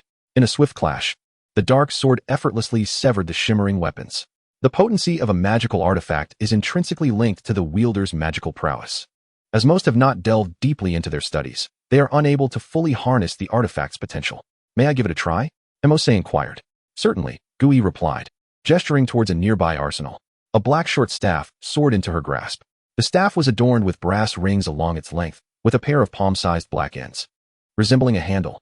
"This is the staff of the Court of Life. Some spells are too potent for ordinary mages to master, hence we embed them within these artifacts." As Gui spoke, she firmly grasped the staff and gave it a sudden tug. The staff extended, revealing luminous threads akin to golden webbing connecting its brass rings. Infused with magic, the weapon could transform into myriad shapes, contingent upon the wielder's technique. Handing the staff of the Court of Life to Mose, Gui noted its substantial weight, hinting at its extraordinary material. Mose surmised it was forged from something far beyond mere metal, its age suggesting it had endured countless years of magical infusion without showing signs of wear. "What does it feel like to infuse magic?" Mose asked, aware of the magical essence within him, yet having only recently absorbed the powers of a few Asgardian warriors, leaving him little time to learn its application. It was fortuitous to have a master of magic nearby for guidance. "This is difficult to articulate. Typically, we provide magic tomes to apprentices, allowing them to interpret the knowledge themselves. A common individual can perceive the existence of magic and learn to store it within a month, ultimately feeling their inner magic and infusing it into the artifacts with ease." With that, She summoned a robust man with dark skin. This is Modu. You may practice with him. I sense the magic within you, and combat will facilitate the infusion of that power. Before them stood Modu, nearly 6 feet tall. Sporting a closely cropped hairstyle, clad in the training attire of the Supreme Sanctuary, his exposed arms showcasing impressive musculature. Modu silently nodded at Mose, offering a tacit greeting. Gently passing the short staff to Mose, Gui stepped back a short distance, a serene smile gracing her face as she observed them. Please, let us commence with the simplest of steps. Let us begin, she suggested. However, Mose raised his hand to halt her words, interjecting, no need for that. Let us escalate to full intensity directly. Chapter 31. The visitor from beyond Mose, brought forth by Gui, appeared to be merely a novice in the art of magic. Yet his audacious request to engage at full strength seemed rather presumptuous. Modu cast a reluctant glance at Gui, who, contrary to his expectations, displayed no resistance, but rather a contemplative demeanor. What could this mean? Is she truly allowing him to unleash his full power? After a brief moment, Gui turned to Modu, reassuring him, do not worry, unleash your full potential. Even if you injure me, I can heal. Modu regarded Mose with a peculiar expression, saying, if there happens to be any accidental harm, I hope you will not take offense. Mose nodded with a smile, stepping back to maintain a safe distance from Modu. Due to their impending duel, Gui had instructed the other apprentice mages to pause their training and gather on her side to witness the confrontation. As they observed Mose, brought in by Gui, face off against the esteemed Modu, curiosity filled the air. Most of the apprentices were around 23 years of age, and compared to them, Mose appeared remarkably youthful, sparking further intrigue among the onlookers. What was Gui attempting to achieve today? I shall still hold back a bit, Modu thought initially. But before he could finish his thought, Mose's figure flickered, and in the blink of an eye, he closed the distance of 10 meters, standing right before him. Just as Modu sensed the urgency of the moment, he instinctively raised his life tribunal staff in defense. Clang! The sound of metal striking metal resonated as Mose's staff collided with Modu's. Remarkably, Mose's staff showed no sign of magical infusion. So this strike lacks magical energy. It seems this is not as simple as it appears, Mose mused softly. He refrained from launching another attack, stepping back to maintain a safe distance. Mose examined the life tribunal staff intently, seemingly contemplating how to channel his magical power into it. Meanwhile, beads of sweat trickled down Modu's forehead. He had not anticipated Mose's speed to be so extraordinary. Is this speed characteristic of an ordinary person? This boy is indeed formidable. No wonder he spoke of unleashing full intensity. It appears I can no longer afford to hold back. With that thought, Modu shifted to offense, channeling his magical energy into the life tribunal staff, and launched an attack towards Mose. The ensuing events left onlookers astounded. No matter how Modu struck, Mose consistently discovered an unexpected angle to deflect his assaults. However, Moser had no intention of retaliating. Once the attack was neutralized, he stood there in a daze, fiddling with his own staff. Modu had never experienced such a profound sense of defeat. He could discern that his opponent was not striving to overcome him, but rather exploring how to channel magical energy into the staff of Life Tribunal. After exchanging blows for about 10 rounds, Modu reluctantly raised his hand and conceded, I give up. Why? Moser appeared bewildered, still unaware of the impact of his actions. Haven't I yet touched you? How can you concede? Modu replied. Gui chuckled and beckoned Moser to her side. Taking the staff from his hands, she remarked, it seems that using this all at once poses a bit of a challenge. Why not try this instead? As she spoke, Gui conjured a dark golden double-finger ring with a mere gesture of her right hand. This is the suspended ring. It serves as both an offensive weapon and a means of transportation for us mages. When I sought you earlier, it was through this that I opened the portal. Receiving the suspended ring from Gui, Moser was not unfamiliar with it. After all, it was the very object he had encountered first when Dr. Strange visited. However, this too required considerable concentration, for without it, mastery would be elusive. While Gui continued to explain the usage of the suspended ring, she watched as Moser donned the ring and began to mimic her by drawing circles in the air. Before she could finish her sentence, golden light flickered before his fingertips, and to her astonishment, he opened the portal of the suspended ring in mere moments. Staring at the portal, Gui's mouth fell slightly agape, momentarily rendered speechless. After a brief pause, she gazed at Moser and slowly inquired, were you merely pretending when you claimed you could not channel magic into the staff? Moser felt a twinge of embarrassment. It was indeed amusing that while he had struggled to infuse magic moments ago, he had now effortlessly opened the portal. No, I just made a casual gesture, and it opened, he shrugged, his words eliciting incredulity. Many apprentice mages, witnessing this scene, began to regard Mercer with newfound respect. For many of them, it had taken over a week to open the portal after acquiring the suspended ring, while others had taken nearly a month without success. In stark contrast, Mercer had managed to unlock the portal in a mere 2 minutes, and his nonchalance only added to their astonishment. Well, magic does have its adaptability. Instances of unfamiliarity with one spell and instant mastery of another are not unheard of, Gui remarked. At this moment, Mercer heard the system's voice resonate in his mind. You have obtained item card 1. Upon hearing this, Mercer let out a quiet sigh, regretting not having chosen the suspended ring first. He had overestimated his prior absorption of the Asgardian warriors. Although he possessed a certain degree of magical energy within him now, he remained oblivious to its application and had not had the opportunity to explore their memories. Holding the Staff of Life Tribunal had felt akin to wielding an iron rod. As Gui was about to convey some cautionary advice, she noticed Mercer's expression shift to one of solemnity. After a brief moment of surprise, both turned their gazes towards the horizon. There, a fiery light descended from the sky, landing upon a nearby mountain range. What could that be? Mercer pondered, intrigued by the sight. Let us go take a look. Without hesitation, Gui retrieved her suspended ring and opened the portal, stepping through with Mercer closely behind her. Upon emerging from the portal, they scanned their surroundings. There, Mercer pointed, and Gui followed the direction of his finger, spotting a colossal creature sprawled on the ground. Gui's countenance grew serious as she nodded, reopening the portal, and the two approached the massive being. Upon seeing the creature, they exchanged glances, both astonished by the sight before them. The creature, resembling a small mountain, was a deep shade of green and took on an irregular, liquid form. Yet it appeared to be solidified. Atop this mountainous entity rested 2 enormous eyes, each at least a human height, staring blankly at Gui and Mercer. Is that a slime? Both Gui and Mercer exclaimed in unison, recognizing the enormous green creature as a liquid monster known as a slime. Such beings existed on Earth, though in scant numbers, likely amounting to less than a tenth of this one. This massive specimen undoubtedly hailed from another world. However, its combat prowess was exceedingly low, easily manageable by any planet that had entered the age of firearms. After observing the creature for a moment, a delicate voice suddenly rang out from behind them. Are you here to steal my food? Chapter 32. The girl in an instant. Mercer and Gui sprang to the side, and a golden magical array weapon materialized in Gui's hand. Simultaneously, a soft sound emanated from Mercer's body as silver lightning entwined around him, forming a fitted coat of lightning, while a lightning battle axe appeared in his grasp. Gui was taken aback by the sheer finesse of his energy manipulation. Though the coat appeared thin, the energy contained within was formidable. She sensed that even a gentle touch could result in an electric shock. What's wrong? Mercer inquired, noticing Gui's gaze. Nothing. I am merely astonished by your adeptness and energy utilization. It is remarkably refined and distinctive, Gui replied candidly. It's nothing unusual. This is standard practice for our mystical great nation, Mercer replied with a faint smile. Thor just swings his hammer mindlessly, striking with lightning.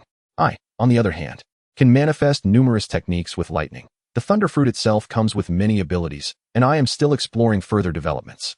Both remained vigilant, observing the girl who had suddenly appeared behind them as she gradually approached, revealing her true identity. The young woman appeared to be around the same age as Mercer, approximately 18 or 19 years old, standing at about 1 meter and 60 centimeters tall.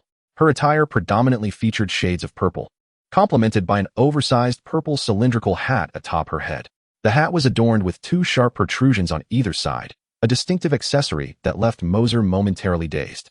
It invoked memories of a figure, no, rather a deity, whom even 10 Mercers could not hope to confront. The girl's fair complexion was partially obscured by a delicate purple veil, and her violet eyes surveyed Mercer and his companion for a brief moment before a gentle voice emerged from her rosy lips. Indeed, I have pursued it for quite some time. This creature possesses little combat prowess, but excels in evasion. Initially, it aimed to descend upon a densely populated city, but I managed to divert it to this desolate wilderness. Otherwise, it could have caused significant harm to your planet. Both Gui and Mercer wore expressions of astonishment, realizing that she had considered Earth's well-being in her actions. Mercer, in particular, felt a flicker of understanding regarding the girl's identity, though he hesitated to confirm it. After all, if she were truly connected to that celestial being, matters could become complicated. Mr. Alex, what are you doing? Stop staring, Gui discreetly nudged Mercer, who had been fixated on the girl, his gaze impolite given the uncertainty surrounding her true nature. Mercer, jolted back to reality, acknowledged that he had indeed been lost in thought. Naturally, he would never admit that it was the girl's striking figure and appearance that captivated him. Rather, it was her attire that summoned a vivid image from the depths of his mind. It resembled one of the 5 primordial deities from the Marvel Universe, known for sustaining itself by consuming planets, and was humorously dubbed a unit of power by numerous internet users in Mercer's previous life. The girl's outfit, with its iconic pointed cylindrical hat and entirely purple garb, bore an uncanny resemblance to that figure, achieving a similarity of 90%. Well then, let us discuss matters once I finish my meal, the girl in purple cheerfully declared as she hopped over to Mercer and lightly patted his shoulder. Standing before a mound of slime, her petite frame seemed almost imperceptible in comparison. With a small opening of her mouth, the substantial heap of slime before her transformed into a stream of energy that flowed into her mouth, the process lasting no more than 10 seconds. In an instant, the colossal mound of slime vanished from the sight of Mercer and Gui, who stood in dumbfounded silence, gazing at the girl. She grimaced and rubbed her stomach, exclaiming, "Alas, this is hardly sufficient sustenance." Her smooth abdomen, resembling jade, showed no sign of having consumed anything at all. Observing the adorable expression of the girl's distressed face, Mercer took a deep breath and inquired, "Is your father the planet devourer?" Upon hearing these words, Gui was taken aback, turning her head in astonishment, her surprise beyond expression. She was certainly familiar with this name. Such an entity could effortlessly annihilate the earth. Even Gui, when faced with such a being, could only surrender, utterly incapable of putting up a fight. Why would Mercer possess knowledge of such a shadowy existence? The girl's expression mirrored her own surprise. It had been a considerable time since she had either heard or uttered that name. "How do you know this?" It was this inquiry that prompted her to scrutinize the human boy before her with newfound seriousness. Upon receiving the purple-clad maiden's affirmative confirmation, Mercer refrained from directly answering her question, growing increasingly wary. This was, in fact, the last response he wished to hear. "This is not vital. What truly matters is that your father survives by devouring planets. Are you truly here solely for this slime?" Mercer could not reveal that this knowledge stemmed from his past life, as it would be the most peculiar revelation. Thus, he deftly shifted the topic to another matter. At this juncture, Gui also regarded the purple-clad girl with a serious demeanor, clearly concerned about her purpose for coming to Earth. The two of them watched the girl with palpable caution, to which she merely scoffed and replied, "I am not someone who disregards life like my father. With so many beings on Earth, I could never bring myself to harm them." This statement astonished Gui, in her recollection. A planet devourer would not hesitate to act against any living planet. Yet here was his daughter exhibiting such a perspective. In contrast, Mercer's expression shifted. The corners of his mouth gradually curled upward, as if concocting a scheme. Suddenly, he raised his palm, gathering thunderous energy into a sphere the size of a thumb. Tossing it up and down in his hand. "Why not accompany me? I can offer you delightful treats." Mercer tossed the lightning sphere as if he were a dubious uncle attempting to entice an unsuspecting girl. Had Gui not known this individual, she might have considered alerting the authorities. Mercer, too, felt a bead of sweat form. If this ploy succeeded, he would be able to navigate the Marvel Universe with ease. The challenges that lay ahead on Earth could not possibly compare to the threats posed by the villains, who together were no match for the girl. Keeping her by his side would be an incredible boon. The lightning sphere in his hand bore no extraordinary effects. It merely contained pure thunder energy. And if one were to insist, casting it could provoke a grand explosion. "Is this sphere in your hand what you intend to offer me as a treat?" "I need to verify its quality first," the girl stated. Mercer did not refuse. Instead, he conjured several more and tossed them to her. Upon receiving the spheres, the girl, without hesitation, swallowed one whole. Chapter 33. Transformation. Is this thing safe? Gui leaned closer to Mercer, her brow furrowed with concern. They were in the presence of a deity, and she dared not treat the matter lightly. If something were amiss with the sphere Mercer had provided, both of them could meet their demise. "Rest assured, I have not tampered with it," Mercer replied. The initial words of Mercer provided Gui with a moment of relief, yet the latter part sent shivers down her spine. It was merely an energy bomb capable of obliterating a medium-sized city. "A medium-sized city? You intend to feed her such a thing?" Gui's tone was laced with disbelief. Had this claim been uttered by anyone else, she would have scoffed.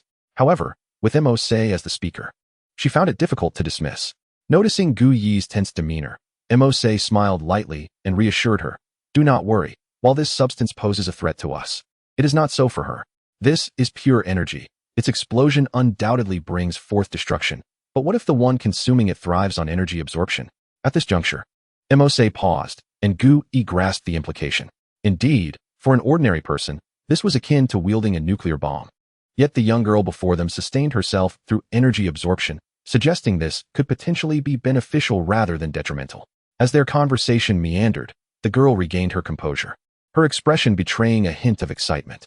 This orb is truly remarkable. The energy within rivals that of 10 clumps of slime I've encountered. Mose, upon hearing this, smiled broadly, though internally, 1,000 alpacas trampled through her mind. Only 10 clumps? I possess the ability to condense thunder into limitless thunder orbs. What I just mentioned to Gu-E was a mere understatement. It is indeed true that this thunder orb can annihilate a medium-sized city, but I could conjure even more. When Mose crafted this orb, she sensed an abundance of energy within her. Casting out 7 or 8 at once would be no challenge. Thus, with the right positioning, it could even decimate a large city. The girl appeared somewhat hesitant, sensing that the energy within the thunder orb was fundamentally different from what she had previously absorbed. It was an energy composition of an entirely different caliber. If it were merely an ordinary energy entity, she would have had the capability to seek it out herself. However, the energy contained within Mose's thunder orb was extraordinarily unique, far surpassing anything she could find in the cosmos. Though her desire for the orb was palpable, it did not cloud her judgment to agree impulsively. If I follow you, will I be able to consume such things? You won't ask me to commit any wrongdoings, will you? Of course, I would never compel you to do anything wrong. Truth be told, one of my abilities is to consume, and with you by my side, I can better indulge my appetite for discovery, Mose replied with a smile. Nonetheless, the manner in which she tossed the thunder orb resembled that of a peculiar uncle. Leaving Gu-E beside her feeling somewhat exasperated at the audacity of allowing such a presence to linger nearby. Should one commend youthful ambition or dismiss ignorance as bliss? The girl displayed a flicker of hesitation on her face, while Mose patiently awaited her response. To be candid, Mose too felt a twinge of anxiety. Securing the girl's allegiance would undoubtedly provide her with substantial assurance amidst the shifting tides of this universe's fate. Thus, Mose endeavored to retain the other party. For if any insurmountable issues were to arise in the future, this would serve as his ultimate trump card. But you mustn't delay in providing me with sustenance, the girl remarked, causing a subtle smile to grace Mose's lips. It's settled. Hee, no worries, I shall take care of it. He mused that as he would acquire greater abilities in the future, sustaining the girl should pose no challenge. Suddenly, a thought struck him. He was yet unaware of her name. By the way, I am Alex Mose. What is your name? I am Ganata. Ganata, a lovely name. Well then, since matters are resolved, let us return. Conversing in this desolate wilderness is rather cumbersome. Mose turned to gaze at Gu-E. After a moment's contemplation, Gu-E replied, Back to the sanctuary? Of course. I have yet to learn several spells from your repertoire. A mere levitation spell will not suffice. Mose retrieved his levitation device and opened a portal, stepping through with Ganata. A being of such grandeur had been effortlessly ensnared by Mose, leaving Gu-E standing alone, bewildered in the wind. The world of gluttons is beyond my understanding. After a sigh, Gu-E too departed through the portal. Time passed in silence, and from the very ground where the mass of slime had once resided, exceedingly minute green particles began to emerge. 1, 2, many green particles, imbued with consciousness, surged from all directions. After nearly an hour, they coalesced into a dark green slime the size of a soccer ball. This entity fixated on the direction from which Mose and the others had departed, eventually slithering away in the opposite direction. Upon returning to the Supreme Sanctuary, Mose commenced an intense study of magic. Although he possessed little fondness for it, preferring the tangible manifestation of energy or the enhancement of his physical form for combat, he found the incantations of magic to be quite cumbersome. Gu-E, do your mages cultivate their power independently? He inquired, perusing a tome of spells while glancing toward Gu-E, who was brewing tea a short distance away. Gu-E poured a cup for Ganata and replied, Not entirely. For our human bodies cannot directly communicate with the cosmic energies. While one can absorb minute amounts of these energies through meditation, the process is exceedingly slow. Thus, we often forge contracts with beings from other dimensions or directly open dimensional gateways to absorb their energy and transform it into magical power. As she spoke, Gu-E cast a knowing glance at Mose. The significance of that glance was understood solely by the two of them. It implied that the energy Gu-E used for her immortality was derived from absorbing Dormammu. Relying solely on human cultivation could extend life to a mere 120 or 30 years, but living for several centuries was simply unattainable. Absorbing the energy of beings from other dimensions? Mose pondered as he flipped through the pages of the spellbook. He did not oppose the idea of absorbing magical energy from other dimensional entities. Rather, he found himself intrigued. He had no intention of pursuing the path of magic. Yet he had acquiesced to Gu Yi's request due to the demands of his system. Should Doctor Strange succumb to darkness, he resolved to intervene. Now, he is engrossed in his reading, hoping to discover some magic akin to summoning spells. After all, he remembers that his fundamental ability is the Blacklight virus. If he could summon creatures from other dimensions and consume them with the Blacklight virus, his power would experience a terrifying enhancement. In such a scenario, he would possess the strength to contend even against ancient deities. As he pondered these matters, he gathered energy from the Thunderfruit and formed it into luminous orbs of lightning, occasionally tossing them to Janata. She received the orbs with joy, akin to a little girl who has just been given candy. Observing their harmonious interaction, Gu Yi felt as though his worldview had been profoundly reshaped. Such a formidable being was indeed so earnestly residing here. Chapter 34. A Sleepless Night. As night fell, Gu Yi allocated a room for both Mercer and Janata, considering neither intended to return home. Sleeping in the living room was out of the question. Fortunately, the Supreme Sanctuary boasted many vacant rooms, providing accommodations for the two. The silvery moonlight cascaded through the window, and Mercer chose not to turn on the lights, allowing the gentle glow of the moon to illuminate the room. Gazing at the moonlit scenery outside, after a considerable time, Mercer raised his hand, pinching the air with his index finger and thumb, summoning the item card he had previously acquired from the system. After perusing the card for a moment, Mercer gently tapped it, and a line of text materialized before him. Acquired item, Sharingan, 1 tomo. Could it truly be the Sharingan? Although it was merely 1 tomo, it still represented a formidable skill for Mercer. This reminded him of his previously utilized Kagutsuchi battle damage card. Grasping it in his left hand, he summoned it forth. Examining both cards, Mercer hesitated for half a second before bringing them together, resulting in another line of text emerging before him. Current Sharingan has not reached the level to fuse with battle damage cards. Fusion? Mercer was somewhat astonished. He was aware that Kagutsuchi is one of the skills associated with the Sharingan. It was precisely because of this knowledge that he had retrieved the battle damage card upon discovering the item he had obtained was the Sharingan. To his surprise, the battle damage card could indeed be fused with the item card. However, the level requirement posed a significant challenge. To utilize the Sharingan to unleash Kagutsuchi, he must first awaken the Kaleidoscope Sharingan. Before achieving the Kaleidoscope Sharingan, there were 2 intermediary levels, 2 tomo and 3 tomo. Observing the 2 levels, it seemed relatively straightforward to upgrade. Yet, the Sharingan had a particularly twisted stipulation. It required a certain level of emotional stimulus, specifically the intense anguish stemming from the misfortunes of friends and family. To endure such suffering merely to upgrade the Sharingan was hardly worth it. Nevertheless, it was prudent to take things step by step regarding the potential for upgrading, if it truly necessitated the loss of a loved one. That was a price he was unwilling to pay. Mercer chuckled softly. While he spoke thus, he realized he had no one in this world he particularly cared for. The previous foster family offered him no assistance whatsoever. These days, he was left to fend for himself, completely disregarded. The evolution of the Sharingan seemed an insurmountable challenge. With a soft sigh, Mercer activated a prop card, slapping it forward. The card transformed into a burst of crimson light, flooding into Mercer's eyes, instinctively causing him to squint. After a brief moment of silence, he opened his eyes, his originally bluish-green irises morphing into a deep crimson hue, with a small tomo nestled in the lower left corner of the pupil. This was the single tomo Sharingan. He glanced around. Yet the arrival of the Sharingan did not instigate any profound change in him. If he were to articulate it, he could see more clearly in the darkness. The true application of this power would only reveal itself in the heat of battle. After all, his physical prowess was already considerable, and the Sharingan's abilities included extraordinary insight, the capability to observe chakra flow, cast, and discern illusions, as well as replicate body techniques and non-bloodline limit ninjutsu. Among this array of skills, only the ability to cast illusions would prove useful to Mercer. The others were entirely irrelevant to him, given that the Marvel Universe lacked chakra, let alone ninjutsu. As for insight, he had already acquired that when he was afflicted by the Blacklight virus, unless he were to evolve into the Mangekyo Sharingan. This single, or even double tomo Sharingan held little value for him. Nonetheless, having it was certainly preferable to not having it at all. If only there were someone to test it on, Mercer mused. Although he considered the single tomo Sharingan not particularly formidable, he dared not use it indiscriminately on ordinary people. There was no question about the Ancient One.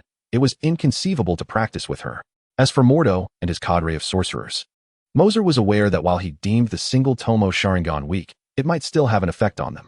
If anything were to go awry, it would reflect poorly on him in front of the Ancient One. Suddenly, Mercer turned his gaze towards the window near the outer corridor, his expression tinged with exasperation. There, he spotted a small head cautiously peeking through, discreetly observing him. Their eyes met, and the figure, startled, swiftly turned to flee. In the next instant, a flash of lightning surged before her, blocking her escape, the lightning coalescing into Mercer. Gonata, did you see everything? The voyeur was indeed Gonata. Upon realizing she had been discovered, she bashfully scratched her head, her gaze dropping as she struggled to meet Mercer's eyes. I was bored. Unlike you humans. I don't need to sleep. Being confined in that tiny room was truly monotonous, so I just came out to wander and see what you were up to. Seeing her innocent demeanor, Mercer felt a surge of frustration, yet it dissipated like striking a cotton candy cloud. Resigned, he inquired, what did you see? Huh. Gonata blinked in surprise, quickly regaining her composure.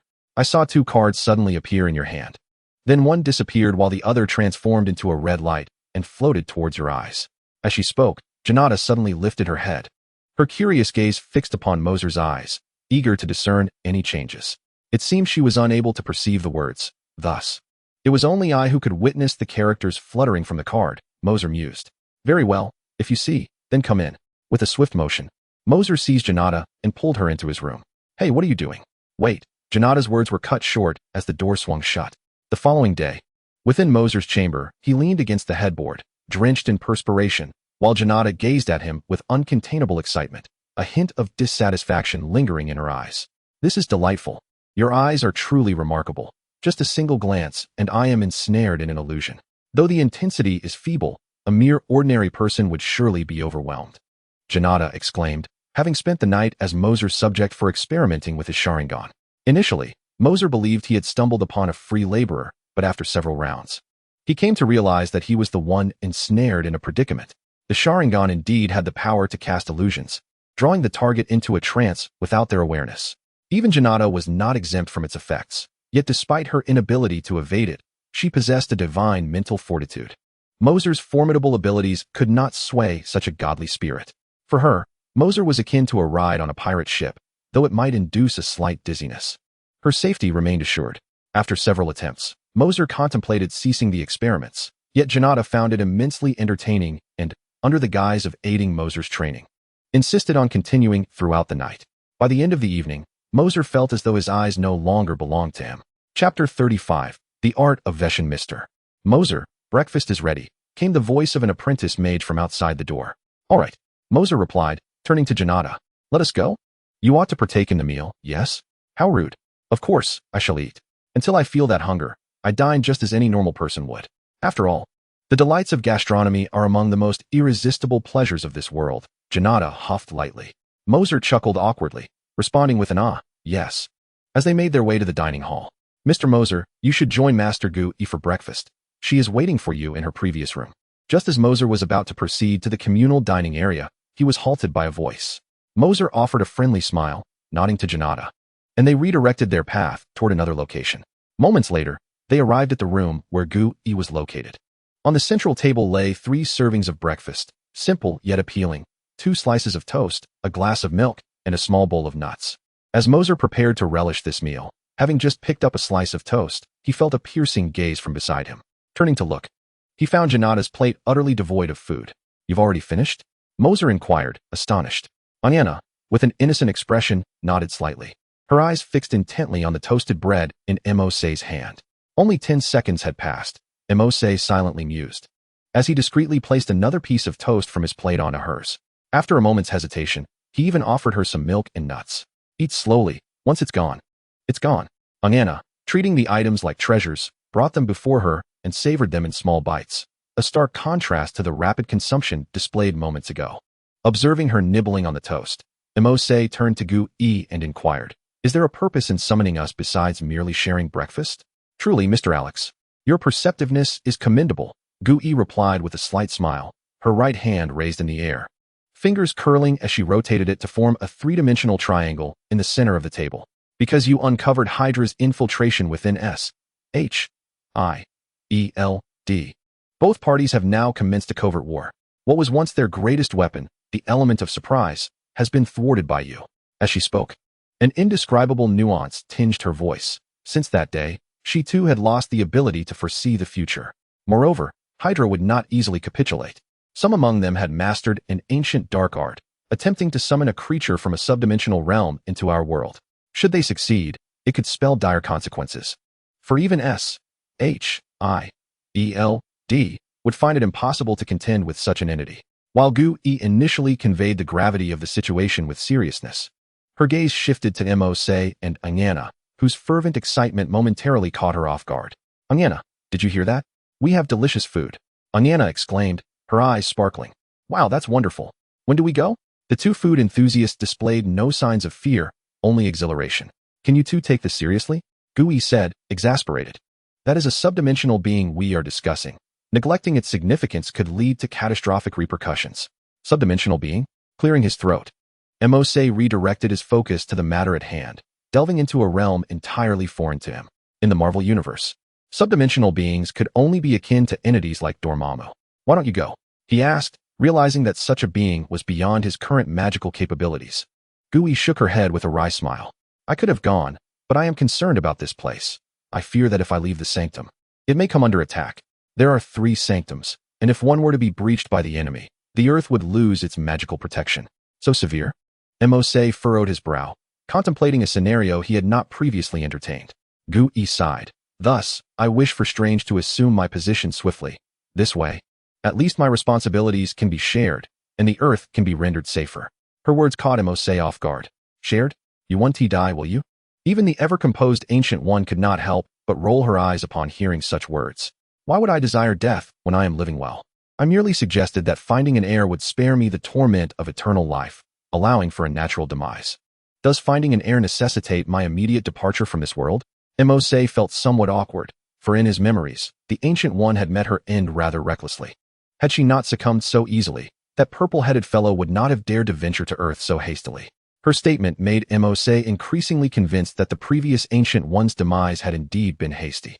The current Ancient One embodied the thoughts one would expect from a rational individual. With a few chuckles, Mose deftly shifted the conversation, inquiring, as we are dealing with a creature from a lower dimension, how might we subdue it? Oh, there's nothing to worry about. With my presence, no problem is insurmountable, declared Ganata, shaking her petite fist. While Mose did not oppose her sentiment, he recognized the considerable risks involved. After all, they were confronting a being from a magical dimension, and relying solely on physical attacks would likely prove ineffective. I have a plan, the Ancient One proclaimed, raising her left hand into the air. With a sweeping gesture from left to right, an ancient tome manifested, hovering before them. This book, titled The Tome of the Emperor of Veshin, contained the most formidable white magic and defensive spells known to the world. Rather than allowing you to flounder aimlessly with the spellbook, it would be prudent for me to assist you in selecting a suitable spell. The incantations within are powerful. I hope you will utilize them wisely. Mose reached out and accepted the tome, which was surprisingly heavy, about the thickness of a palm. As he leafed through its pages, he was met with archaic script that was both intricate and challenging to decipher. The Ancient One continued, the spells here are complex. Attempt to master the first few with my guidance. If you can grasp even 2 in a short time, that would be commendable. As for the rest, take your time. Are you listening? Noticing Mose's intense focus on the book without uttering a word, the Ancient One felt a twinge of curiosity. Was he truly so captivated? Just as she pondered this, Mose lifted his gaze, and the Ancient One found herself momentarily frozen in place at the sight of his eyes. In their blood-red depths, 2 swirling tomo danced slowly. Veshin Emperor's law, punishment. Though he did not utter the words aloud, Mose's voice resonated from all directions. Immediately, an overwhelming magical pressure erupted from his eyes. Ganata, with her elevated mental acuity, remained unaffected by this magical intimidation, while the Ancient One, even with her formidable strength, staggered back a few steps, astonishment etched upon her face. You have mastered it. Chapter 36. The evolution of the Sharingan just moments ago. She had expressed her intention to guide Mose in learning the spells contained within the tome, yet the very next instant, he unleashed a torrent of magical pressure from his eyes. The first spell within the tome of the Emperor of Veshin was precisely this, utilizing magical pressure to compel one's enemies. It was both the inaugural spell and the most challenging to attain mastery over. Compared to the ability to directly assault or defend, unleashing magical energy in the form of an invisible pressure that spreads outward is the most challenging task. It requires sustained output. Unlike other spells that only necessitate infusing a certain amount of magical energy into a formation for activation. Originally, Ancient One intended to bypass this difficulty and commence her studies from the second level, only to be astonished when Mose mastered it with a mere glance. Was it due to his unique eyes? She had never encountered such magic before. It was clear to her that Mose's rapid learning was attributable to his peculiar eyes, which she had not previously observed him utilizing. Throughout the annals of history, no mage had been known to rely on their eyes for spellcasting, presenting a knowledge gap for Ancient One. Mose himself was taken aback. After calming his thoughts, he narrowed his eyes and, upon reopening them, transformed from the Sharingan back to his normal pupils. Remarkable. The Sharingan indeed aids in the learning of magic, and it is immensely powerful, he mused. Upon glimpsing the Book of Vishanti, he felt a momentary daze, and the Sharingan activated spontaneously. Soon after, a vague silhouette emerged in his mind, surrounded by a dense throng of people. He perceived an array of mist-like substances floating around him, and suddenly, this mass of vapor erupted from the figure before him. The multitude of dark figures promptly fell to the ground, kneeling and rendered immobile. The scene then abruptly ceased.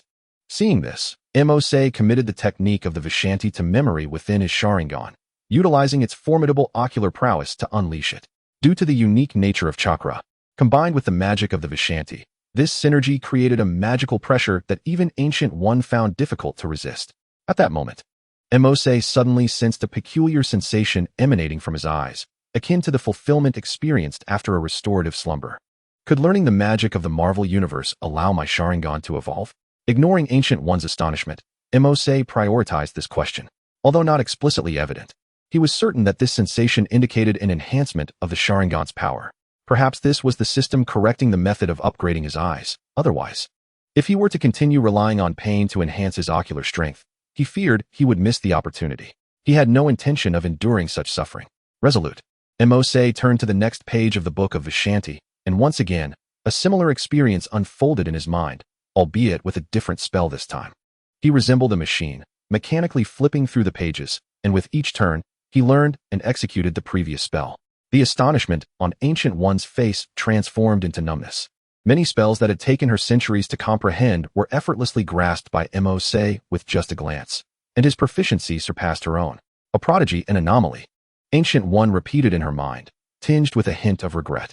The astonishment that Mose elicited in her was unparalleled, surpassing centuries of surprise. She even contemplated appointing him as the Supreme Mage. If he were to take on that role, Gui believed it would be for the better. He would undoubtedly become the most formidable Supreme Mage in history, unmatched by any other. Yet, after a brief period of acquaintance, she recognized that Mose would never remain in the sanctum as the Supreme Mage. His destiny was far too grand to be confined within such a humble establishment. In just half an hour, Mose had closed the final page of the book, squinting slightly as he quietly absorbed the magic swirling in his mind. When he opened his eyes again, Gui noticed that his formerly singular hooked jade eyes had transformed into a tri-hooked design. Your eyes. Gui pointed at them. What happened? Have they changed to 3 hooks? Mose, unperturbed, calmly inquired. Yes, are you aware of this transformation? Indeed. It signifies the evolution of these eyes. Having absorbed the entirety of the magical tome, Mose's eyes had evolved from the original single-hooked Sharingan to the 3-hooked variant. Just as he had surmised, within this Marvel universe, the evolution of the Sharingan could indeed be facilitated by utilizing it to learn magic. All these spells would manifest through the Sharingan, and to wield them, Mose merely needed to activate his eyes. All right, I have mastered it all. I am ready to confront that subdimensional creature, Mose declared with confidence. The Book of the Emperor of Weishan contained a plethora of formidable spells. Although it was reputed to be purely defensive, many of its defensive formations were more terrifying than so-called offensive spells. Kiana, will you accompany me for some practice? Mose glanced at Kiana, who appeared utterly bored, idly toying with her hair. Let us go. With the prospect of having something to do, Kiana sprang up from her seat, eagerly pulling Mose outside. In the training grounds, Mose cautioned, if anything feels amiss, just speak up. We are merely practicing. Not engaging in a life-or-death duel. Let's keep it light. Both of them were aware that they would not be going all out. But since this was an experiment with magic they had never employed before, unforeseen occurrences were always a possibility. Thus, it was prudent to set the ground rules in advance for safety's sake. Haha, all right, bring it on. Kiana joyfully bounced in place, her stance momentarily surprising Mose. This was a classic move from American military combat training. How did she know this? Sensing Mose's astonished gaze, Kiana chuckled. If you think I'm just a glutton, you're sorely mistaken. In this universe, no planet's knowledge can confound me. As for Earth's combat techniques, I can grasp them just by observing. Mose was taken aback by her brilliance, chuckling softly as he shook his head, then declared solemnly, "Then I shall make my move. Weishan Emperor's art, for direction suppression." An ethereal voice resonated from all directions, and Mose's eyes widened as his three-hooked Sharingan activated dramatically. The formidable ocular prowess of the Sharingan, combined with the magical prowess of the Book of Vishanti, instantaneously conjured four substantial rectangular blocks of dark gold in midair, one of which plummeted from above onto Kanata's head. The towering dark gold block, measuring 4 to 5 meters, was effortlessly caught in her slender arms as she raised them skyward, astonishingly managing to support its weight. Yet, this was merely the beginning. With a sidelong glance, Moser summoned another dark gold block, which crashed down onto the one Kanata was already holding. The combined mass doubled in weight, prompting an involuntary gasp from Kanata as the ground beneath her feet sank considerably under the strain. The remaining 2 dark gold blocks rapidly converged towards her from either side, akin to magnets drawn together. With a resounding thud, the 2 blocks fused into one. Could this truly be safe? Such a cacophony was bound to attract the attention of onlookers. Motor, witnessing the scene, felt a shiver run down his spine. Could anyone survive such pressure? As he gazed intently at the unfolding spectacle, Gu-E, calmly standing with his hands clasped behind his back, murmured, "How could there be any trouble? If she were to perish in such a manner, then the dread surrounding such a divine being would be unwarranted." No sooner had he spoken than the 2 converging dark gold blocks erupted in an explosion, shattering into fragments before dissipating into wisps of dark gold mist. Kanata reappeared before the crowd, her laughter ringing out joyously. "Haha, how delightful. Truly delightful." Chapter 37. Seeking aid. Observing the incessantly chattering girl extolling the virtues of her magic, Moser clenched his hands slowly, noting that she had emerged unscathed from the previous demonstration. He had not approached the attack with the intent to kill. It was merely a practice session. Yet, he pondered whether he could inflict even a modicum of damage. Moser was eager to ascertain whether he possessed the strength to stand against such a formidable entity. This fourfold suppression was among the top 3 sealing techniques within the Book of Vishanti. Ordinary beings would find themselves utterly exhausted after resisting even 1 or 2 dark gold blocks, let alone 4. Moser believed that even someone of Loki's caliber would not underestimate such magic. Yet, the sheer potency of this spell was effortlessly shattered by Kanata. Was it any wonder that she was the daughter of a primordial deity? Alas, she was indeed the daughter of a divine being. Thus, he resolved to engage her fully. Understanding her physical resilience, Moser unleashed his attacks, realizing that his strikes would hardly inflict any harm on a being of Kanata's stature. However, he now felt confident that if he were to confront Loki, the god of thunder, or even Odin himself, he would not falter in their presence. As he observed the dazzling exchange between Moser and Kanata, the ordinary mages surrounding Motor began to question their presence in such a setting. In comparison to the 2, no amount of effort on their part would allow them to withstand even a single blow. Especially for Mordu, a tempest of thoughts surged within him. Just yesterday, this person was utterly devoid of magical prowess. How could they have acquired such an array of supreme, mage-level spells overnight? It was utterly absurd. In the brief span of their sparring, lasting merely 10 minutes, the surrounding ordinary mages witnessed an astonishing display of powerful magic that would leave an indelible impression on them for a century.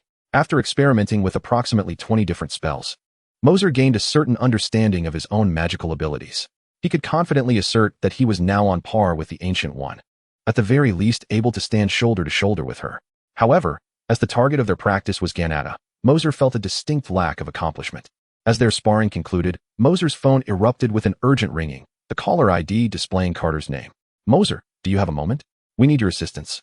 Carter's anxious voice resonated from the other end as soon as the call connected. "Has Hydra caused another incident?" Moser immediately surmised that Carter's call was indeed related to Hydra's affairs. Yes, if the situation were manageable, she certainly wouldn't have reached out to Moser so casually.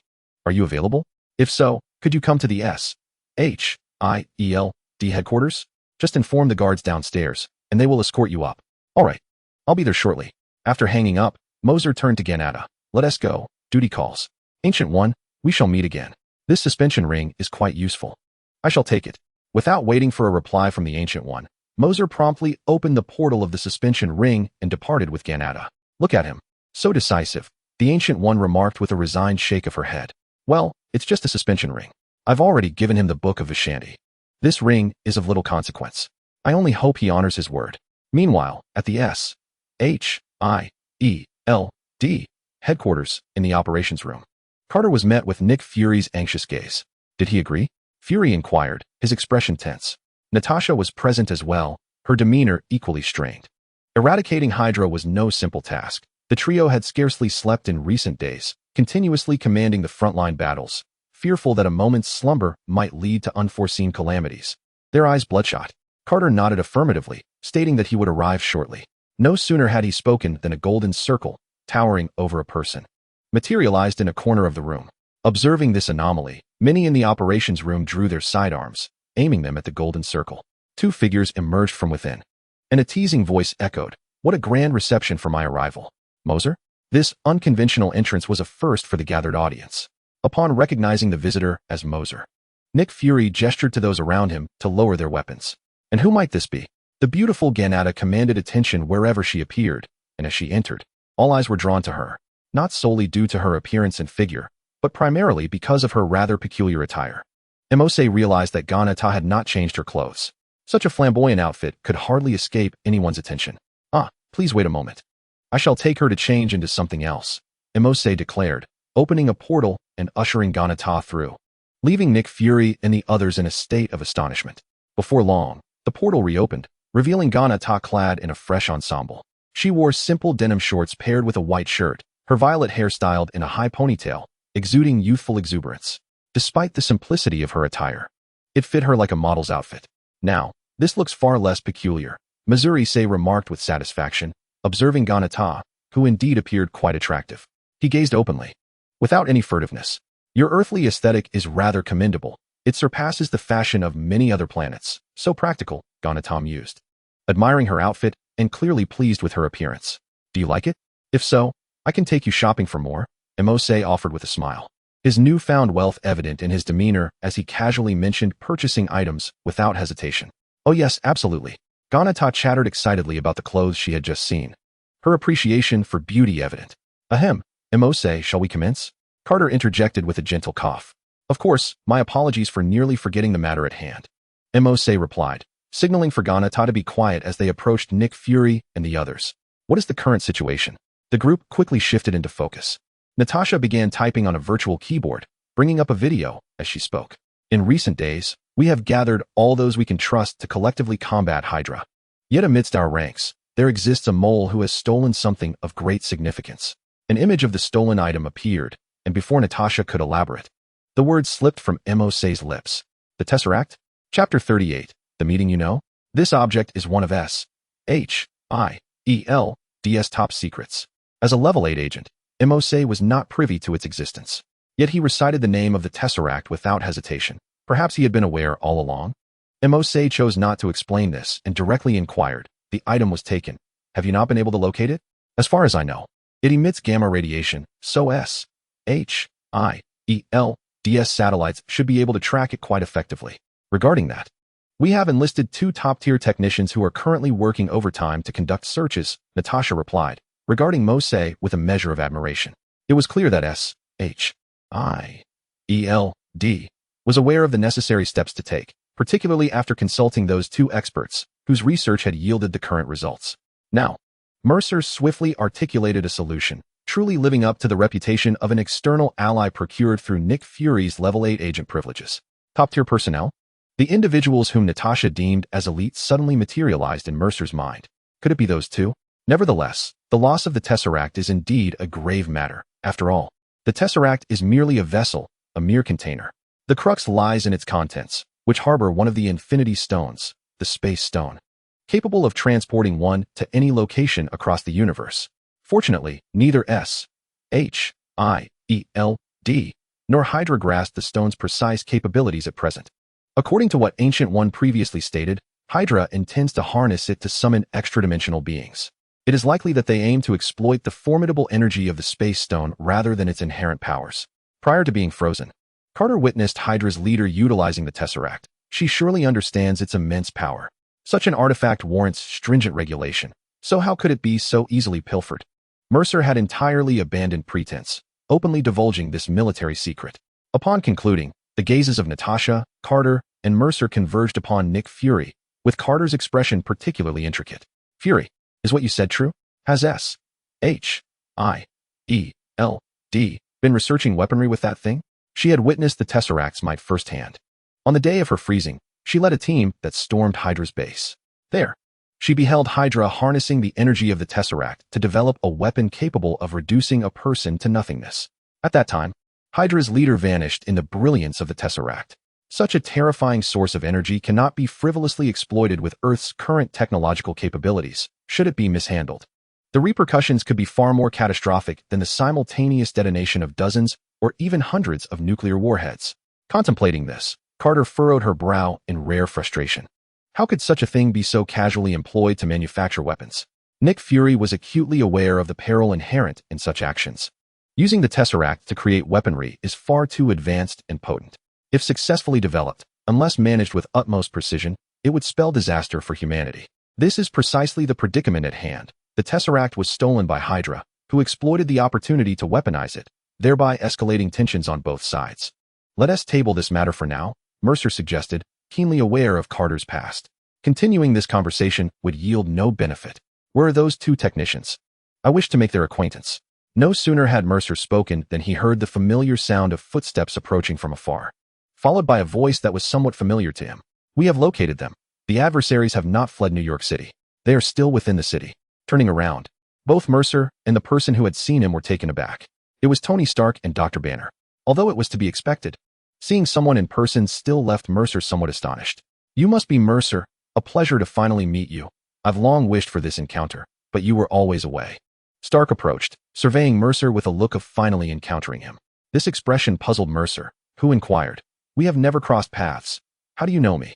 Just the other day, your remarkable black energy sword and your automotive robot went viral online. For the past few days, they've been trending just behind my own news. Stark replied with a grin. Mercer had been entirely detached from the internet lately, engrossed in various tasks, and had not considered the happenings online. Had Stark not mentioned it, he would have remained oblivious. Allow me to introduce Dr. Banner. Stark gestured to the man behind him. Hello, I'm Banner. I've heard of you as well. And I happen to have some inquiries, Banner said. You too? Mercer was taken aback. While he could understand Stark's curiosity regarding his dark sword and confinement, he wondered why Banner would wish to converse with him. What could he possibly discuss with someone as accomplished as Banner, a genius with multiple doctorate degrees? While he was merely a common high school student, Banner glanced around, ensuring that only trustworthy individuals were present. He sighed and confessed, to be honest, I seek guidance regarding the Hulk within me. I heard you managed to deal with the Abomination, and I wish to know how you accomplished that. Is it possible for me to eliminate him, or at least to control him? Banner's troubled expression rendered Mercer momentarily speechless. For Banner, the Hulk had indeed become a burden, and he would soon realize how crucial the Hulk's power was to him. In Mercer's recollection, Banner had accepted the Hulk's existence, even merging with him. What if I were to absorb the Hulk's blood? Mercer pondered, his gaze lowering as he imagined the transformations that might ensue. The Abomination was merely a weakened version of the Hulk. If such changes could occur from that, what might happen if he absorbed the Hulk? The thought was indeed terrifying. Yet, it remained just an idea. Mercer had no intention of acting on it. He was not a monstrous figure like Hannibal Lecter. Although the Hulk could prove invaluable, it was equally important to retain him for the formation of the Avengers. Mercer had no desire to shoulder the immense responsibility of saving the world alone, as he preferred the Avengers to be properly assembled. Otherwise, he would be compelled to intervene each time a threat emerged, which would be quite troublesome. However, the prospect of absorbing a small amount of blood was appealing, as even that could yield considerable enhancement. Chapter 39. Observing his teeth after a moment's contemplation, Mose smiled and said, How about this? If you trust me, provide me with a sample of your blood, and I shall investigate how to assist you in controlling the Hulk. Without a second thought, Banner eagerly nodded in agreement, appearing almost anxious that Mose might change his mind. Although it was their first encounter, Banner held a deep-seated trust in Mose. He had previously viewed a video of Mose entering the containment chamber of the Abomination, and upon his exit, the chamber was indeed devoid of the creature's presence. There were only two possibilities. Either Mose had allowed it to escape, but given the chamber's specialized design, breaching it from within would be nearly impossible without significant firepower. Or, alternatively, Mose had employed some means to eliminate it and subsequently contained it, which would certainly not be a conventional method, as evidenced by the absence of any trace. If Mose were untrustworthy, he would not be standing alongside them in their battle against Hydra. It was precisely due to these accumulated reasons that Banner, meeting Mose for the first time, unhesitatingly entrusted him with a vial of his blood. Presently, Banner found himself utterly powerless against the Hulk, and thus could only place his hopes in Mo's capabilities. Naturally, their initial meeting could not immediately lead to work, and Nick Fury was well aware of this. Observing the ease with which the three conversed, he felt no need to facilitate their introduction, allowing them to deepen their acquaintance. Mose and the others did not linger in conversation for long. After a casual exchange of pleasantries for a few minutes, they guided the topic back to the matter at hand. Banner and I have utilized DS satellites along with my own to create a specific program designed to locate the source of gamma radiation signals, Stark remarked, casting a knowing glance at the exasperated Banner beside him. In addition to our primary signal source, there exists another here. Stark pointed to the map, indicating an address in Queens, specifically the first high school. A school? Why does he intend to strike there? Nick Fury furrowed his brow. The equipment capable of such operations cannot be small. How could they possibly transport it into a school? You are correct, Stark nodded, adjusting the content on the screen, which then displayed a news article.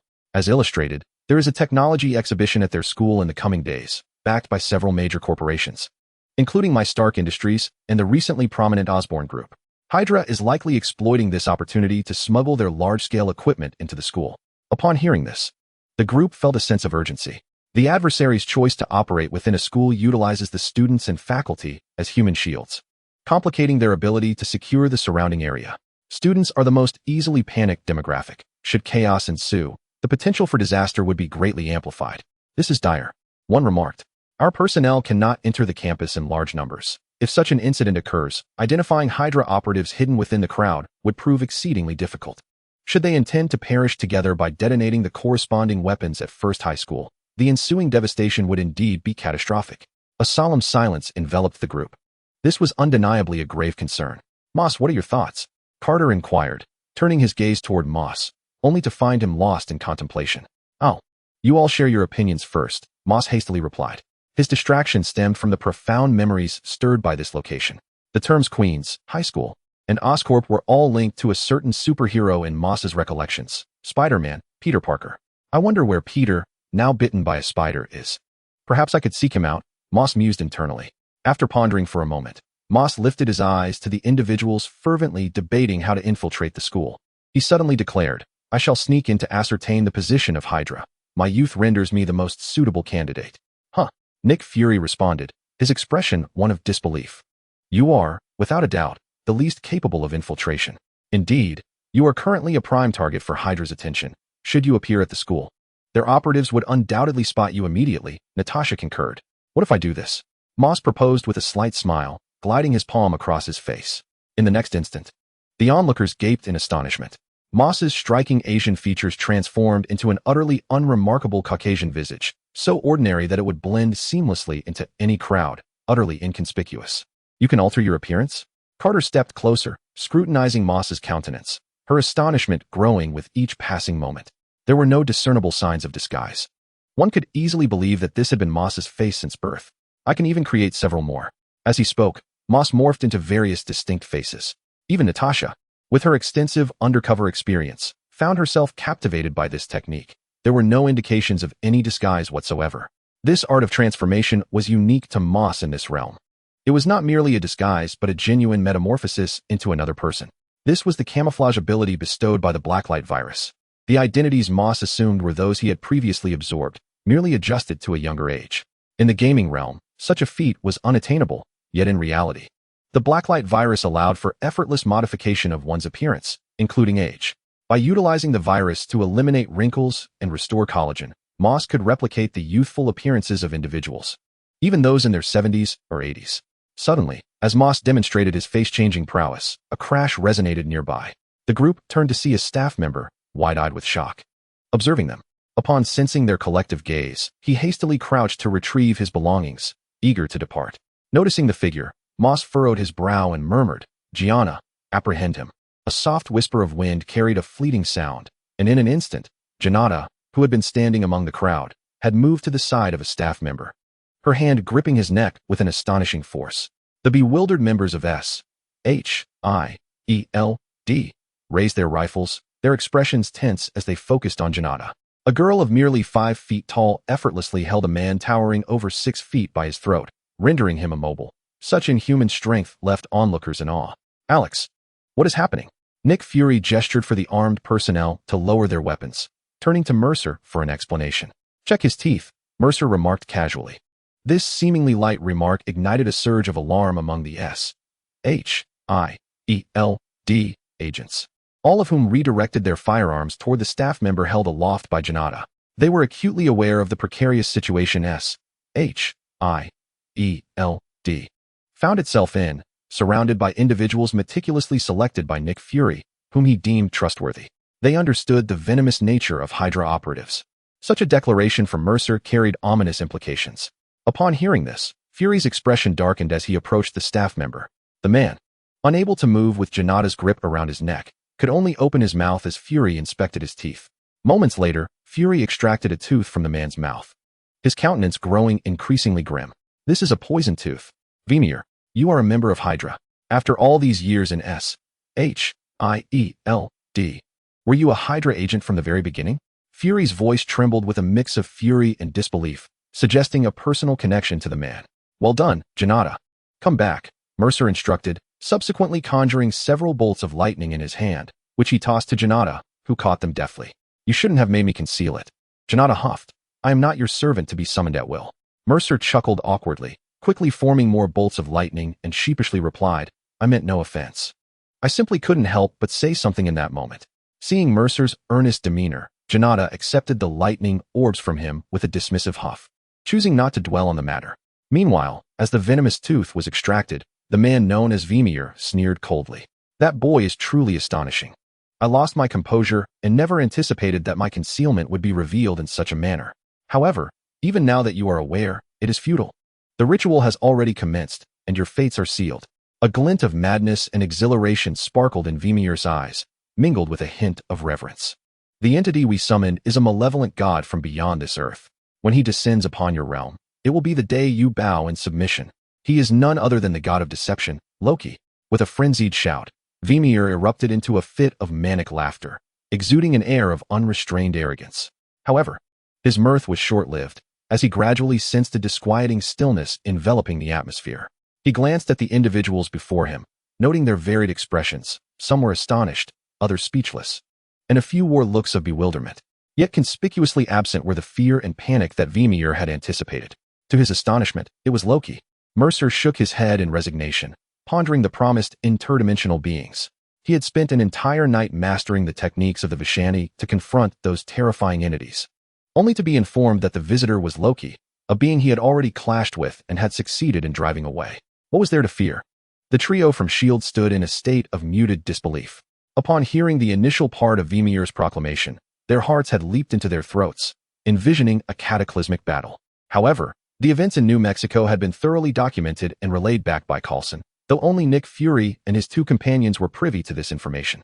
Previously, Hydra had dispatched agents to investigate in New Mexico, but those two had mysteriously vanished, leaving Hydra in the dark. Nick Fury and his associates had been quite astonished at the time, marveling at Mercer's prowess in standing against an outer god without faltering, which also illuminated the existence of such beings. The atmosphere, initially tense, gradually eased. Nick Fury waved his hand, signaling for Vimir to be taken away. The group reconvened at the conference table to deliberate their strategy. Vimir, bewildered, was led away, utterly confused as to why their astonishment had dissipated. 10 minutes later, they finalized their plan. Nick Fury declared, "All right, Alex, our course of action is set. You will infiltrate the campus to ascertain where Hydra intends to investigate, and then inform us. The subsequent matters will be handled by us." Mercer nodded in agreement, indicating the urgency of their departure. There was no time for further discussion. With the plan established, they promptly set out. Mercer and Ganata headed to the school, although the latter was initially deemed unsuitable for the mission due to her striking appearance, which would hinder their stealth. However, when Mercer inquired about her intended approach, she produced a palm-sized device and illuminated her face with it. Remarkably, her breathtaking visage transformed into an ordinary countenance. Aside from her physique, her disguise technique was flawless, mirroring Mercer's without a trace of imperfection. Stark, a technology enthusiast, rushed over upon seeing the device, eager to grasp it. Quick on her feet, Ganata deftly moved the flashlight out of his reach. Noticing her reluctance to share, Stark scrutinized the device from a distance, asking, "Can this contraption alter appearances at will?" "Indeed," she replied, having visited numerous planets. many of which do not conform to our humanoid form. I developed this technology to enable my body and appearance to assume another guise. As she spoke, Ganata demonstrated once more, including Mercer. Everyone was momentarily stunned as they beheld the wood-based life forms, stone entities, and beastly creatures. Within less than a minute, they witnessed dozens of extraterrestrial beings. You claim you developed this? Stark inquired, his astonishment evident as he noted the intricacies of her words. The caliber of technology she presented was beyond his current capabilities. How could this youthful girl, seemingly no older than 16 or 17, have created it? Ganata was keenly aware of the implications behind his gaze. With a slight huff, she replied, "My age surpasses the combined years of everyone present, and my knowledge encompasses the technological advancements of all intelligent civilizations across the universe. The technology of your Earth holds little significance in my eyes." Mercer muttered nearby. "So she is an old lady?" In an instant, Ganata's purple figure flashed beside Mercer, lifting him by his collar. "So many years. You're not even from Earth." Feeling inexplicably belittled, Mercer would have reacted explosively had anyone else spoken those words, but Ganata's appearance, physique, and intellect completely captivated Stark. Observing Ganata effortlessly handling Mercer, Stark felt a tinge of regret. It seemed pursuing her was an impossible endeavor. At the very least, he was determined to study her technology. Chapter 41. Old friends, could I borrow this device of yours for research? I assure you, I will compensate you fairly. Name your price. Stark proclaimed with a grand flourish, embodying the demeanor of a wealthy patron. No, I have no interest in the currency of your planet, Ganata retorted, rolling her eyes at him. Just as Stark found himself at a loss, his cheeks flushed, he witnessed Ganata toss the transforming flashlight into Mercer's hands, saying, "Here, you can play with this. Of course, during the time you have it, feel free to lend it to anyone you wish. Just remember to treat me to something delicious." Delicious food? I have that too. Stark thought he perceived a glimmer of hope, only to see Mercer momentarily stunned before raising his hand, a dazzling bolt of lightning surging forth, which soon condensed into a bead the size of a thumb, which he handed to Ganata. She accepted it, examined it with satisfaction, then swallowed it whole. Stark watched in utter disbelief. Do all you deities enjoy consuming such peculiar items? That was merely an energy entity, right? Can such a thing even be eaten?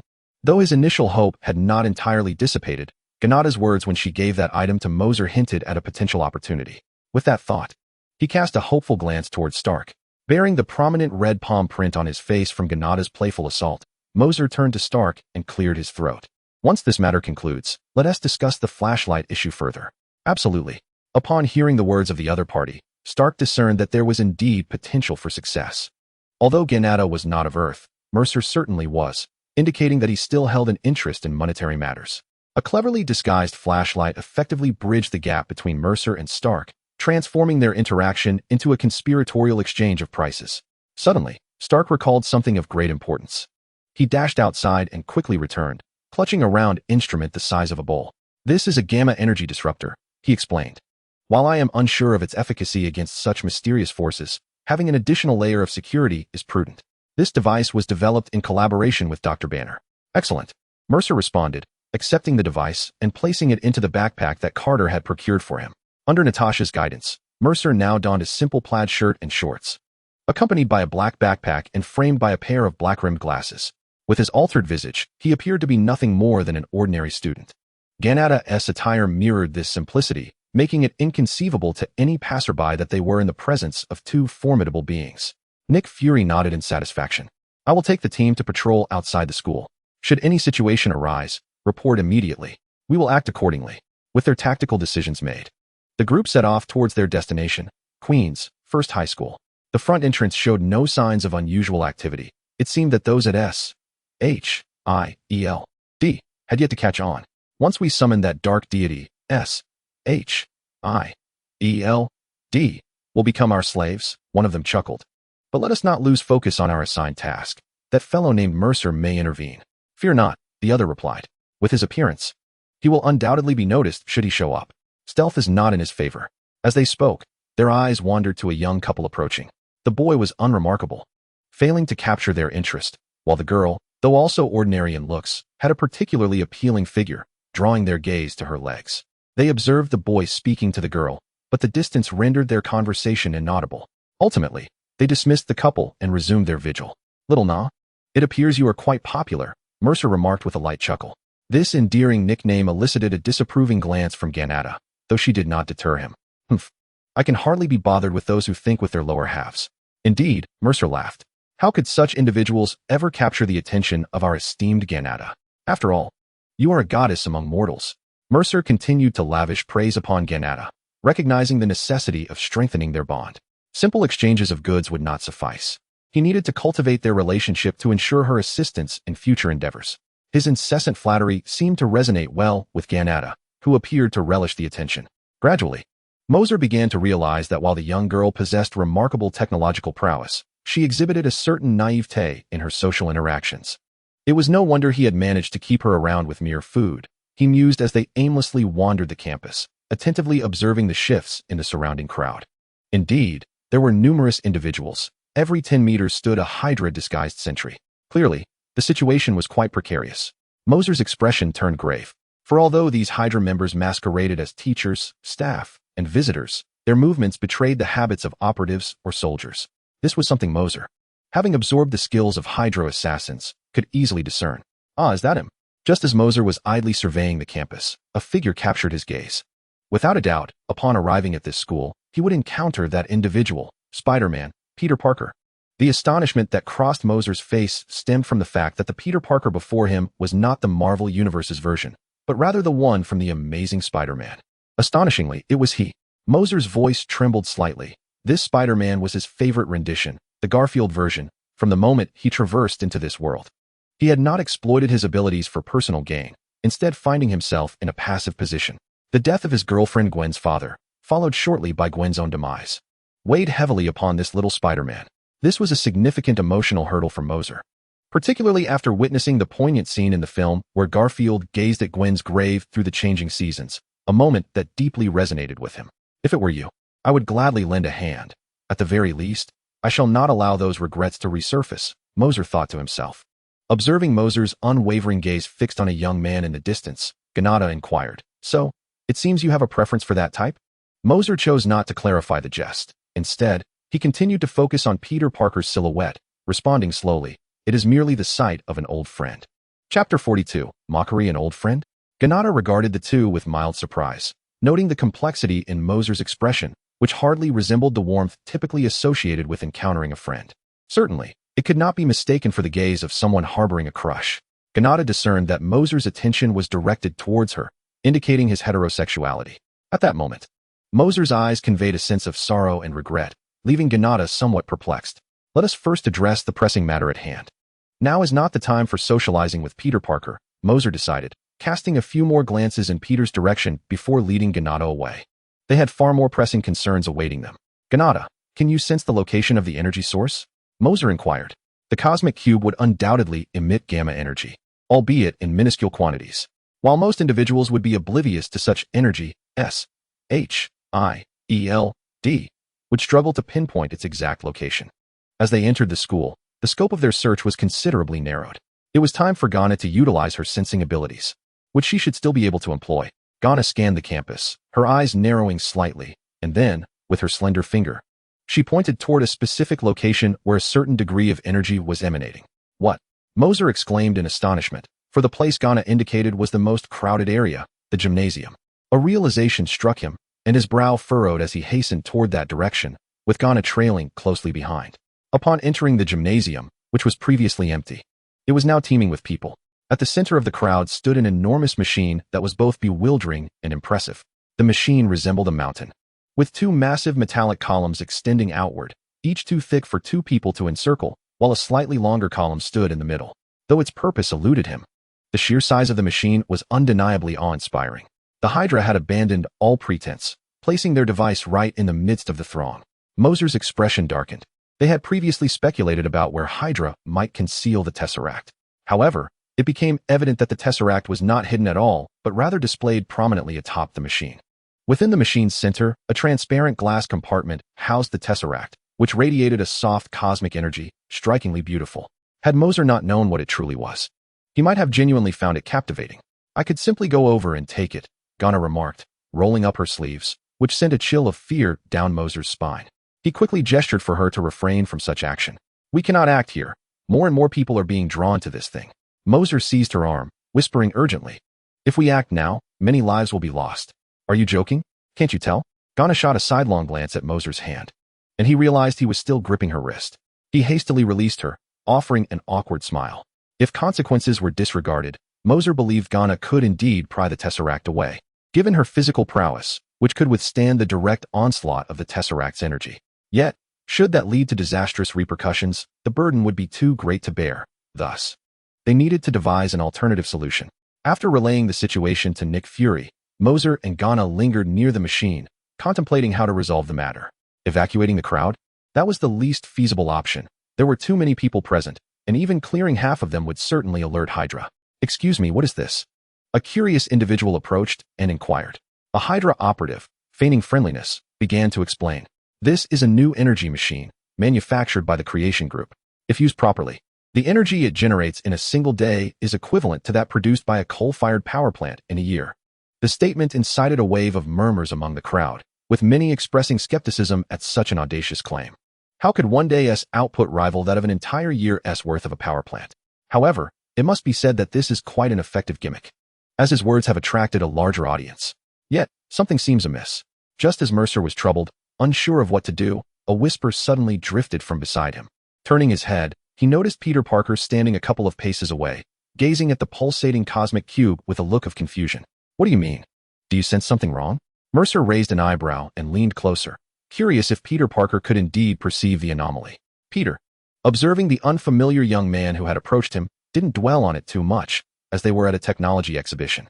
"I have the impression that whatever is inside the cube is not merely an exhibit. It genuinely seems to be emitting a potent energy," he stated, feeling somewhat foolish for voicing such a thought, and quickly added, "But didn't they just say this is a new type of energy? You can dismiss my concerns as mere ramblings." Mercer, maintaining a smile on the surface, nodded in acknowledgement while inwardly pondering. This must be the result of his spider sense, allowing him to discern the threat posed by the cosmic cube. After all, if he remained there, he too would become a victim when events unfolded. As they spoke, Mercer's gaze inevitably drifted toward Peter's chest, not out of any perverse inclination, but because he noticed the hint of red beneath Peter's shirt, the red of his spider suit. It seemed that at this point in time, he had already become Spider-Man. No wonder Hydra had taken note of him. He had assumed he was the only one aware, yet he was already being watched. Mercer thought to himself. Fortunately, Peter Parker harbored no malice and did not intend to misuse his powers for harm. Otherwise, in just a few days, he could find himself pursued by Hydra. This would be a formidable challenge for someone newly acquiring the mantle of Spider-Man, and he would likely capitulate within 3 days, as Hydra's methods were indeed reliable. "Hey, Parker, this is not something a country bumpkin like you can comprehend. You should head home." A sarcastic voice suddenly rang out from the crowd, followed by laughter from several others. Such juvenile mockery was unmistakable. Mercer need not look to know who had uttered it, the school bully, Flash. This elicited a sigh from Mercer, for Peter Parker, despite possessing superhuman abilities, could not escape the torment of bullies at school. In a typical scenario, he would have been dragged into an alley and beaten, rather than allowed to linger here, lamenting. Who could speak such foul words with such audacity? Chapter 43. The search beside them. Wallace turned pale upon hearing the taunt, quickly scanning the crowd to identify the source of the remark. Soon, his gaze landed on Mercer, who had made a motion of fanning his nose with his hand. The words of Moser evoked an even greater uproar of laughter, with several observing members of Hydra unable to contain their amusement. Though devoid of any vulgarity, his statement nonetheless imparted a profound sense of embarrassment. Even Peter Parker found himself unable to suppress a burst of laughter upon hearing it, as the laughter echoed around him. Wallace, with a grim countenance, advanced menacingly towards Moser, accompanied by a few of his subordinates. Noticing the aggressive approach, Moser raised an eyebrow, maintaining a cheerful smile directed at Wallace, which only quickened the latter's pace. "Why are you still standing there? Hurry up. This guy comes from wealth. You cannot contend with him." Just as Moser contemplated how to deal with such a bully, someone tugged at his sleeve. Turning to look, he discovered it was Peter Parker who spoke to him. "Don't worry, he won't be able to harm me. You should leave first. I doubt he will spare you," Moser said with a calm smile. Confronted with the intimidating Wallace, Peter hesitated for a moment, as if making a resolution, and chose not to depart. Instead, he stood in front of Moser, which took him by surprise. "Wallace, if you are seeking trouble, direct it at me, not him." Peter was aware that his intervention had drawn Wallace's ire, and he certainly did not wish for anyone to be harmed because of him. However, as soon as he uttered those words, Wallace unleashed a punch aimed directly at him, without hesitation or consideration.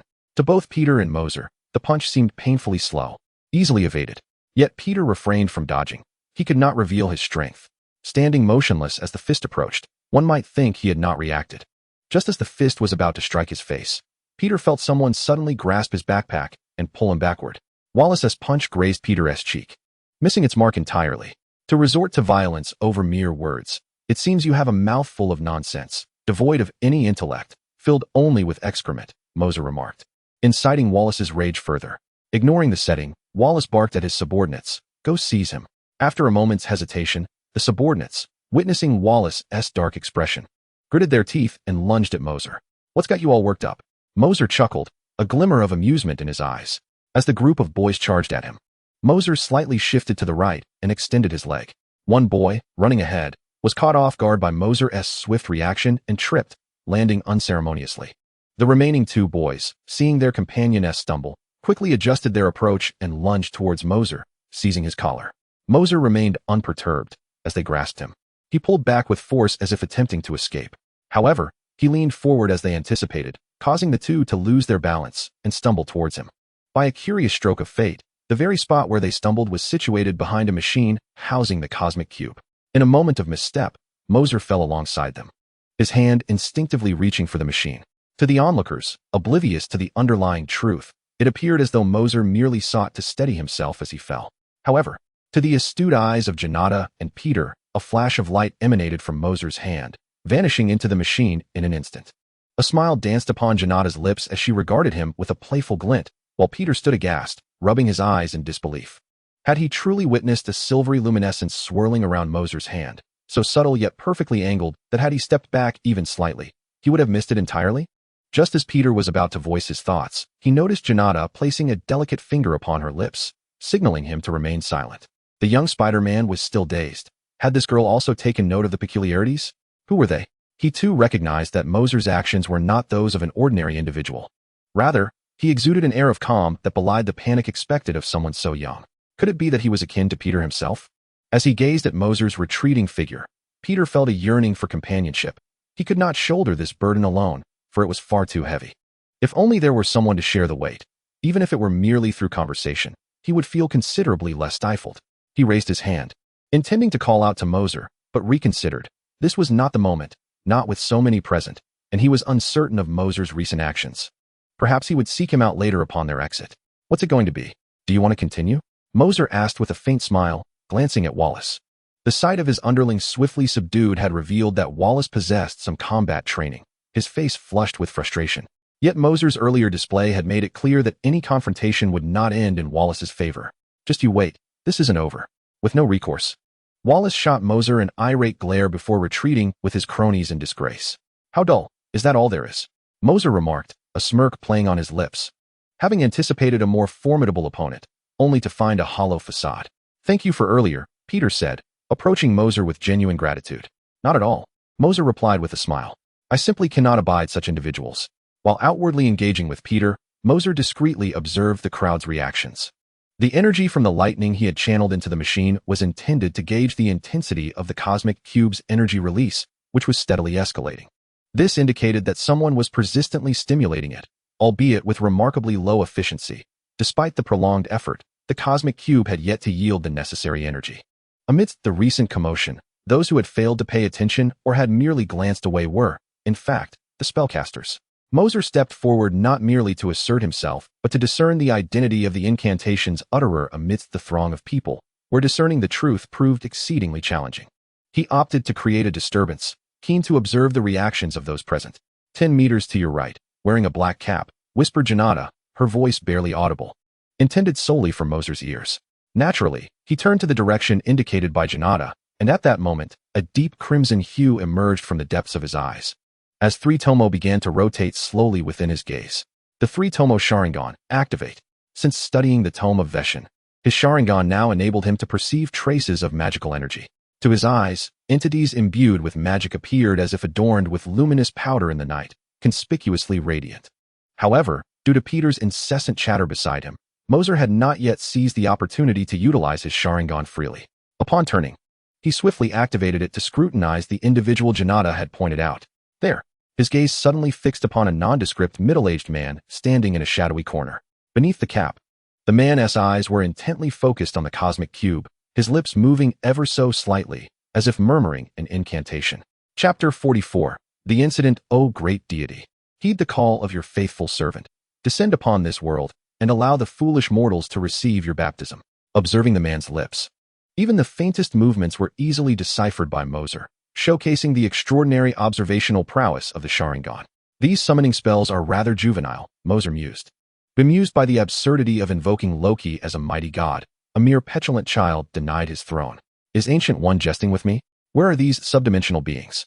I expected something of substance. Mercer felt a twinge of regret. Having acquired magical abilities, and with Janata as his safeguard, he genuinely wished to witness the prowess of such a subdimensional entity. I need to use the restroom. After briefly explaining his departure to Peter, Mercer turned to Janata and said, I have a plan. I leave this to you. If anything goes awry, save as many as you can. Feeling the need to reinforce his point, he added, 5 lives saved could earn you a Thunderlight Pearl. Unexpectedly, this remark elicited a frown from Janata. Do you think of me as merely a glutton? Am I unworthy of your trust? If that were the case, your planet would have long been consumed by me. Taken aback, Mercer realized his phrasing was amiss. My apologies, I failed to articulate my thoughts properly. That was my mistake. So, I entrust this to you, my esteemed partner. Who is your esteemed partner? Janata turned her head away, though a hint of a smile betrayed her irritation. Meanwhile, the man continued his incantation, intent on harnessing the formidable energy of the cosmic cube through his knowledge of spatial magic to summon a powerful malevolent deity. As he immersed himself in his recitation, a young man came running towards him, yet he paid little heed. Judging by the expression on the boy's face, he seemed to be in search of a restroom, perhaps approaching him to inquire about its location. Having stood there for quite some time, he had already been asked by at least 5 people. The man regarded this as a clever guise and offered no explanation, remaining unresponsive as the boy approached. Are you seeking the restroom? He casually remarked. But before he could finish his sentence, he caught sight of the 3 swirling tomo in the boy's Sharingan. In that instant, his mind faltered.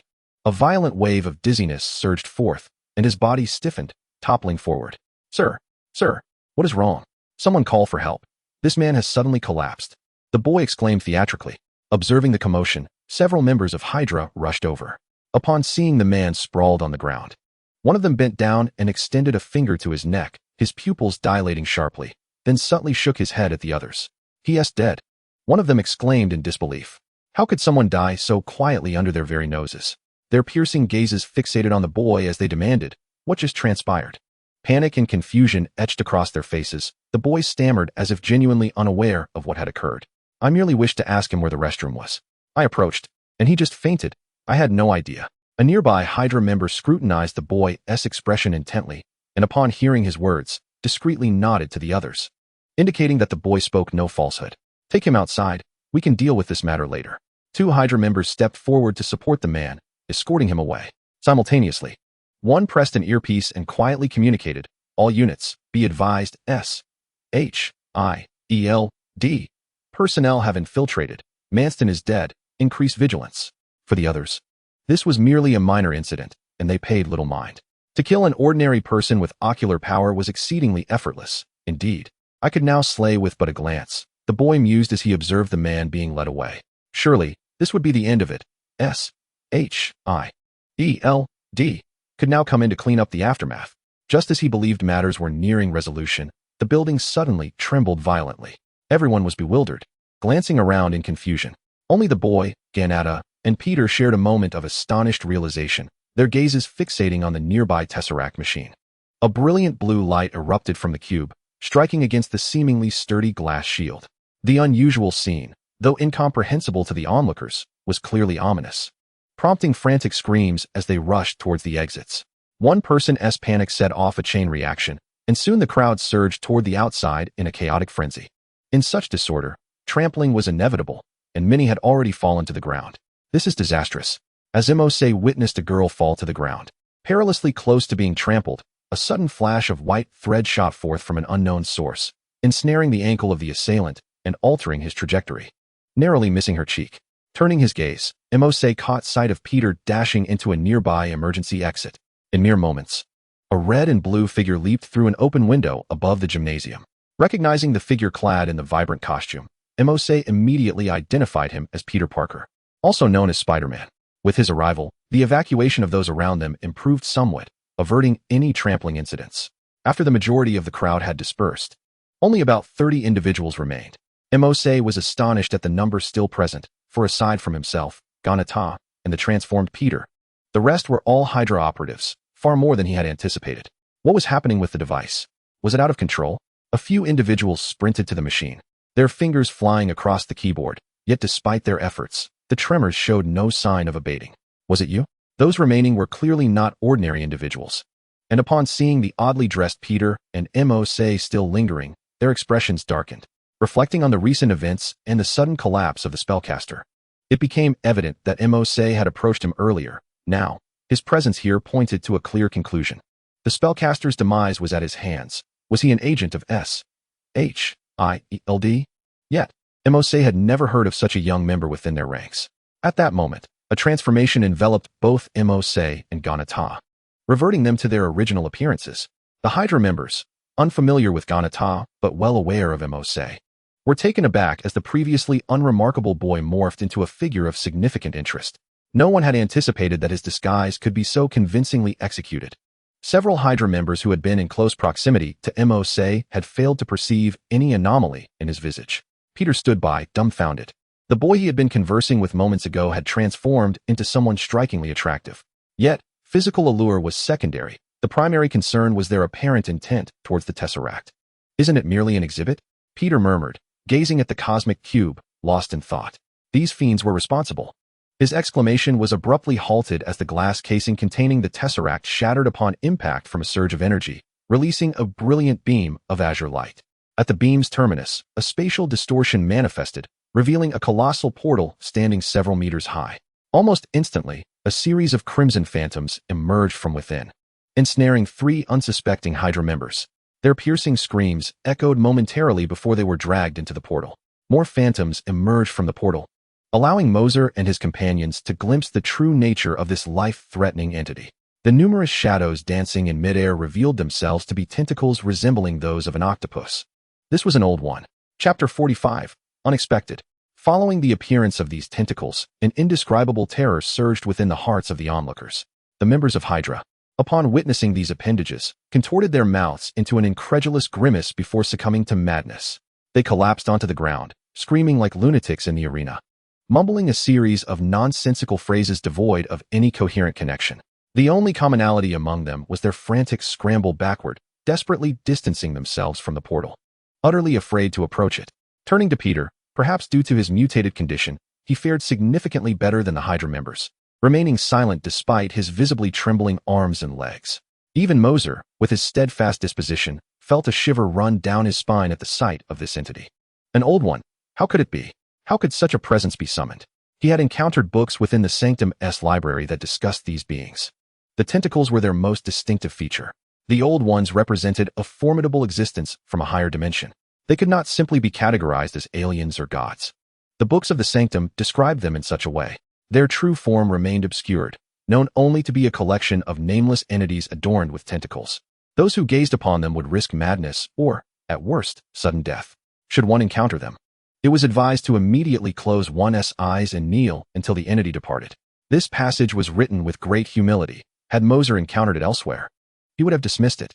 Yet, it was found within the tomes of the Sanctum. This was not a fabrication from an encyclopedia or a whimsical query. Its presence in the Sanctum's texts attested to its reality. Moreover, the latter part of the description did not merely suggest an action, but rather a demonstration of humility to plead for mercy from the old ones. The texts also recorded that in ancient times, Earth had faced an incursion from an old one, and it was only through the combined might of the Supreme Mage, uniting various forms of power, that the entity was barely repelled. Note the emphasis on barely. This implies that each old one possesses the capability to influence an entire universe. To quantify their strength, the Sanctum's records classified old ones as entities of universal caliber. If they were to fully manifest, it would spell disaster. Shauna, take that being outside. Then return to close this portal with me. Understood. Ganata flashed and appeared beside Peter, swiftly assisting him out before returning to Mercer's side. Meanwhile, Mose's eyes suddenly widened, and the 3-tomo Sharingan emerged from the depths of his pupils. He stacked his right hand upon the back of his left and forcefully clapped forward. Voidlock. The technique of the Vishanti. A resonant voice echoed from all directions, as rippling waves radiated from his gaze, expanding outward and enveloping the entire arena in an instant. Bang! A surge of purple energy erupted from Ganata, who was oblivious to her purpose. However, Mose had assured her that he needed her, which surely did not entail any magical incantations on her part. Therefore, what he sought was merely one thing: energy. He required the immense power within Ganata to support his magical endeavors. On the night of their prior training, he had candidly shared this with her. With my own ocular prowess, I can only cast 2 or 3 types of magic at most, and even then, my range is limited and weak. If anything were to occur, I would need to draw upon your strength, as your power would enable me to wield magic more effectively. The energy within Ganata was cosmic in nature, a source from the universe, distinct from the enigmatic energy residing within Mose. The Thunderfruit and Blacklight virus were not artifacts of the Marvel Universe, and their energies could not directly supply the Sharingan for the use of the Vishanti's tome. However, Ganata's energy, being from the same cosmic origins of the Marvel Universe, could indeed transform into the magical energy required by the Voidlock technique. It feels as though I am carrying a colossal power bank with me, Mose muttered.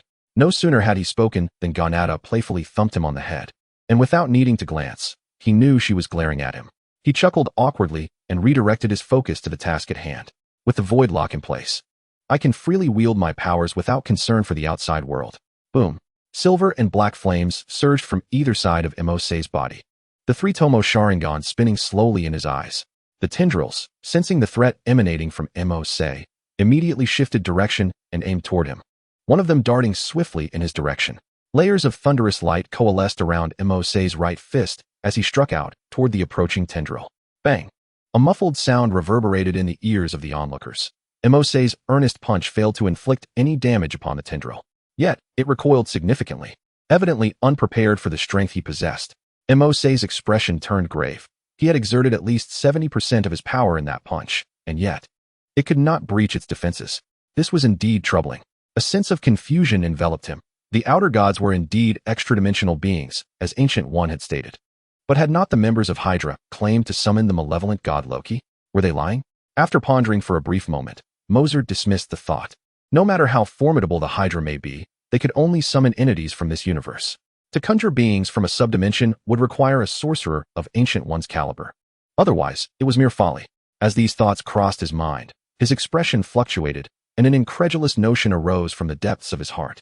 Perhaps he had fallen into a trap set by the Ancient One, the law of the Emperor of Veshan, for direction suppression. Several dark golden rectangular blocks materialized above the writhing tendrils and forcefully smashed down, causing all the tendrils to crash to the ground, thrashing violently. Faced with such an entity, Mercer knew that his 4-direction suppression could not hold for long. However, his intention was not to truly subdue the opponent, but rather to buy himself some time. This would not last long. He needed to act swiftly. In a flash, Mercer appeared before a member of Hydra. Observing the deranged individual, he furrowed his brow and unleashed the power of his Sharingan, penetrating into the member's mind.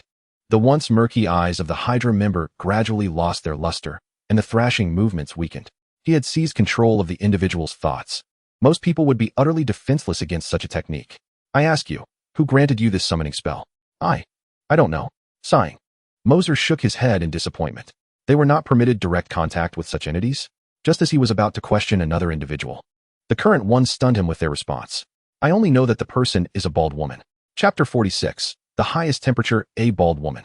Upon hearing this key phrase, Mercer's expression darkened considerably. This indicated that the entire affair was orchestrated by the Ancient One. But why would she do this? Earlier, she had spoken to him about assisting in resolving Dr. Strange's temporal anomalies, yet now she engaged in such actions. Was it possible that Mercer harbored an incredulous thought? The Ancient One had not remained the virtuous supreme sorceress of Earth he had known. It was likely that during her years of drawing upon Dormammu's power to sustain her life, she had succumbed to darkness and become a follower of Dormammu. Never mind. This was not the time for such musings. The immediate priority was to address the situation at hand. Any thoughts he entertained were merely conjectures in Mercer's mind. He needed to deal with the individual before him first. He could not allow the portal to continue expanding, for should the Great Old One reach this world, it would bring cataclysmic devastation to humanity. Sensing the energy that Ganata had recently bestowed upon him, he realized that he could utilize it freely for this battle. Shauna, observe from the sidelines and refrain from intervening. I shall handle this myself. This matter was ultimately instigated by him, and Mercer preferred to resolve it independently rather than rely on another's strength. All right, just be careful. Since Mercer had not instructed her to intervene, Gonata stood by, watching intently. Despite her concerns, if you were to embody your complete form here, even 50 of my counterparts would stand no chance against you. Yet, currently, you possess merely a handful of tentacles. With such limited means, your ambitions are grossly unfounded. A glimmer of light flashed from Mercer's hand as two cards materialized, one depicting the Dark Sword, and the other, the Confinement. The Dark Sword had already activated its beam blade, while Confinement transformed into its combat stance beside him. Without the need for further dialogue, Confinement instinctively understood Mercer's intentions. The tentacles, comprehending Mercer's words, arched like a multitude of fearsome serpents, locking onto him. In an instant, they sliced through the air, encircling Mercer and Confinement within mere seconds. Countless tentacles converged, intent on ensnaring both Mercer and his companion. These colossal tentacles, several meters wide, could easily crush anyone ensnared within their grasp. A cannon barrel emerged from Confinement's forehead, while two submachine guns materialized in its hands, unleashing a barrage upon the advancing tentacles. Mercer brandished the Dark Sword, declaring that these tentacles posed no threat to him, even as the sword's temperature soared to its peak. With full energy activated, the Dark Sword exhibited subtle distortions around its beam blade, reaching an astonishing temperature of 200 million degrees. On Earth, nothing could withstand such a lethal strike. Even a vibranium shield would falter against this horrifying heat, rendering everything it touched into nothingness. With a sudden slash, the ultra-high temperature cleaved through the enormous tentacle, which had just withstood Mercer's lightning punch, severing it cleanly and causing it to crash to the ground, where it struggled momentarily before falling still. Amidst the freshly cut flesh, Mercer caught a whiff of a delectable grilled squid aroma. The involuntary utterance of his thoughts infuriated the remaining tentacles. Their assault intensified, moving with a speed that surpassed previous levels, leaving only an ephemeral blur in the air. Quickly, Mercer raised the Dark Sword to shield himself. As the tentacle struck against the beam blade, its resilient surface rapidly charring. The force from the tentacle was formidable. Mercer gritted his teeth. His body dragged back several meters before he regained his footing. With a flourish of the sword, Mercer broke free from the tentacle's grasp and swung again. This time, aware of the Dark Sword's temperature, the tentacle refrained from engaging directly, retreating and burrowing into the ground. That wretched creature sought to conceal itself. Mercer instantly discerned its intention as 4 or 5 massive tentacles clawed at the earth, pulling forth more of their kin from the portal. Lightning surged along his legs, erupting beneath his feet as Mercer gripped the Dark Sword tightly, transforming into a fleeting shadow racing toward the tentacles. Observing Mercer's advance, the nearby tentacles attempted to strike him. However, Mercer's speed eclipsed theirs. Despite the tremendous power of the tentacles, their velocity was lacking. Each time they neared him, he deftly evaded, leaving the tentacles frustrated and thwarted. As if he had eyes on the back of his head, Mercer executed a swift backflip in response to the assault from behind, driving the 200 million degree Dark Sword deep into the tendril. The excruciating pain sent the tendril thrashing wildly, and Mercer seized this momentum to leap away. Even while suspended in the air, he did not cease his offensive. The temperature of his lightning could not match the terrifying heat of the Dark Sword. Thus it transformed in his hands into a slender chain, one end firmly grasped by Mercer, while the other was cast forth. Even in midair, Mercer wielded the Dark Sword with unparalleled finesse, severing tendrils with greater agility and reach than if it were held directly. In less than 10 seconds aloft, Mercer descended to the ground having cleaved through 3 tendrils. His analysis proved accurate. This ancient being was not adept at close combat, indicating that its entire race was renowned for their psychic assaults. Mercer pondered. Indeed, the ancient beings were formidable. Their corporeal forms were colossal, capable of delivering a single blow that would send even the largest creature on Earth, the blue whale, spiraling into oblivion. Yet, their true strength lay in their psychic attacks. Were all these tendrils to manifest here, employing psychic assaults, Mercer, with his current abilities, would be utterly defenseless against a singular universe-level psychic onslaught. However, with merely a few tendrils present, they were not potent enough to render him helpless. Upon landing, seizing the brief window while the tendrils were still reeling in agony, Mercer summoned the lightning beneath his feet, instantly appearing beside the cosmic cube. Observing the ceaseless energy emanating from the cosmic magic, Mercer's gaze fell upon the magical array beneath the cube, where a silvery glimmer signified the very lightning he had infused. Indeed, it was this lightning that orchestrated the events. Ancient One, you truly are clever, having woven me into your plans. His lightning was not aimlessly wandering within the array, but rather flowing in an orderly manner. Upon witnessing this array, Mercer did not display any impatience. Instead, he smiled broadly. Ancient One had calculated countless scenarios, yet she could not foresee that Mercer possessed the Sharingan, capable of instantly mastering any spell. Perhaps she felt a twinge of panic upon observing Mercer learn the entirety of the Book of Vishanti in less than half a day. Mercer surmised that Ancient One's intention in presenting the Book of Vishanti was to teach him one or two supreme spells, instilling a sense of confidence before venturing into such a realm. However, she could never have anticipated that Mercer would not only grasp it, but would master the entire tome, far exceeding her expectations. The power contained within the Book of Vishanti was even greater than Mercer had envisioned, he mused. Truly, it was a superlative magic only accessible to those of the supreme mage caliber. Regrettably, he felt he still had a long way to go, having yet to fully harness its power. Were he to master it completely, he would be confident in his magical prowess, rivaling anyone. Mercer continued to reflect on this as he unleashed all the spells he had learned. Gazing at the agonized tentacles, Mercer refrained from wielding the magical arts he had acquired. Instead, he sought to amalgamate those spells with his innate abilities, aspiring to forge a distinct form of magic uniquely his own. Ancient One, once I emerge from this predicament, I shall not let you escape unscathed. A fierce intent to kill ignited in his eyes. This marked the first time he had been ensnared since arriving in this world. Had he not obtained the Sharingan, relying solely on the initial spells from the Book of the Emperor of Mountains would have rendered him powerless against the tentacles of this ancient dominion. While he might not perish at their hands, he would certainly return grievously wounded, leaving him utterly defenseless when the Ancient One reappeared. A thunderous rumble resonated in the distance, growing ever louder and clearer, as though it were echoing directly beside him. Mercer looked up in confusion. The space around him had been sealed by his use of boundless confinement, making it impossible for external storms to penetrate. It originates from within me. Upon further exploration, Mercer discovered that the thunderous sound emanated from his own heart. In the next moment, lightning flickered in his eyes, interspersed with dark glimmers. Mercer opened his mouth, feeling a peculiar sensation welling up from the depths of his being. He did not resist this strange feeling. Instead, he allowed it to spread within him. In the following instant, the two energies were absorbed into his Sharingan, a continuous influx of lightning and darkness flowing inward.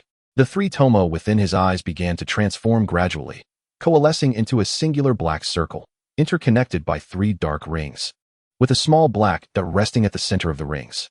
Mercer could distinctly perceive the alteration in his eyes. This was his own kaleidoscope Sharingan. It was not the kaleidoscope Sharingan of any character from the original narrative. This pair of eyes belonged solely to Mercer, a brand new Sharingan.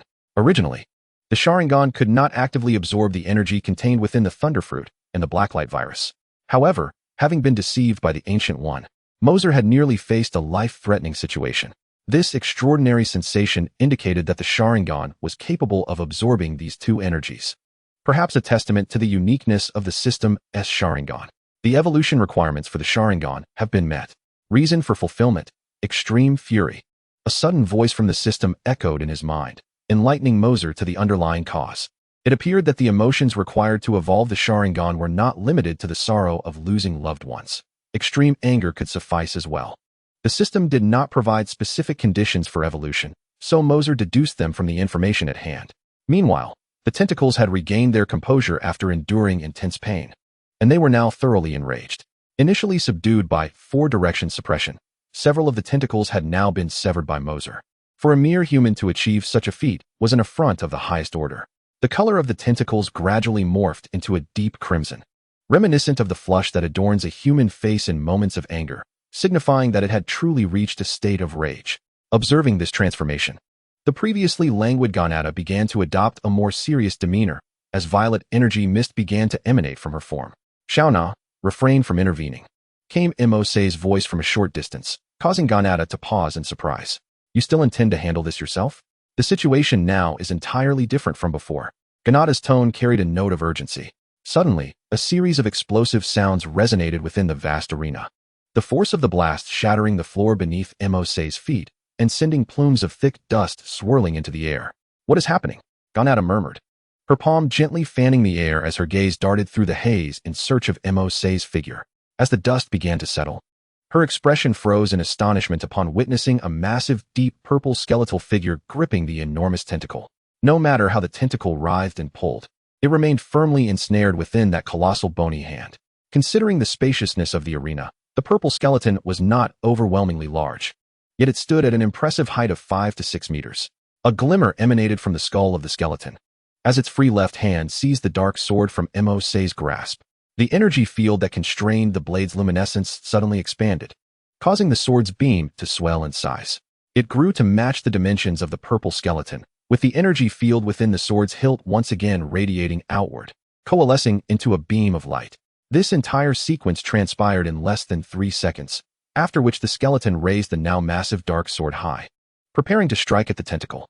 Previously, Mose could only sever 2 or 3 tentacles, but now, wielding a gargantuan dark sword akin to the size of the purple skeleton, he cleaved the tentacle at its root.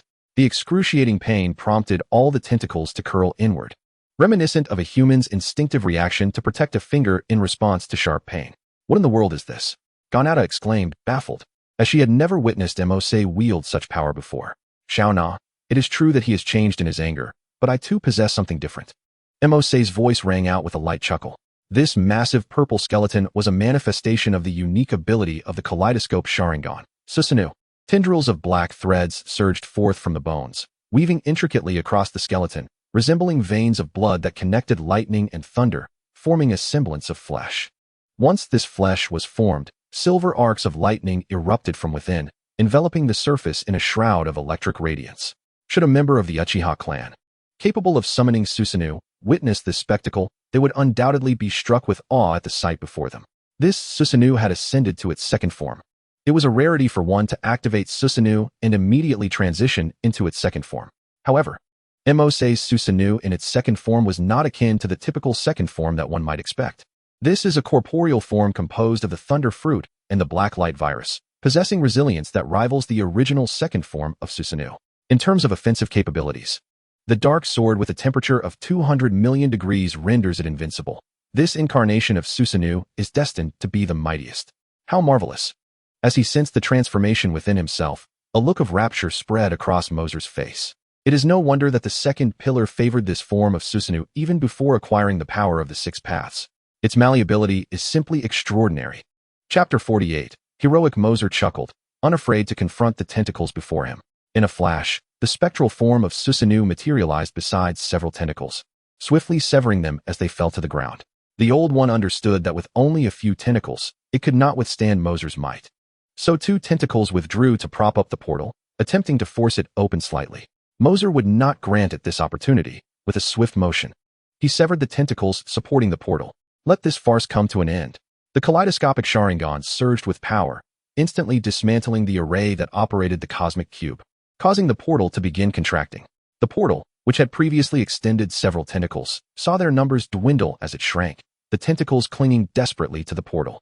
Unwilling to be vanquished by Moser, the ultra-high temperature dark sword effortlessly severed those tentacles, rendering their efforts futile. Eventually, the last 2 tentacles were also cut, and with no support and the array inoperative, the portal gradually closed. In truth, Moser could have closed it as soon as he saw the array. Having mastered the entirety of the Book of Vishanti through the Sharingan, he easily discerned the operational principles of the array. Preventing its function would have been effortless. But the unexpected emergence of Susanoo piqued his curiosity to test its might, so he refrained from closing it immediately.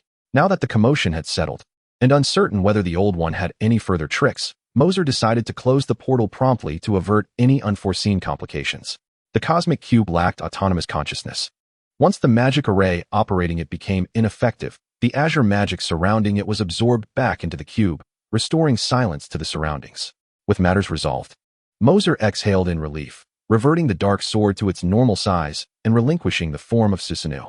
I truly regard you with newfound respect. You surpass my expectations by a considerable margin. Ganata approached Moser, her curiosity evident as she scrutinized the man before her. Despite being so much younger than herself, he possessed an array of hidden strengths. The recently witnessed deep purple skeletal giant was something Ganata had never encountered in this universe, and it hardly resembled any high-tech equipment. However, this was of little consequence. What mattered was that they needed to prepare the battlefield. Moser surveyed the surroundings, a smile gracing his lips. Prepare the battlefield? Ganata inquired.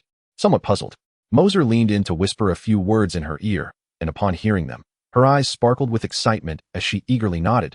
Count me in. 10 minutes later, The door was forcefully breached within moments. Messer. Carter's voice echoed from outside as S-H-I-E-L-D. Agents surged in, only to be taken aback by the chaos within. The gymnasium was a scene of utter destruction. Not a single area remained intact, marred by colossal marks of unknown origin and charred gashes. The once pristine floor was now shattered, with no piece larger than a meter in size remaining whole. The tesseract lay beside the machinery. There's a person. Carter scanned the room and immediately fixed his gaze on the center, rushing forward. Upon reaching Messer, he found him lying in a pool of blood, the thick crimson liquid presenting a shocking visual impact. A significant portion of his chest was caved in, and both his hands and ankles bore horrific distortions. The onlookers, seasoned in the face of death, understood with certainty that survival was impossible given such grotesque injuries. Was this the work of Loki? What on earth transpired here? Questions flooded their minds. This was no mere act of a being of their stature, but rather the handiwork of a colossal entity. The youth in the blood-soaked scene was devoid of life. Carter slowly crouched down, trembling as he extended his hands to lift Messer, fully aware that such a volume of blood loss rendered survival an impossibility. Gazing at the lifeless Messer, he found himself at a loss for words, choked with emotion. Witnessing this scene, the surrounding S-H-I-E-L-D agents fell silent, turning away to commence the grim task of clearing the battlefield. Some brought specialized containment boxes, intending to secure the tesseract. You cannot take that, it belongs to me. A voice resonated from an unknown source as a golden light emanated from beneath the tesseract, lifting it into the air. A golden ring materialized, a sight all too familiar to Nick Fury and his associates, for it was through such a ring that Mercer had previously emerged. Mercer? Those who recognized him looked on with hopeful eyes, only to be disappointed as the figure that emerged was not the one they sought, but rather a bald woman clad in yellow attire. It was none other than the Ancient One. This object has been under S-H-I-E-L-D's guardianship. May I ask who you are? Nick Fury inquired, stepping forward after observing the reactions of those around him. The Ancient One cast a fleeting glance at him, disregarding his presence entirely, and remarked, "It is no simple task to slay Mercer. It required invoking the teleportation array of an Ancient One." As she spoke, she surveyed her surroundings, noting the absence of Ganada and finding it peculiar. Could she have escaped through the void lock using a suspended ring? Humph. How curious that she would save others yet leave herself behind, showing such concern for Earth's safety. The Ancient One's musings left the S-H-I-E-L-D agents perplexed. They were unaware of what an Ancient One entailed, but the implication that another individual was responsible for Mercer's demise was unmistakable. What do you mean? Carter, who had remained indifferent until now, finally lifted his head, his cold visage filled with murderous intent, his gaze fixed intently on Gu-E. Gu-E wore a smile. Unfazed by Carter's hostility, he was merely an unpredictable variable. How could I seize control of the earth without eliminating him? I have long grown weary of safeguarding you feeble and inept beings. If Mephisto were still around, he would surely appreciate the gift I am about to present him. I will kill you. Carter sprang into action, fist clenched, aiming a strike toward Gu-E. With a casual wave of her hand, Gu-E sent Carter hurtling through the air, crashing against a nearby load-bearing pillar. The other agents of S-H-I-E-L-D immediately drew their firearms, intent on shooting Gu-E. However, as Gu-E raised her hand once more, it felt as though they had been lashed by an unseen whip. All their weapons flew from their grasp. With such meager skills, you ought to kneel. You are unworthy even to stand, Gu-E chuckled, her eyes narrowing.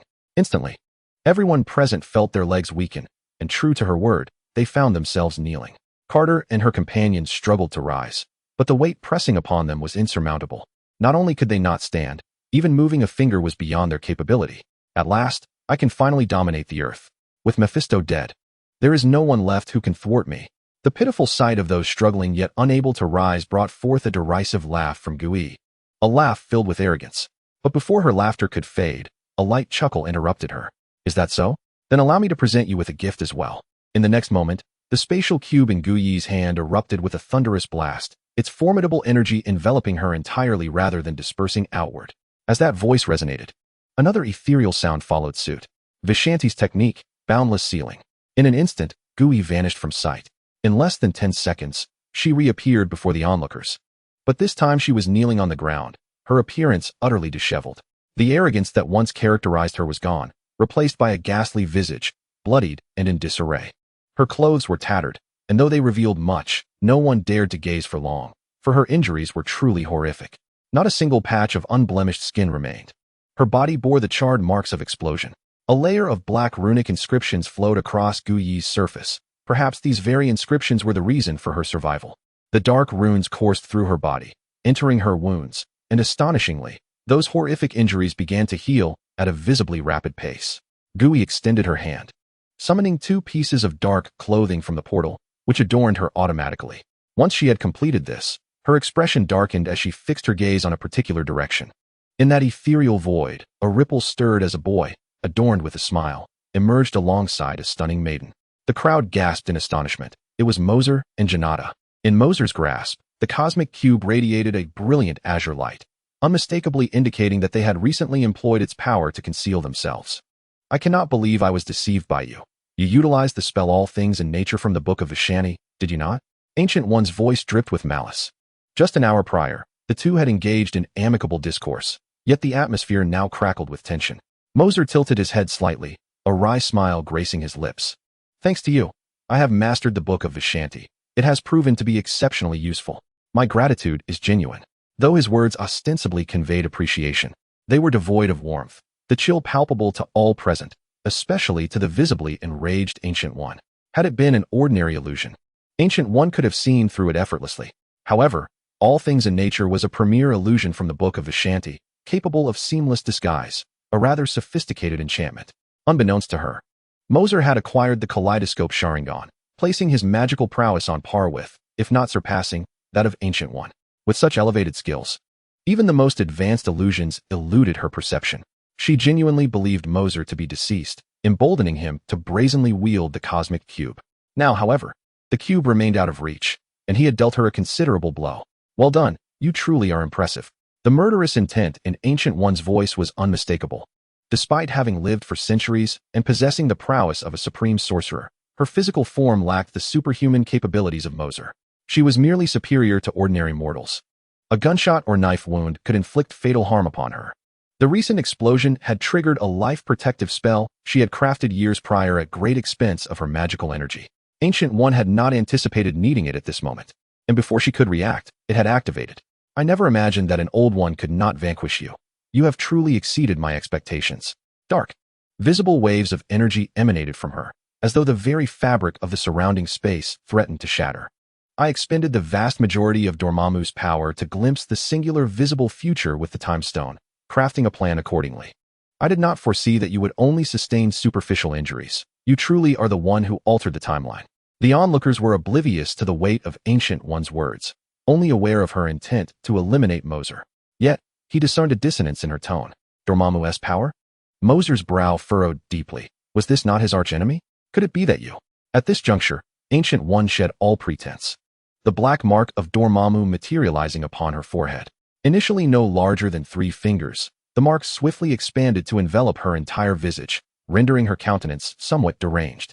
Have you truly been consumed by the power of Dormammu?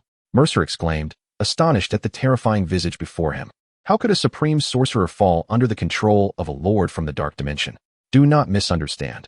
I merely seek to harness its power for my own ends. And I have come to a realization. With such formidable strength at my disposal, why should I remain tethered to this insignificant earth, safeguarding this feudal domain?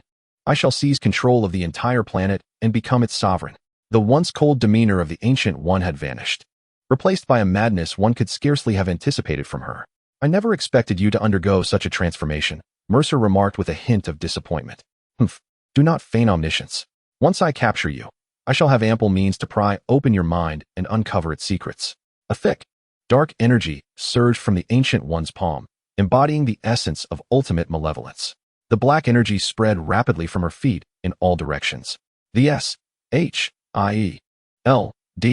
agents attempting to exit the arena found themselves enveloped by the darkness before they could escape, their once white scara turning pitch black, rendering their gazes eerily unsettling. I had not perceived you possessed such capabilities, Mercer chuckled, standing still, unperturbed. The Ancient One disregarded his taunts, gripping her hand as an endless darkness surged toward Mercer. Yet, as the shadows neared him, they abruptly halted 5 meters away, unable to encroach further. Have you forgotten what I wield? This domain is under my dominion. The cerulean energy pulsed, creating a barrier that repelled the darkness encroaching upon Mercer. By the Book of Vishanti, calm the mind and clear the veins. With Mercer's incantation, those who had been tainted by darkness regained clarity in their eyes. Before they could fully comprehend the situation, they experienced the disorienting sensation of stepping off an unseen stair, only to find themselves transported outside the arena. Within the arena, the shimmering cerulean energy coalesced back into the cosmic cube, expelling everyone else, leaving only Mercer, Ganata, and the Ancient One behind. Now, I am eager to see what means you possess to escape my grasp, Mercer declared. Escape? You, a mere child, could hardly kill me. Frustrated by her plans being thwarted, the Ancient One casually summoned a portal beside her and leaped through it. Observing this, Mercer sighed and shook his head slightly, as black energy surged from his right arm, amplifying its size significantly before he reached back. With a firm grip, he ensnared the Ancient One's neck as she emerged from the portal, the immense force causing her eyes to bulge in disbelief. How could my actions be entirely seized by the opponent? Did I not declare that this realm is under my dominion? Chapter 50. Simplicity. It was only then that Ancient One realized the air around her was subtly infused with a cerulean energy swirling about, while Mosu's grip on the cosmic cube remained unchanged. This was no longer the original arena. From the moment Ancient One stepped into this domain, she had been ensnared within a spatial anomaly crafted by the cosmic cube. Just as Mosu had asserted, this realm, constructed by his manipulation of the cosmic cube, was indeed under his control.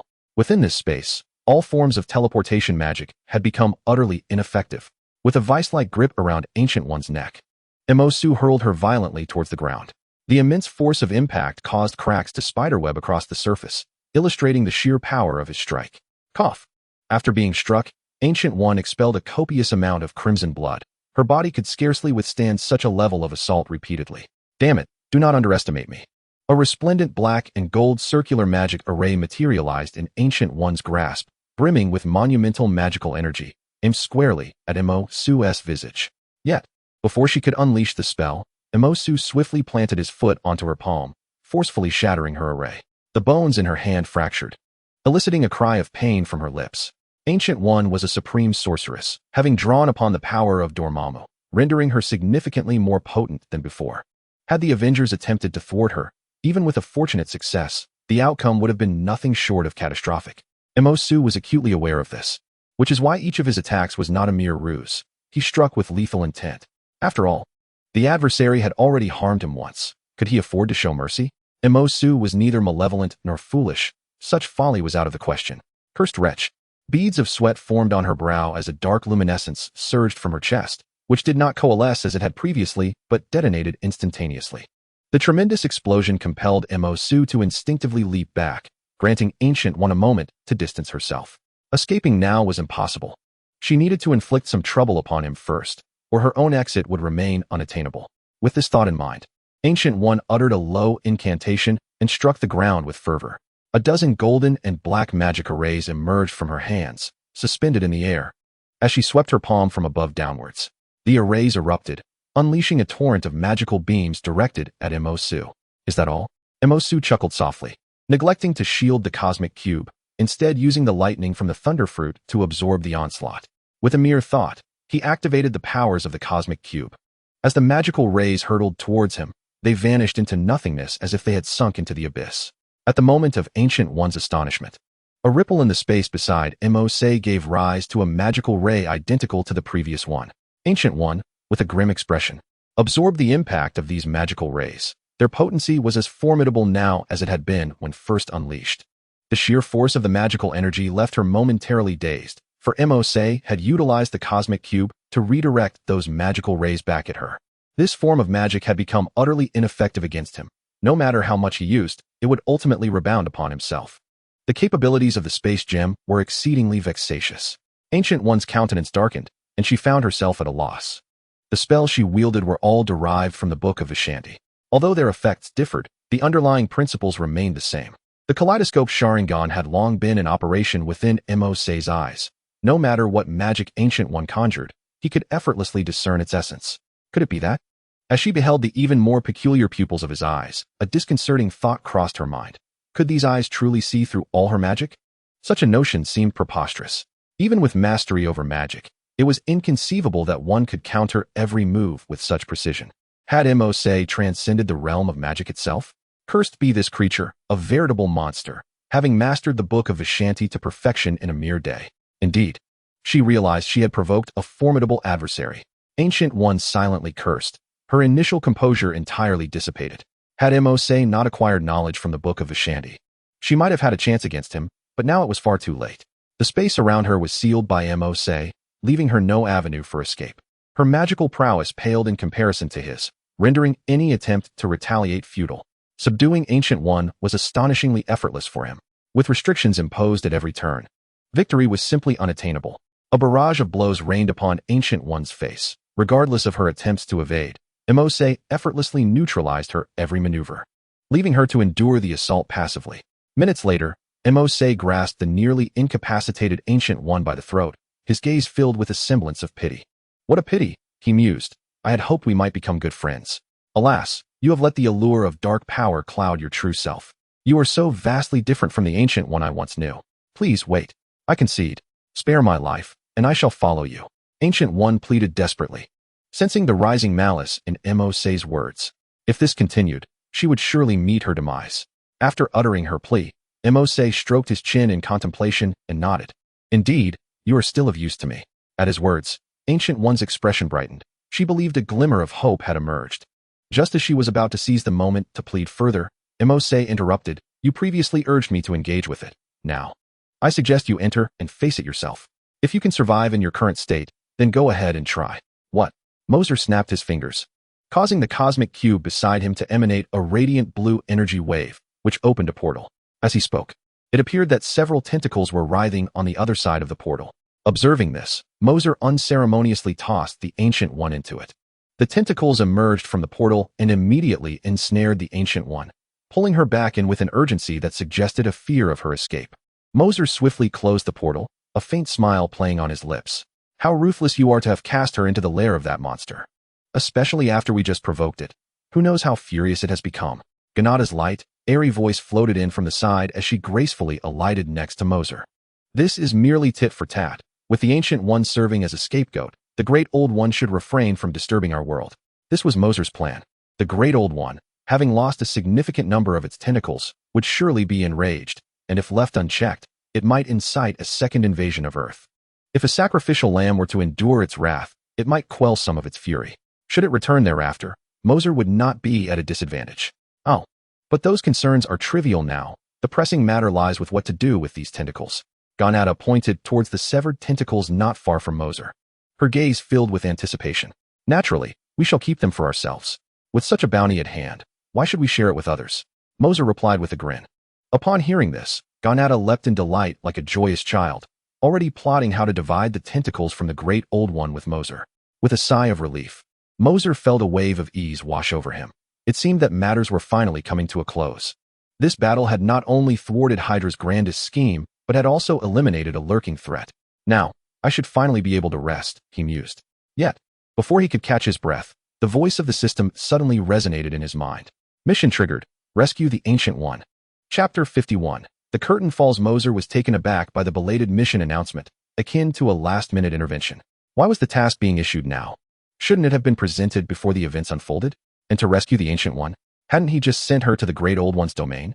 Furrowing his brow, Mercer contemplated the implications, various possibilities flashing through his mind. This was illogical. The system could not impose such a nonsensical demand upon him. It was aware of the perilous world to which he had sent the Ancient One. Given his current strength, venturing into that realm would undoubtedly lead to his demise. Yet, the system had issued the task. Could there be another Ancient One? A glimmer of understanding sparked in Mercer's eyes. After a thorough consideration, he realized this possibility was the most plausible. Otherwise, entering the dimension of the Great Old One would indeed lead to only one outcome: death.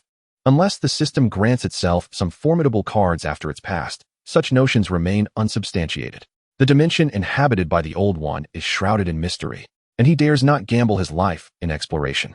Thus, Mose speculated whether there exists another Ancient One, still clinging to a glimmer of hope that this Ancient One, clouded by malevolent forces, is not the true essence of the being. It is imperative to visit the sanctum.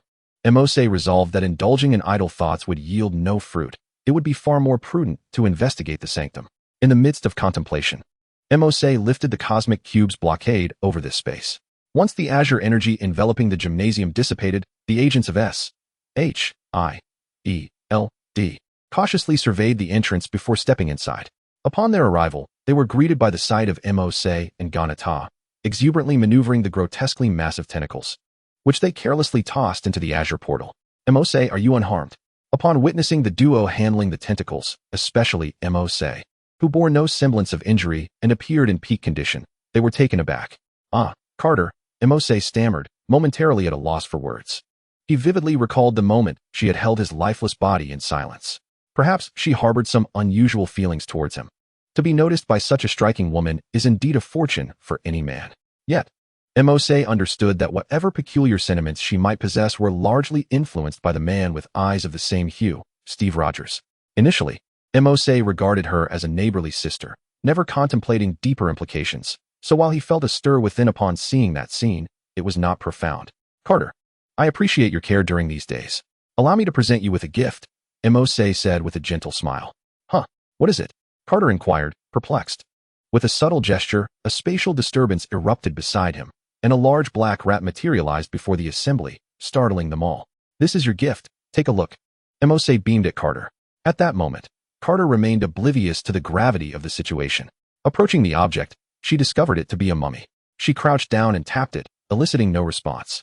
Trusting Mose, she proceeded to open it without fear of any unforeseen surprises. This entity was composed of the Blacklight virus. Unless one employed an intercontinental missile to obliterate it, it would remain impervious to any attempts at opening. However, since Mose had instructed Carter to unveil it, she managed to do so effortlessly.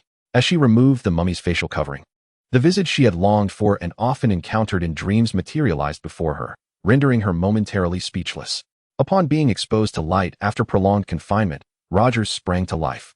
Yet, just as he was about to rise, the Blacklight material shell, which Carter had so easily unsealed, suddenly ensnared his limbs, forcefully pressing him back into the confines of the mummy's casing. What happened to him? Carter, with a perplexed expression, took a few steps back and looked towards Mercer. He has been brainwashed and controlled by Hydra, subjected to experiments akin to yours, perpetually under their dominion, only to be frozen when not in use. Quite pitiful indeed. Mercer shook his head and spoke.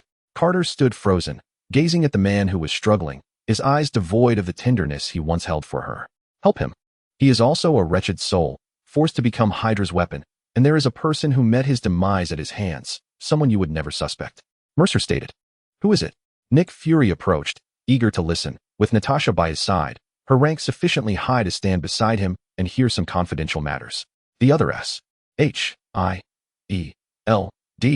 agents wisely stepped back, aware that while they were trusted by Fury, their duties prevented them from accessing such sensitive information, which was perhaps for the best. Once the others had departed, Mercer revealed, he killed Howard Stark. At this revelation, Carter and the others stood in stunned silence. Howard Stark. They were no strangers to this name. The establishment of SHIELD was intricately linked to him, as he provided substantial financial support.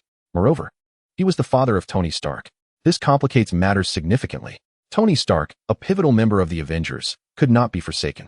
If he were to learn that Rogers had slain his father, he would undoubtedly don his iron suit and seek vengeance against Rogers. That carefree scion of wealth had always yearned for his parents, even if he never voiced it. A sentiment that Nick Fury and the others could easily perceive beneath his facade of revelry, which also hinted at a tinge of self-destruction. This is your concern now. I shall not involve myself further. For the remainder of my time, I wish to rest, so do not seek me out again. Mercer, with a weary expression, offered no words of comfort, for he had been utterly exhausted these past few days. Even indulging in fried chicken at home had not spared him from Hydra's assaults. Though Mercer felt mentally alert and physically unwearied, he was growing weary of the complications and merely wished to contemplate how to consume the calamari he had acquired. Very well. We shall take care of the ensuing matters. I am immensely grateful to you. Should you require assistance, do not hesitate to reach out to us. Nick Fury shook Mercer's hand, expressing his gratitude. Mercer nodded, snapped his fingers, and with a ripple of spatial distortion, vanished alongside Janata before the eyes of the onlookers. This scene was witnessed by Peter, who had been lurking outside the gymnasium. Who is this person with such formidable and enigmatic abilities?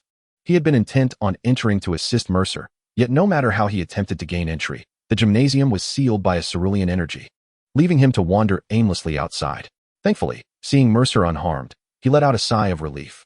As he turned his head, poised to depart, a sheet of white paper floated before him, inscribed with a line of text.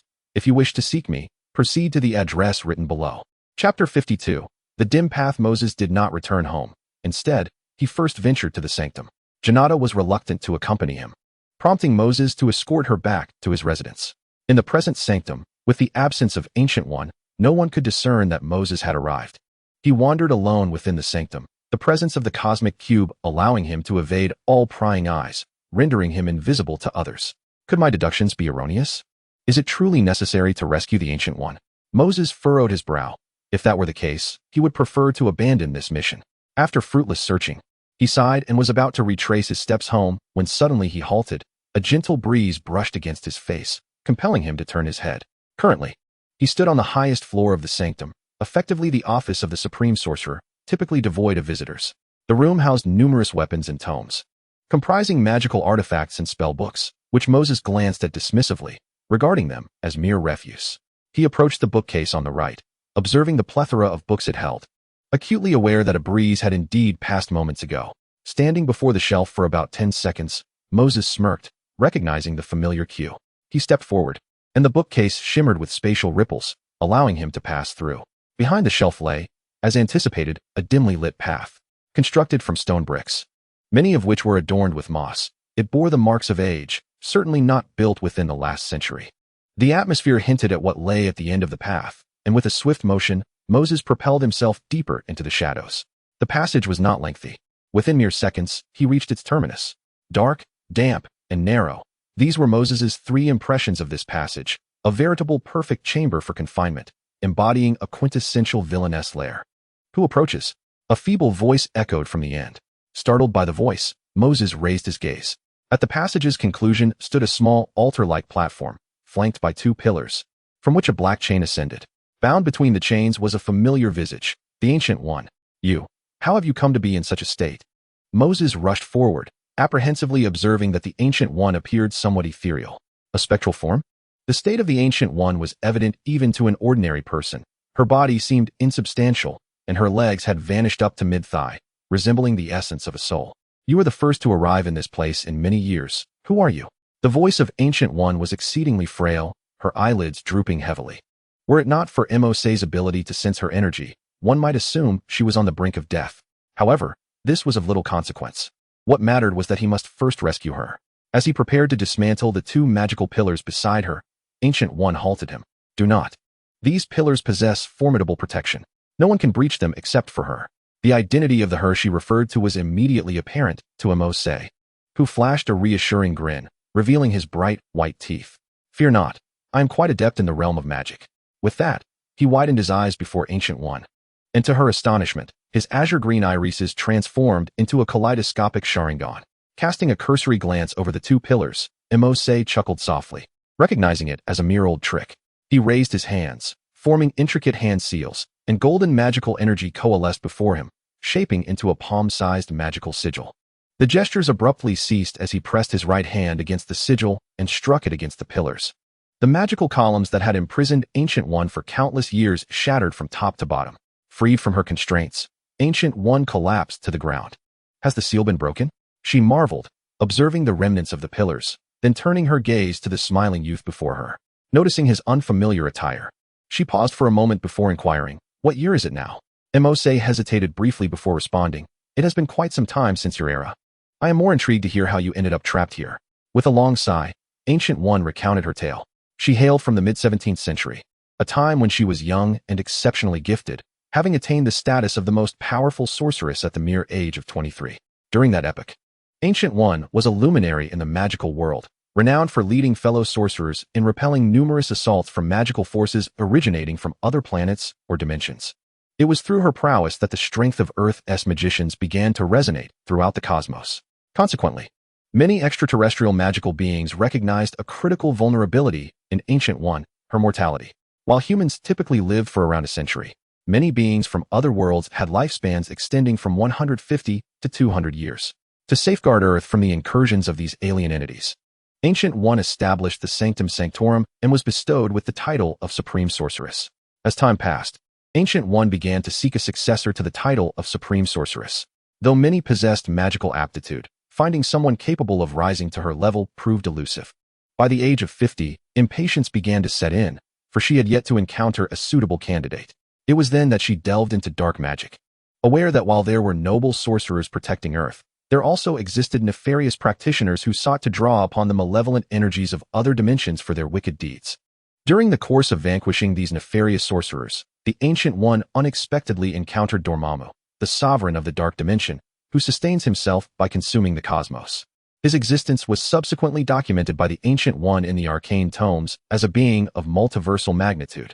Should he unleash his full might, Earth would stand no chance of resistance. Amidst this peril, a silver lining emerged. The Ancient One discerned spells capable of siphoning Dormammu's power. Typically, such malevolent magical energy would be beneath her consideration for the enhancement of her own prowess. However, she realized that many sorcerers drawing upon Dormammu's might were motivated by the pursuit of immortality. Thus, the Ancient One began to contemplate the potential of harnessing Dormammu's power for herself. If I can absorb Dormammu's strength to attain everlasting life, I shall have ample time to seek out suitable candidates, she mused. Once this notion took root in her mind, it spread uncontrollably. Yet, if this secret were to leak, it would inflict tremendous damage upon the entire alliance of virtuous mages. Chapter 53. The Ancient One's past. The Ancient One had transcended her role as merely the leader of the sanctum, becoming the spiritual cornerstone for many sorcerers. It was her presence that enabled those mages to persevere. If the esteemed mage of the righteous faction were to indeed draw upon the power of an evil deity for the sake of longevity, regardless of her intentions, trust in her would be irrevocably shattered. The reality of her situation compelled the Ancient One to adopt a more clandestine approach. Retreating from the public eye and fading from collective consciousness, she clandestinely absorbed Dormammu's power, seeking both longevity and the right individual, vowing to cease this endeavor upon finding the appropriate candidate. However, the benefits of siphoning Dormammu's power were not without consequence. The might of a ruler from the dark dimension could not be so easily absorbed. As the supreme sorceress, the negative repercussions of consuming Dormammu's power took time to manifest. Upon reaching her centenary, the Ancient One began to experience cognitive dissonance, as the excessive absorption of Dormammu's essence caused her personality to splinter into two distinct facets, one of virtue and one of malevolence. The darker persona, which had previously encountered Mercer, was the malevolent Ancient One. This sinister aspect insisted that she should seize dominion over Earth, arguing that there was no need to sacrifice time for the preservation of such a world. In contrast, the benevolent Ancient One remained steadfast in her original intentions, continuously seeking the right candidate while awaiting the conclusion of her own life. The situation, however, had evolved. The bifurcated personalities each harbored their own agendas. Subsequently, the malevolent Ancient One lurked in the shadows for decades. After many years, she erupted into a fierce conflict with her virtuous counterpart. In that tumultuous battle, the malevolent Ancient One emerged victorious, forcibly expelling the benevolent persona from their shared body and imprisoning her for her own amusement. Due to the formidable toll of the battle, the malevolent Ancient One was unable to immediately realize her ambitions of world domination and was thus compelled to gradually replenish her own strength over the passage of time. The narrative now unfolds in modernity. The malevolent Ancient One's energy has fully restored, and it was anticipated that its plans could commence. However, when peering into the future with the gem, the trajectory of the world remained obscured. Suddenly, the fate of the world shifted, prompting the malevolent Ancient One to locate Mercer, secretly contemplating how to eliminate him. Mercer, aware of the unfolding events, silently nodded in acknowledgement. This sequence of events was not unexpected. Rather, it seemed to align with the established order. Dormammu, the sovereign of the dark dimension, was a sworn adversary of the Sorcerer Supreme. It was perplexing that such a formidable entity would permit the Sorcerer Supreme to intermittently siphon his power for the sake of immortality. It all felt amiss. Now it appeared that Dormammu was cognizant of impending events and allowed them to transpire. Were it not for Mercer's unanticipated arrival in this world, disrupting the original timeline, the subsequent developments would have seen Ancient One dominating Earth, absorbing increasing amounts of Dormammu's power, ultimately becoming his disciple and leading this universe to fall under Dormammu's dominion. A being of multiversal caliber could not be easily challenged by mere mortals. By the way, how did you come to know I was here? The Ancient One inquired, expressing the curiosity that arose upon encountering Mercer. Mercer recounted the circumstances of his encounter with the malevolent Ancient One, leaving her momentarily stunned. After a while, the Ancient One regained her composure, exhaling deeply. Remarkable, truly remarkable. As your country would say, heroes emerge from youth. You understand Chinese? Mercer was somewhat astonished. The Ancient One spoke Mandarin with such impeccable clarity that he momentarily believed she was an authentic denizen of China. Having traversed the globe extensively, one naturally acquires various languages. The Ancient One remarked nonchalantly, before inquiring in Chinese, "How fares the world now?" Mose smiled, responding, "Quite well. Although there are still overt and covert conflicts among nations. Compared to the world you once knew, it has undergone a revolutionary transformation. Technological advancements are impressive. It may take you some time to acclimatize." The Ancient One waved her hand dismissively, stating, "Conflicts among nations are perennial. I have grown accustomed to them. Yet, I am curious about technology. What form has it taken now?" Mose chuckled, opting not to elaborate further on the matter as he led the Ancient One outside. Upon witnessing the drastically transformed Sanctum Sanctorum, the Ancient One found herself momentarily speechless. Through the windows of the sanctum, she gazed at the forest of steel outside, lost in thought. "It seems I have truly missed so much." "It's nothing. You can certainly catch up. However, I am curious about your current condition. Will you perish in sunlight?" Mose inquired. "Fear not. I am not the specter you might envision," the Ancient One replied with a smile. Having visited China, she was familiar with its legends of gods and spirits, thus grasping the nuance of his words. "The previous seal has been lifted. Within my collection of magical tomes lies the knowledge to manifest magic into tangible forms. Recreating one is a simple task." Although her voice still carries a hint of frailty, the exhaustion that once marred her smile has been replaced by a sense of liberated nonchalance. After being trapped for centuries, it was not torment that claimed her spirit, but the joy of rediscovering this world. An Ancient One is quite content with that. "By the way, I have a query.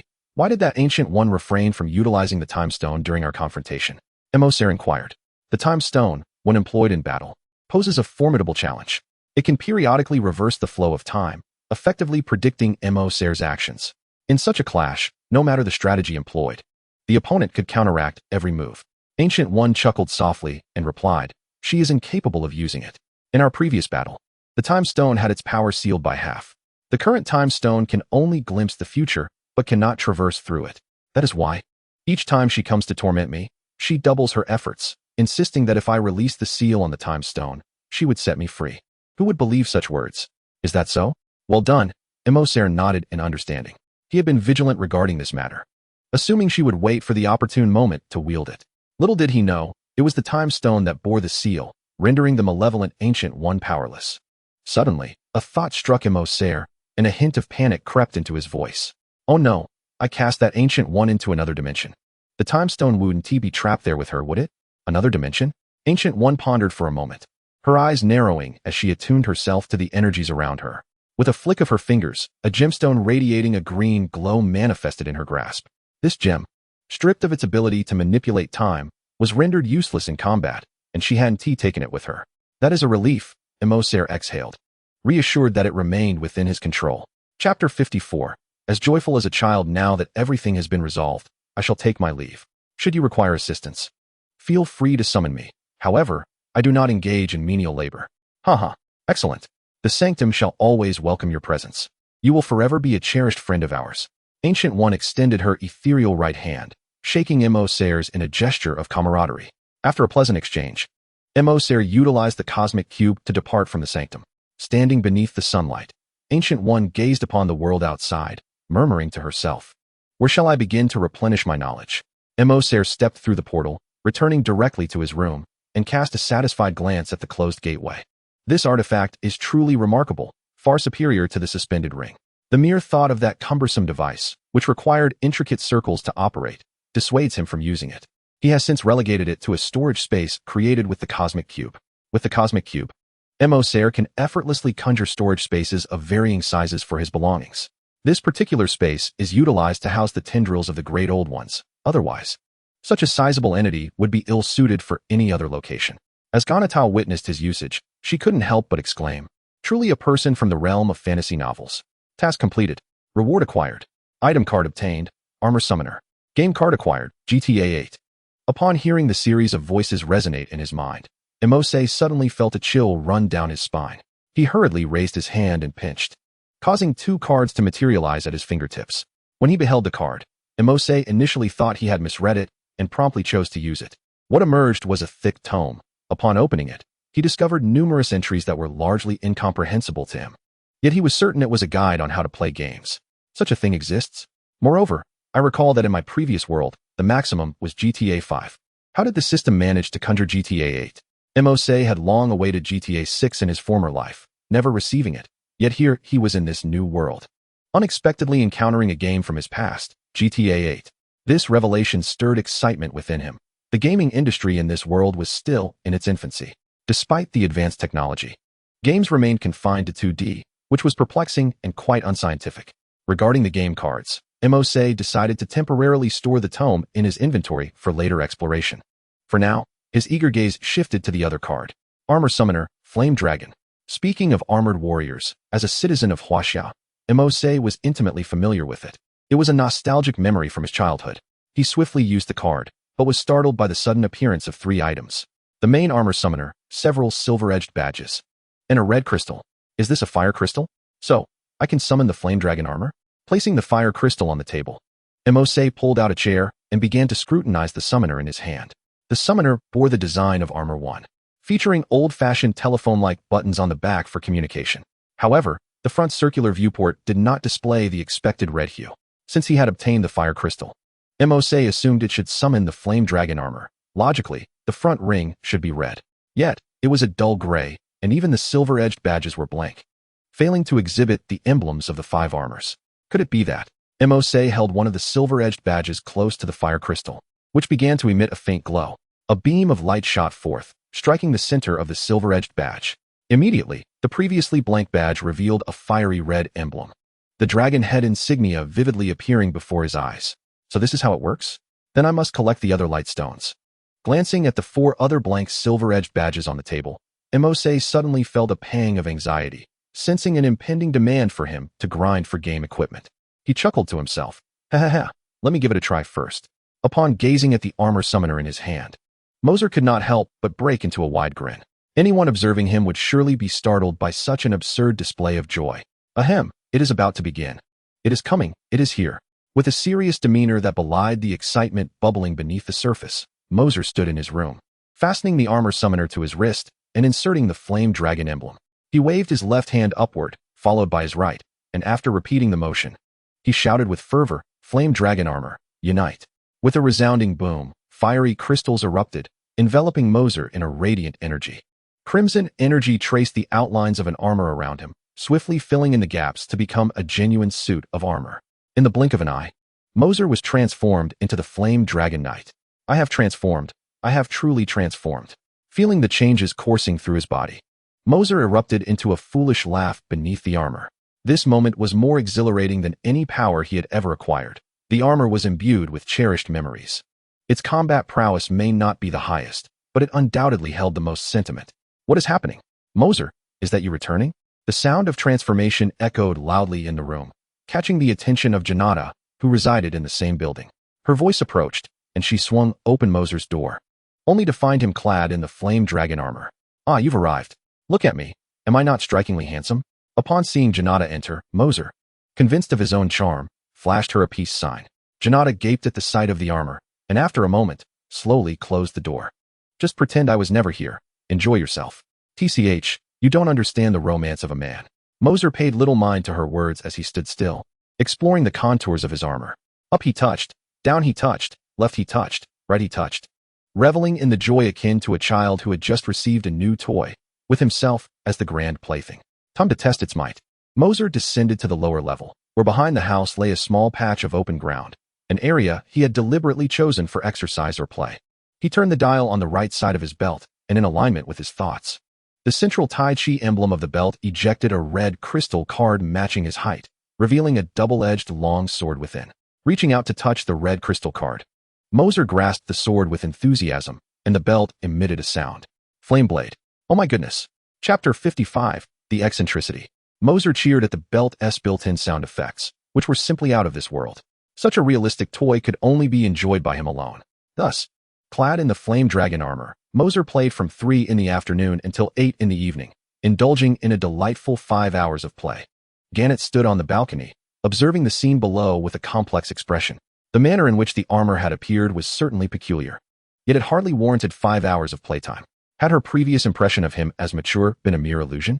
Had she not voiced her hunger, Mercer would have continued for another 5 hours. It was exhilarating, truly exhilarating. Within those 5 hours, Mercer had thoroughly grasped all the capabilities of the flame dragon armor.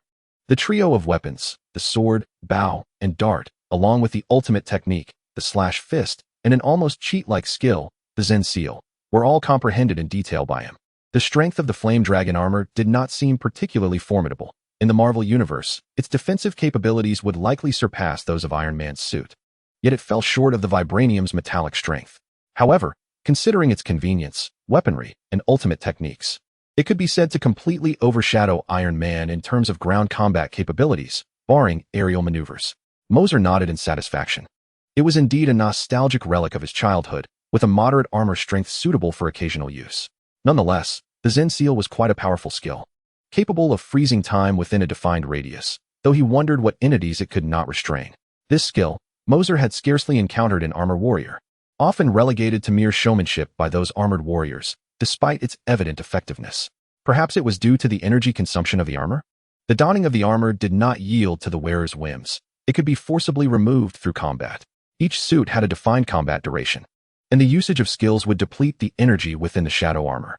The rarity of employing a control skill as potent as the Zen seal was likely due to its excessive energy drain. Lost in thought, Mercer promptly retrieved the armor summoner and transformed on the spot. Armor fusion. As the red light descended, the armor manifested. While this scene ignited fervor among the boys, Gannett wore an expression of exasperation. Could he refrain from such dramatic exclamations? Did he not realize how juvenile it seemed? True to her nature, Gannett had already grasped the concept of juvenile in this context. Hey, what is juvenile about this? I've always fantasized that if I had a set of armor, I could outshine them all, Mercer chuckled. Clad in armor, he stepped aside and stacked his hands. Zen seal. The armor's belt echoed once more, and suddenly, the surrounding sounds ceased. The rustling of the treetops, the occasional chirping of birds, and the distant honking of cars all vanished into silence. Gannett took a moment to regain her composure. She was not immobilized. Stunned, she noticed the surrounding changes. Time had seemingly paused.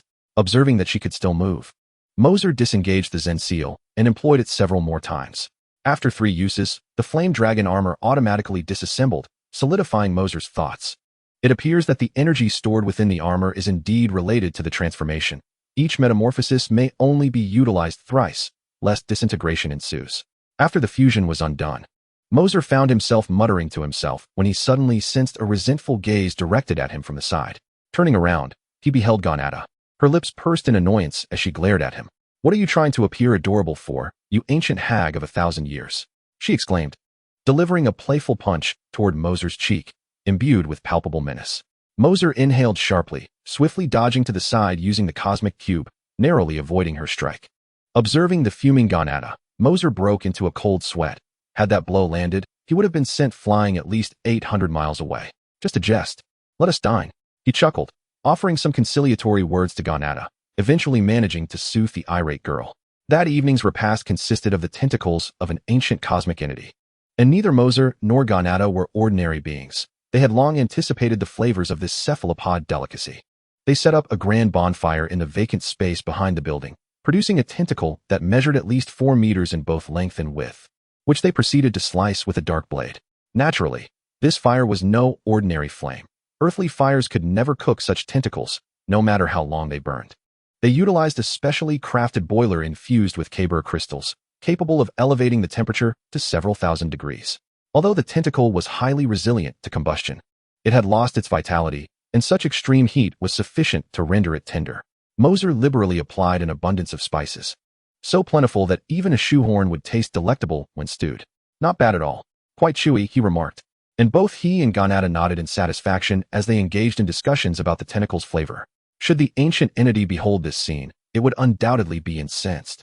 After savoring a few bites, the ensuing spectacle would surely terrify any onlookers. Mercer and Gannett lifted the colossal tentacle, which dwarfed their own forms, and unceremoniously stuffed it into their mouths. The tentacle transformed into a streak of light as it approached Gannett's lips, vanishing into her mouth in an instant. Even she could not help but widen her eyes in astonishment at the energy contained within. Noticing her expression, Mercer felt a surge of anticipation. The dormant Blacklight virus within him surged forth, enveloping the entire tentacle in a mass of dark energy, transforming it into a writhing entity. The virus relentlessly deconstructed and absorbed, leaving no trace of the tentacle's essence wasted. The two consumed every morsel of the tentacle, with Ganada contentedly rubbing her belly beside him, while Mercer stood transfixed. Feeling the Blacklight virus within him rapidly evolve, a sharp intake of breath escaped him. How terrifying this was. The tentacle from the ancient entity contained an unfathomable amount of energy, and through the intricate process of dissection by the Blacklight virus, not a single fragment of energy was overlooked. The few tentacles he had absorbed initiated a profound mutation within his very being. What kind of evolution might it be? Would it manifest as weaponry, or perhaps as skills? Mercer felt a sense of anticipation, as he could perceive the dark energy circulating within him. Just as he believed the dark energy was converging towards his arm, it unexpectedly surged upwards, enveloping his brain. For a moment, Mercer stood frozen in place. Ganada noticed his unusual demeanor and approached him, poking him gently. "Hey, what's wrong?" There was no response. "Come on, say something." After several attempts to engage him, Mercer remained unresponsive, his gaze vacantly fixed on the distance, which alarmed Ganada. Chapter 56. Fragile knowledge. His physique was capable of absorbing such an entity without much difficulty. Yet, Ganada suddenly pondered whether Mercer's body had not transcended to her level. Would consuming such a thing overwhelm him? Unaware of the changes occurring within Mercer, Ganada grew concerned that if this continued, it might jeopardize his life. Purple energy gathered in her palm, and she intended to pat Mercer on the back, hoping to help disperse some of the energy he had just absorbed. In that instant, an immense, formless energy erupted from Mercer. Though the range was limited, Ganada, being closest to him, was undoubtedly struck directly by this invisible force, sending her flying and carving a deep mark into the ground before she could halt. Finally regaining her balance, Ganada looked up at Mercer in astonishment. What is he doing now? Mercer appeared unchanged on the surface, yet an internal transformation was underway. This appendage had not altered his physical constitution. Rather, it had enhanced his mental prowess. Mental power is the most challenging ability to cultivate.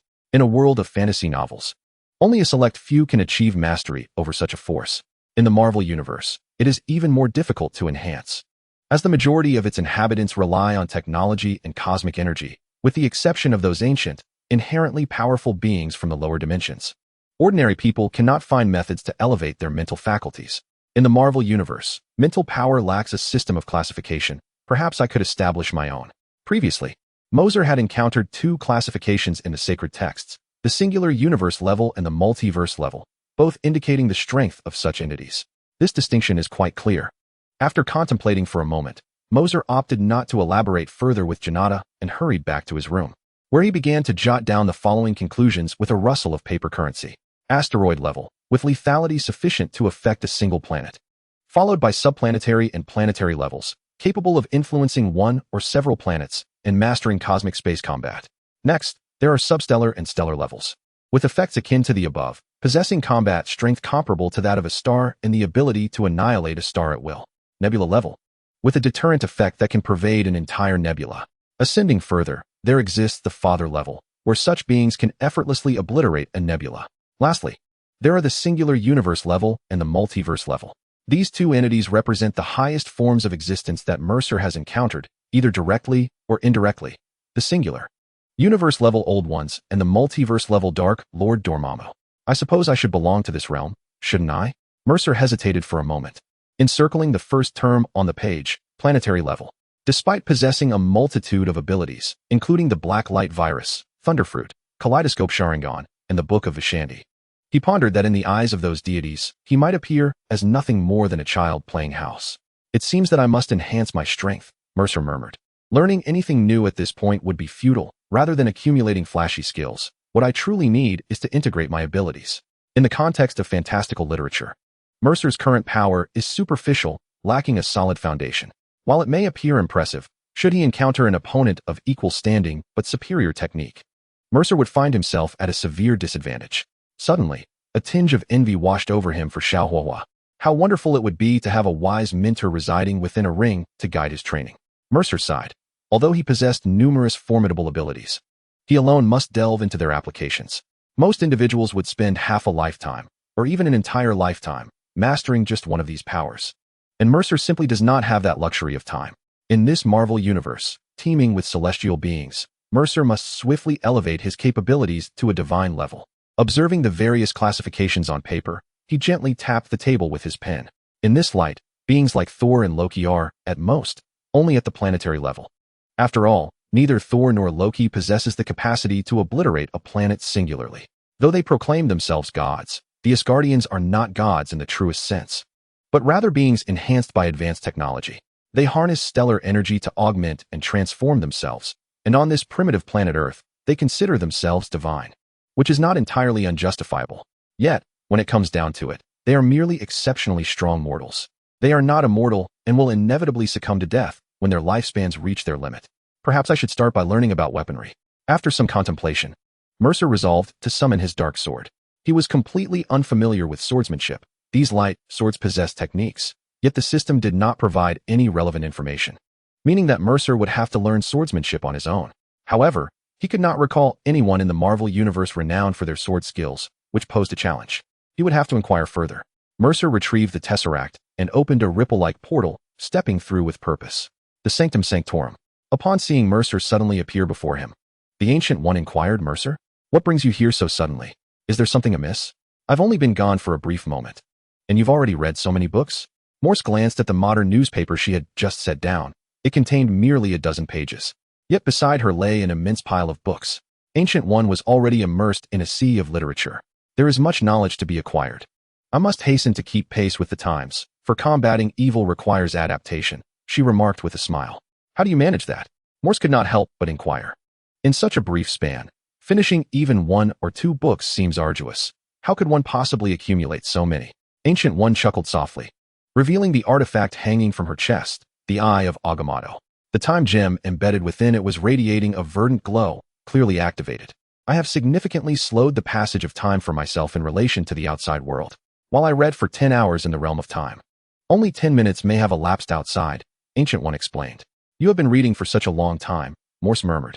By her calculations, since her departure, over 5 hours had elapsed, which translated to nearly half a month of reading for Ancient One. Such perseverance was truly remarkable.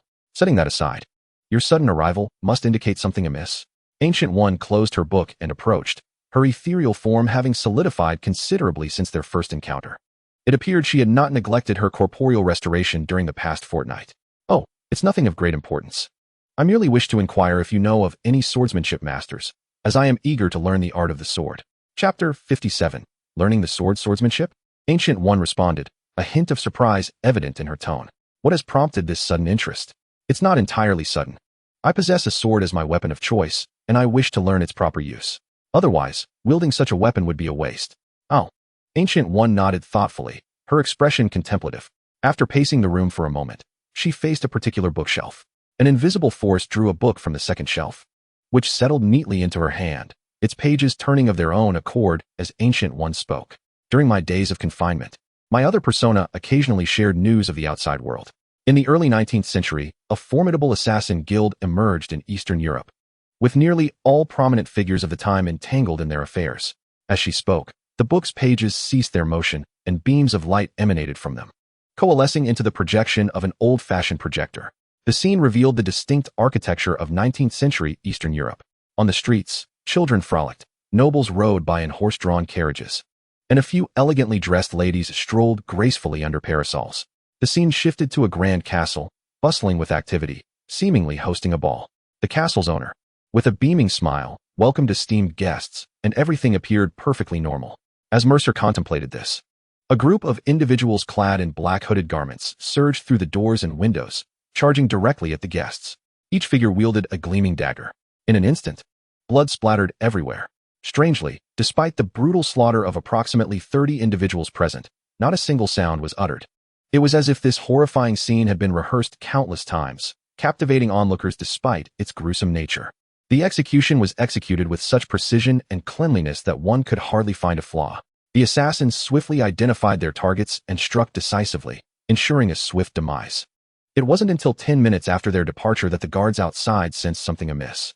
Upon witnessing the horrific scene inside, everyone was left in shock.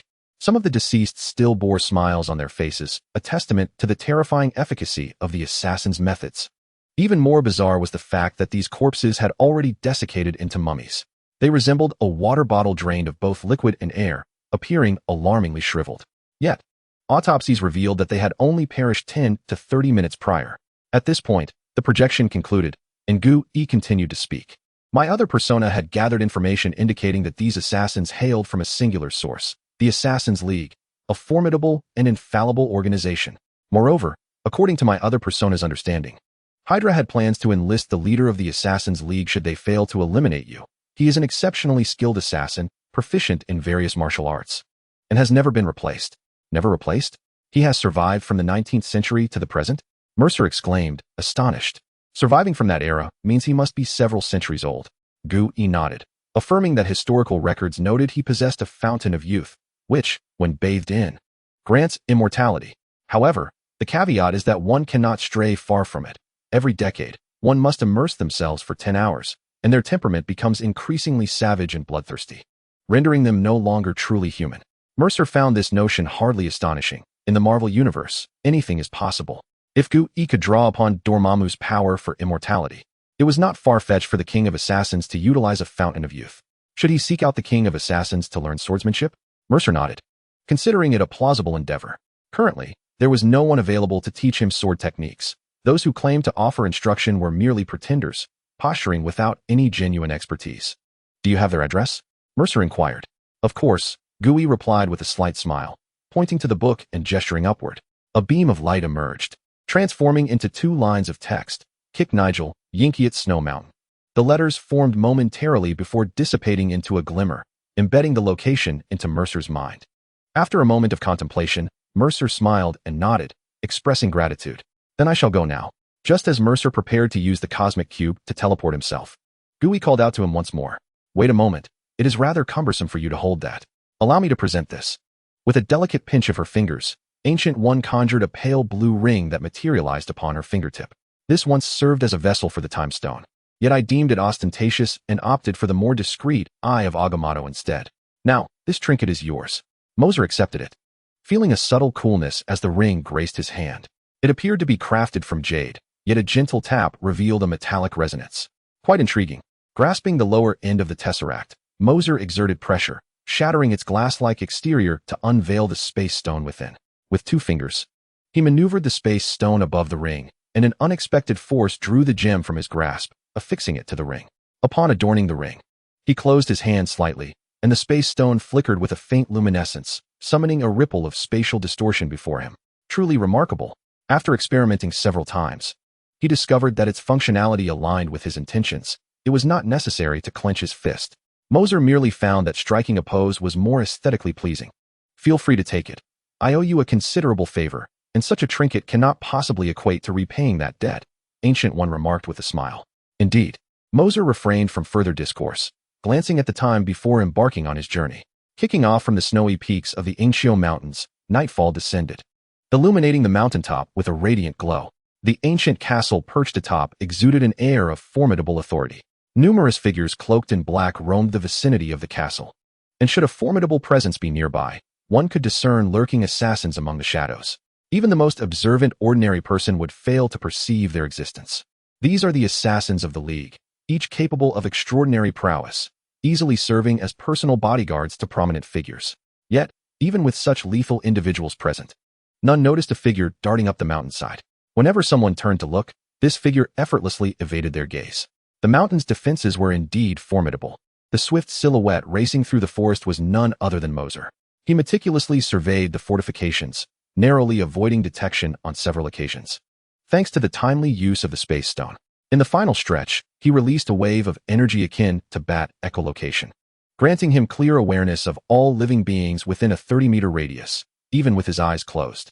Consequently, as he ascended, the presence of others increased, becoming more concealed.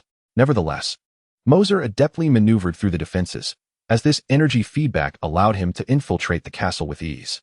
Within the castle's corridors, guards occasionally patrolled. One guard stationed by the door instinctively turned his gaze as the adjacent door swung open unexpectedly. As soon as his head barely peeked through the doorway, 2 hands swiftly emerged from behind the door. One hand clamped over his mouth while the other seized his clothing, dragging him forcefully inside. The guard, realizing the sudden threat, widened his eyes in alarm, his right hand instinctively reaching for the dagger concealed at his lower back.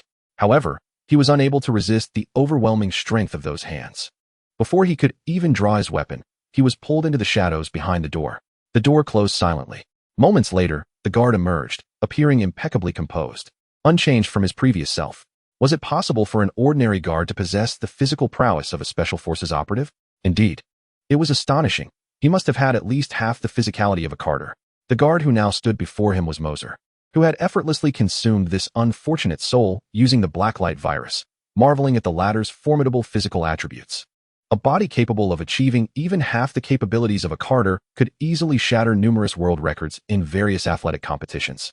Yet, this guard seemed merely ordinary, lacking any exceptional traits. The revelation that such individuals possessed such extraordinary physiques was truly astonishing. The Fountain of Life? It appeared they relied on such a source for enhancement, albeit at great peril.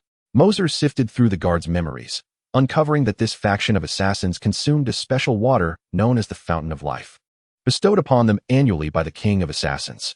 A mere capful of this liquid could induce significant changes in their bodies, enhancing their physical functions while diminishing their sensation of pain. However, this came with a grave drawback, a thirst for blood. They were compelled to periodically draw human blood, lest they succumb to uncontrollable rage and violence, a consequence of the Fountain of Life.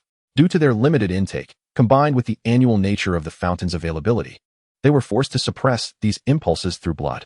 Should the urge become overwhelming, even their closest companions could become potential victims.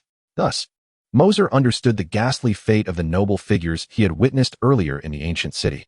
Inexplicably transformed into desiccated corpses, they had been drained of their lifeblood by these assassins. Fortunately, the Blacklight virus was potent enough that even after assimilating this individual, Mercer remained uninfected by the bloodthirsty pathogens. In comparison to the Blacklight virus, these threats seemed trivial. Assuming the guise of an assassin, Mercer strode confidently through the castle.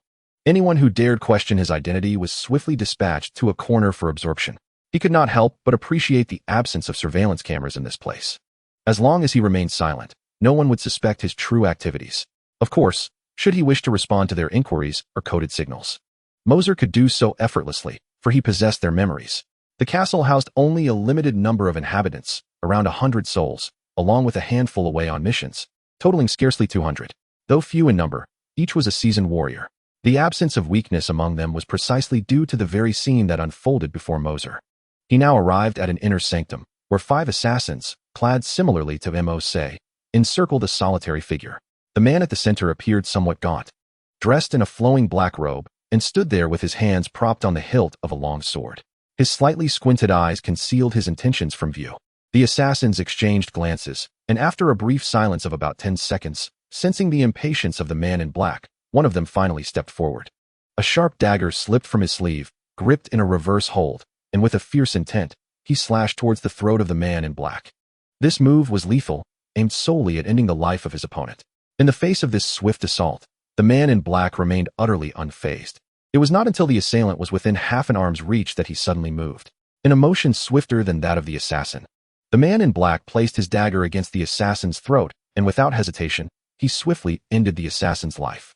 He did not continue with further actions, but instead withdrew his weapon and closed his eyes once more, exhibiting no seriousness whatsoever. The remaining assassins exchanged uncertain glances. After a moment's hesitation, they too brandished their daggers and charged at the man in black. Among them, only one assassin managed to evade the man's onslaught and survived. The others fell victim to his strikes in mere moments. This man in black was none other than the current king of assassins, Occam. His attacks transcended mere slaughter.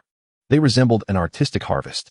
The assassins who were eliminated did not even attempt to retaliate, their bodies convulsing slightly as their consciousness faded away. Despite being comrades, the ruthlessness displayed was a testament to the world's most formidable assassin organization, whose training methods were exceedingly brutal. Observing this scene, Mercer understood through the earlier encounters he had absorbed that such battles occurred periodically. Each instance was a life-and-death trial. As long as one could withstand the first strike of the man in black, the subsequent moves would slow, no longer aiming to defeat with a single blow. This was a test from the leader, one that commanded utmost respect, for to underestimate it was to risk one's life. This was also why the assassins of the Assassin Alliance were regarded as the elite of the world. Their training assessments were a gamble with their very lives. Surviving the attacks of the King of Assassins and returning to execute missions became significantly easier thereafter. It was no wonder that the members of the Assassin Alliance were few.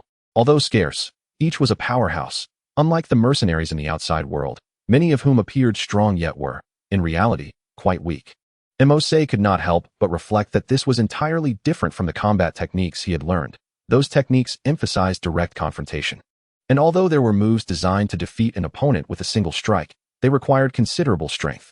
In contrast, assassination was more of a technical endeavor, utilizing unique force applications that allowed them to exert minimal effort while achieving maximal results.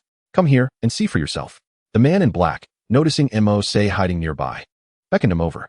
This was an opportunity to engage openly, one that Mose could hardly resist, so he approached confidently. The man in black then addressed the recently surviving assassin beside him. You two should attack together. If you can withstand 3 strikes, the fountain of life shall be granted to you early. At the first part of his statement, the assassin felt a surge of discontent, casting a resentful glare at Mose. However, upon hearing the latter part, a profound desire flickered across his face. The early granting of the fountain of life would mean a better suppression of his bloodthirst and an enhancement of his physical prowess, surpassing his contemporaries. This would significantly increase his chances of survival in subsequent training sessions. Observing the man in black up close, Mose noted that he appeared to be in his 60s, with an unremarkable visage lacking any sinister features or striking characteristics. In the outside world, such an elder could easily be lost among the crowd. Yet who would anticipate that he was, in fact, the king of assassins who had lived for centuries? Lord Occam, I shall not hold back, proclaimed the assassin. From the sleeves of his robe, he drew forth a pair of sharp daggers, launching a dual dagger assault towards the man in black. The angles of the daggers were exceedingly cunning. Defending against one would inevitably lead to being pierced by the other, revealing the considerable effort he had put into this technique. Yet, even in the face of such a fierce attack, the man in black merely narrowed his eyes, waiting until the very last moment to respond. His seemingly aged body unleashed a speed utterly incongruent with his years. With a swift step forward and a matching motion of his right hand, he seized the assassin's left hand with remarkable alacrity. Utilizing the assassin's own momentum, the man in black leaned back, taking advantage of the attack. Have I succeeded? The assassin felt a flicker of surprise. If this continued, his other dagger would soon find its mark on the man in black. For an ordinary person, such a maneuver would result in immediate injury from the second dagger. Yet within that fleeting second, the man in black twisted his waist at an astonishing angle, perfectly evading the incoming strike. Simultaneously, his free elbow swung back with tremendous force, crashing into the assassin's face. The sheer power of the blow sent the seemingly youthful assassin, appearing to be in his 30s, hurtling into the air before crashing heavily to the ground. Upon closer inspection, the assassin's face had caved in, his features twisted in agony. Under such an incredible elbow strike, his skull had been shattered. Remarkable. Mose could not help but marvel at the combat prowess displayed. The title of King of Assassins was indeed well-deserved. And you, it's your turn as well. The unremarkable man in black had yet to move from his position, standing resolutely in place. As he waited with his eyes closed for Mercer to launch an attack, half a minute passed without any sign of aggression. The man in black opened his eyes to gaze at Mercer, furrowing his brow. What are you doing standing there? Attack. To his surprise, Mercer stood languidly with his hands in his pockets, showing no inclination to make a move. Why should I be the one to strike? You should do it yourself. If you want me to act, then I would lose face, wouldn't I? Charles, have you lost your mind? The man in black scrutinized the assassin before him, easily recalling his name. He was well aware of everyone in this castle, not an ignorant ruler devoid of knowledge. Mercer, upon being called insane, rolled his eyes dramatically and made a gesture that darkened the man's expression. He slowly raised his right hand to extend his middle finger. This gesture, commonly recognized as an insult in Western countries, was also known in Eastern Europe and, in fact, had become a universal sign, understood by all except perhaps the most primitive tribes untouched by modernity. Seeking death. This action ignited the man in black, whose previously calm eyes now glinted with menace. For the first time, Mercer sensed a tangible aura of killing intent emanating from this man, a palpable force that exuded an overwhelming pressure. The recipient of such intense malice might find themselves paralyzed with fear or left with a psychological scar that could drive one to madness. This was merely the release of killing intent, without any direct assault. Such lethal energy could only arise from the countless corpses that had been left in its wake. An ordinary person, unless exceptionally resolute, would be unable to withstand its intimidation. In stark contrast, Mercer appeared utterly unfazed. He casually examined his nails, expression indifferent, glancing repeatedly at his fingers as if he were a woman admiring her freshly manicured nails, completely unaffected by the aura of death surrounding him. Are you going to strike or not? I fear that if I make a move, you'll lose your chance, he scoffed. Killing intent? Even if 100 kings of assassins stood beside him, attempting to intimidate him with their malice, it would merely tickle him. No matter how potent the killing intent of an assassin king might be, could it surpass that of an ancient cosmic entity? Such a notion was utterly implausible. Though Mercer had only absorbed a few tendrils of the ancient entity, they contained at least 5% of its mental strength. On the surface, that seemed minimal. But in terms of human capability, when Mercer unleashed a mental attack, he wielded the power equivalent to that of 500 assassin kings. The man in black made his move. In less than 10 meters, even the swiftest individual could discern the motion. Yet, the man in black was but a fleeting shadow. Suddenly appearing before Mercer, his right hand flashing with a dagger aimed directly at Mercer's throat. As the man in black wielding a dagger advanced, he unexpectedly relinquished his grip on the blade. With a swift motion of his right foot, he pivoted, using his body as a fulcrum to slip beneath Mercer's arm and instantaneously position himself behind him. This was his primary objective. By diverting Mercer's full attention to the dagger in his right hand, he anticipated that Mercer would focus solely on parrying the strike. Yet, at the crucial moment, he let go of the dagger, employing his nimble footwork to maneuver behind his opponent for the kill. Such a tactical approach could easily ensnare even the most seasoned combatants. However, the man in black was unaware that he was confronting one of the most formidable beings on Earth. In less than 5 seconds, he initiated his attack from 10 meters away and circled around. Just as the dagger reappeared in his hand, poised to plunge into Mercer's body, it abruptly halted midair. It was as though the very air had solidified, rendering his efforts to advance futile. The man in black glanced down to see that, although Mercer had not turned to face him, his hand had reached back to grasp the razor-sharp blade directly. Huh, did you think that would suffice to block me? My blade is coated with a lethal poison. You shall perish within a minute. Releasing the dagger, the man in black leapt back a distance, a cold smile gracing his lips as he envisioned Mercer's impending demise. Yet Mercer, gripping the blade, merely turned around with a smile, standing before him for a full minute without moving, still clutching the dagger. What did you just say? Care to repeat that? Chapter 60. An unexpected arrival. Upon hearing Mercer's mocking voice, the man in black was momentarily taken aback. Mercer raised his palm, revealing a mass of indeterminate dark substance writhing in the center of his hand, seemingly akin to something consuming its meal. This mere poison is indeed lethal to an ordinary person, but for me, a whole bottle would pose no threat. As he spoke, the black substance appeared insatiable, darting forth to seize the dagger from the man in black's grasp, consuming it with a series of crunches before expelling a shower of metallic fragments. Both Mercer and the man in black could only stare in disbelief at the spectacle. Is it truly capable of such voracity, even commandeering others' weapons to devour? It seemed this toxin was irresistibly enticing to the Blacklight virus. Who are you, and when have I wronged you? The man in black now sensed something was amiss. Such an occurrence was beyond his experience. An ominous thought flickered in his mind. The intruder must possess knowledge of his identity and had stealthily infiltrated the castle, daring to provoke him, which indicated that their combat prowess was at least on par with his own. This realization filled the man in black with perplexity. He could not recall offending anyone of such caliber. The garments adorning Mercer transformed in a swift cascade, ultimately reverting to his original form. With a radiant smile, he remarked, "Someone recommended that I come to learn the art of swordsmanship from you, but she hardly comprehends my capabilities. Why should I learn when I can simply absorb others?" The black-clad man, who had just witnessed Mercer in the guise of an assassin, was taken aback as he suddenly morphed into a youth of 16 or 17 of Asian descent. His pupils contracted sharply. Such an extraordinary ability to change form is certainly not of the ordinary realm. Absorb? The black-clad man immediately grasped the crux of Mercer's statement. What could absorption entail? Could he truly absorb others and assume their identities, even acquire their powers? Observing the shifting expressions on the black-clad man's face, Mercer chuckled lightly. "It seems you have a basic understanding of my abilities. Indeed, as you surmised, I can absorb others and transform into them, and the advantages of this power are manifold." A sense of foreboding washed over the black-clad man, prompting him to instinctively step back. This ability was unlike anything he had ever encountered. It was disturbingly bizarre. In a moment of quietude, he clenched his right hand, summoning 3 black orbs, each the size of quail eggs, which he hurled fiercely between himself and Mercer. With a resounding bang, a thick cloud of black smoke erupted, obscuring both figures from view.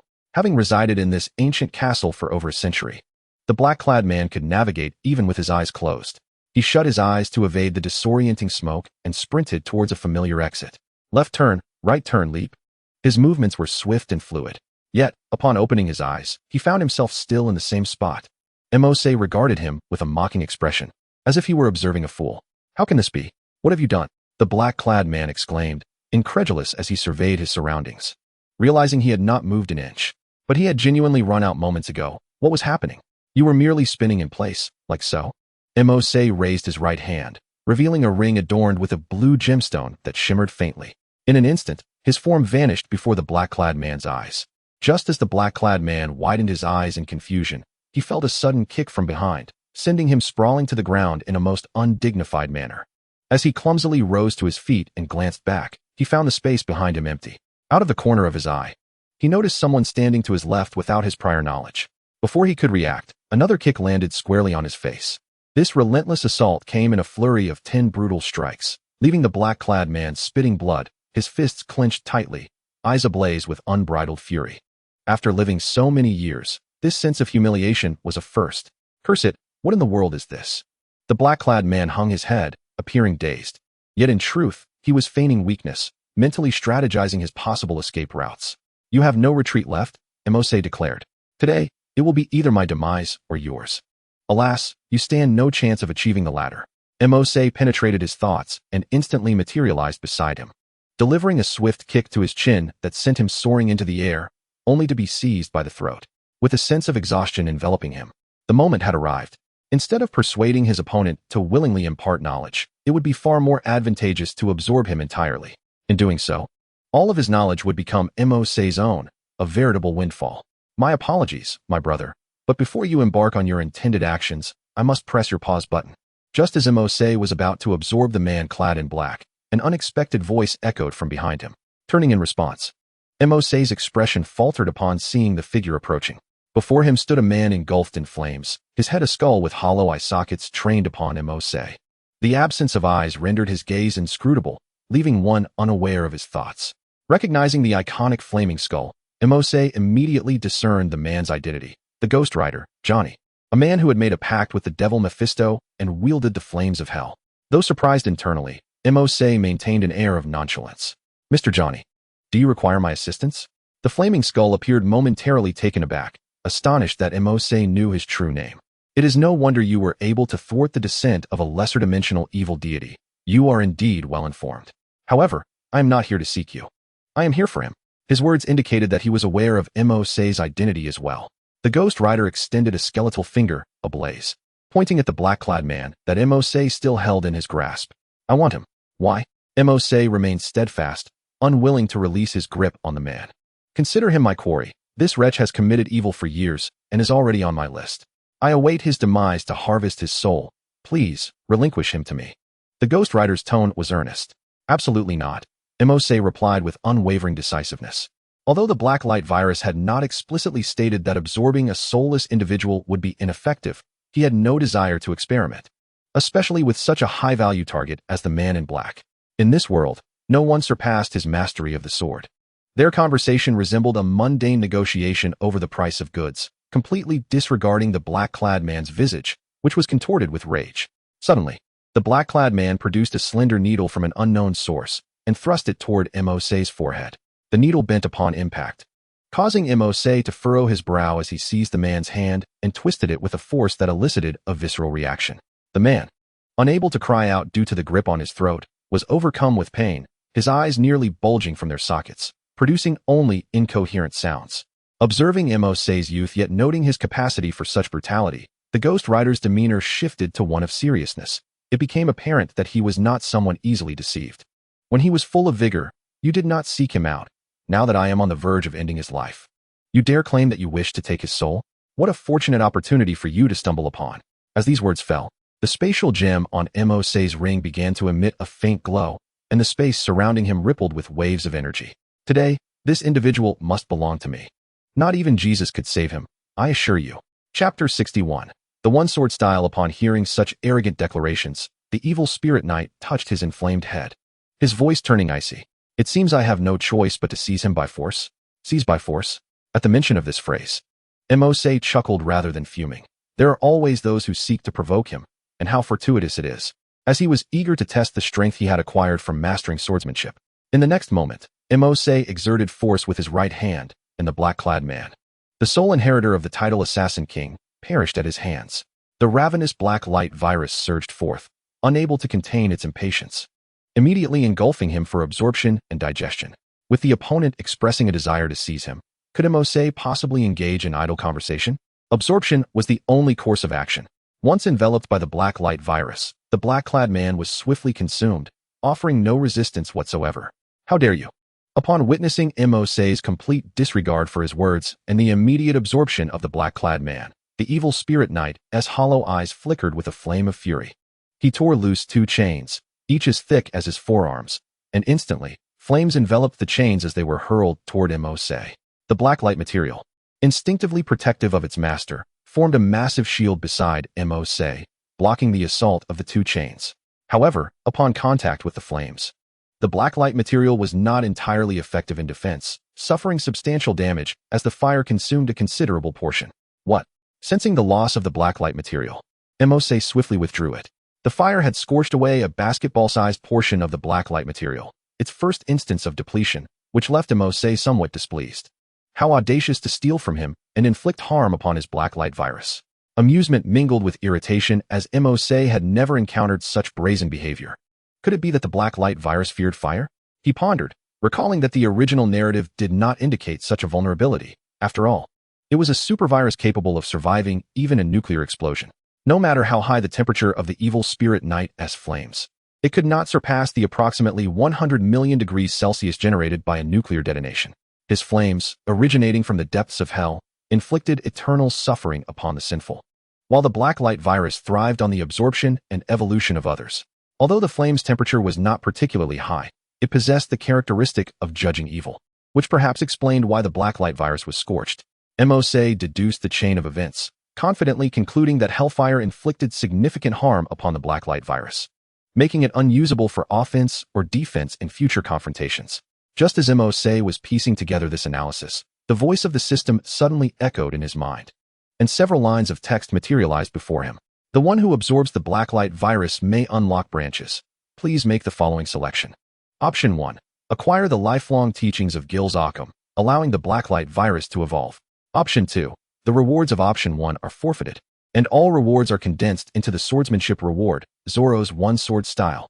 Without a moment's hesitation, Mercer promptly selected the second option, Zoro's swordsmanship.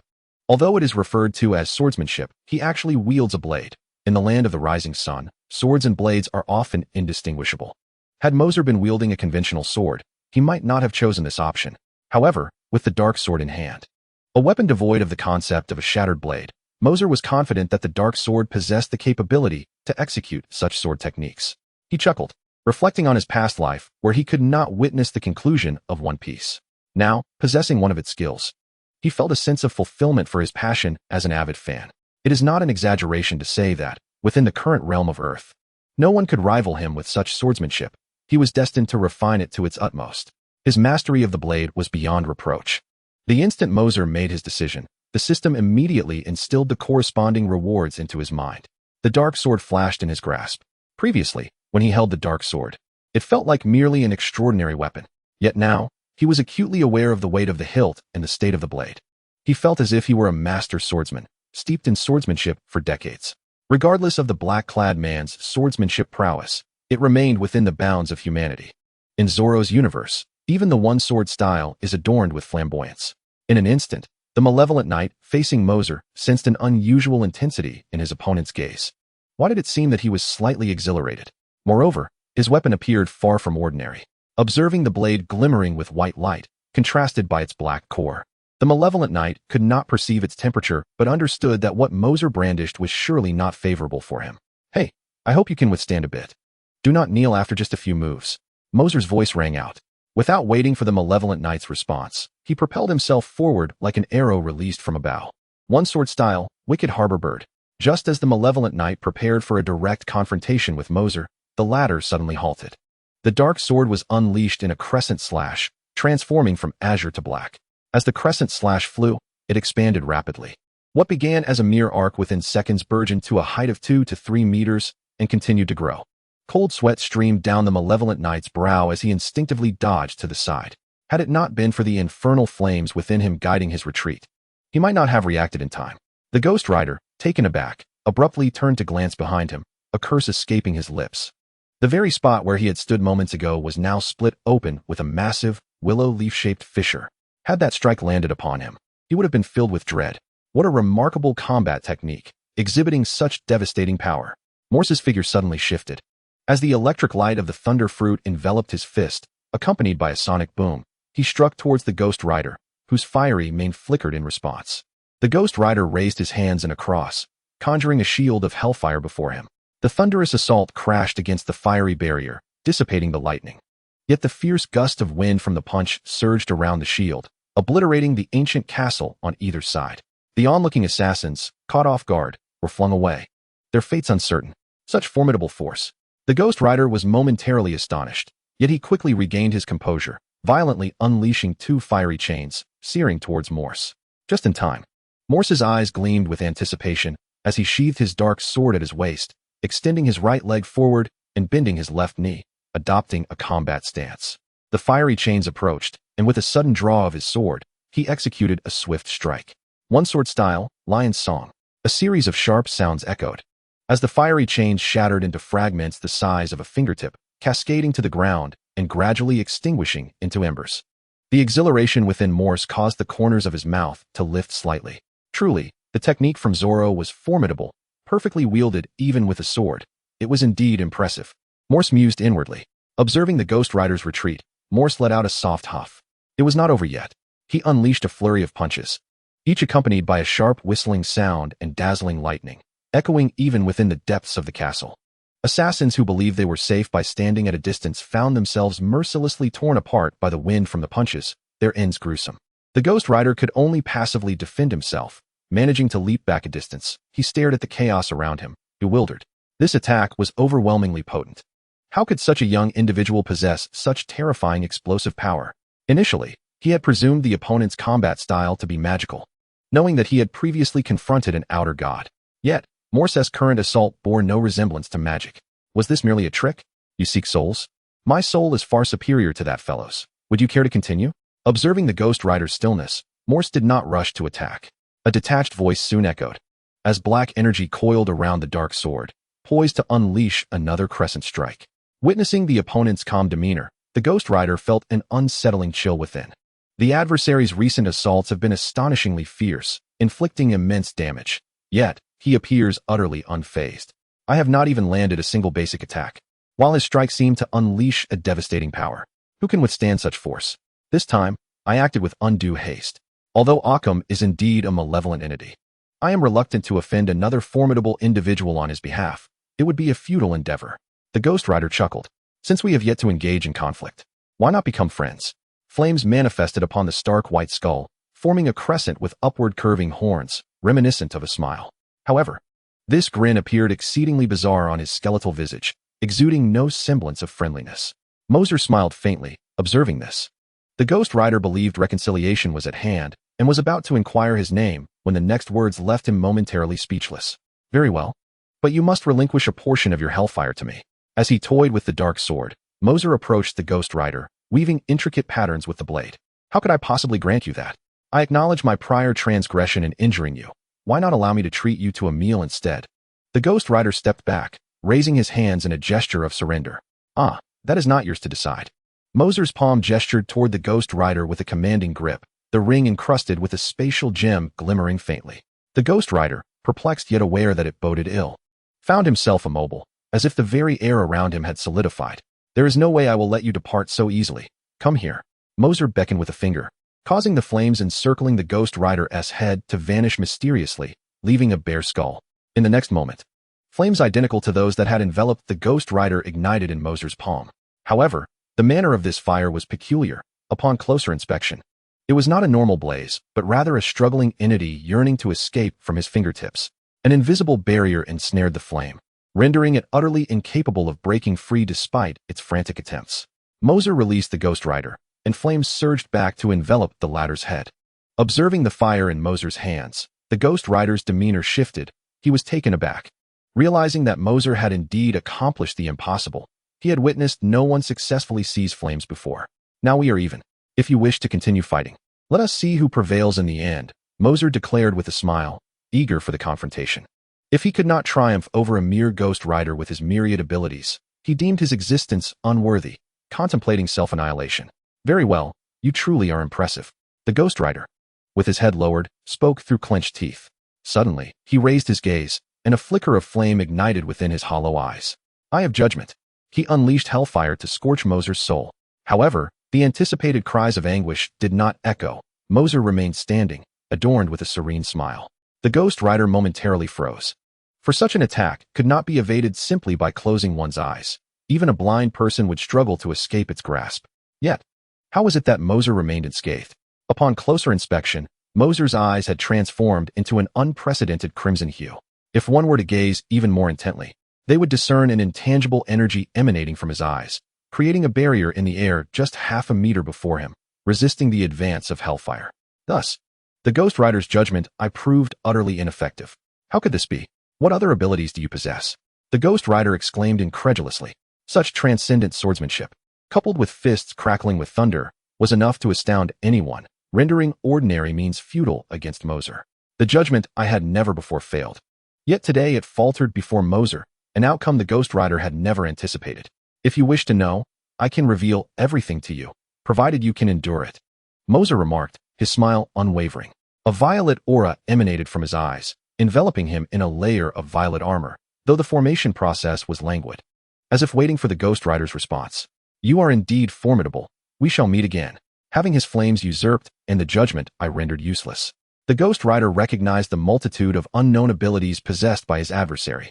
With a penetrating gaze, he appraised Mercer before turning and leaping from the ancient castle, riding his ghostly motorcycle into the obscurity of the horizon. How boring. He simply ran away, Mercer scoffed, feeling rather ennui. Noticing the assassins lurking at a distance, he decided to use the spatial gemstone to project his voice. Come forth. Suddenly, for those distant assassins observing the castle through telescopes, Mercer's voice resonated in their ears as if he were standing beside them, startling them into a jolt.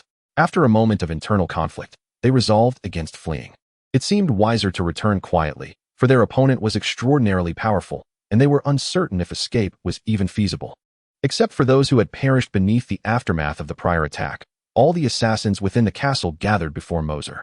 Chapter 63. Subjugation according to your rules. Having slain your leader, I must now be regarded as your leader, correct? Mercer stated, hands tucked into his pockets. Without his weapons, he appeared merely as an unremarkable yet handsome youth, utterly inconceivable that he had just so effortlessly bested the king of assassins and the Ghost Rider.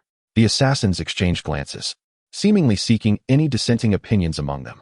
After surveying the room, none dared to speak. They had all witnessed the recent battle firsthand, where a mere flick of Mercer's hand had unleashed a sword aura that was nothing short of monstrous. As the world's premier assassin organization, they were acutely aware of the existence of divine entities within the universe.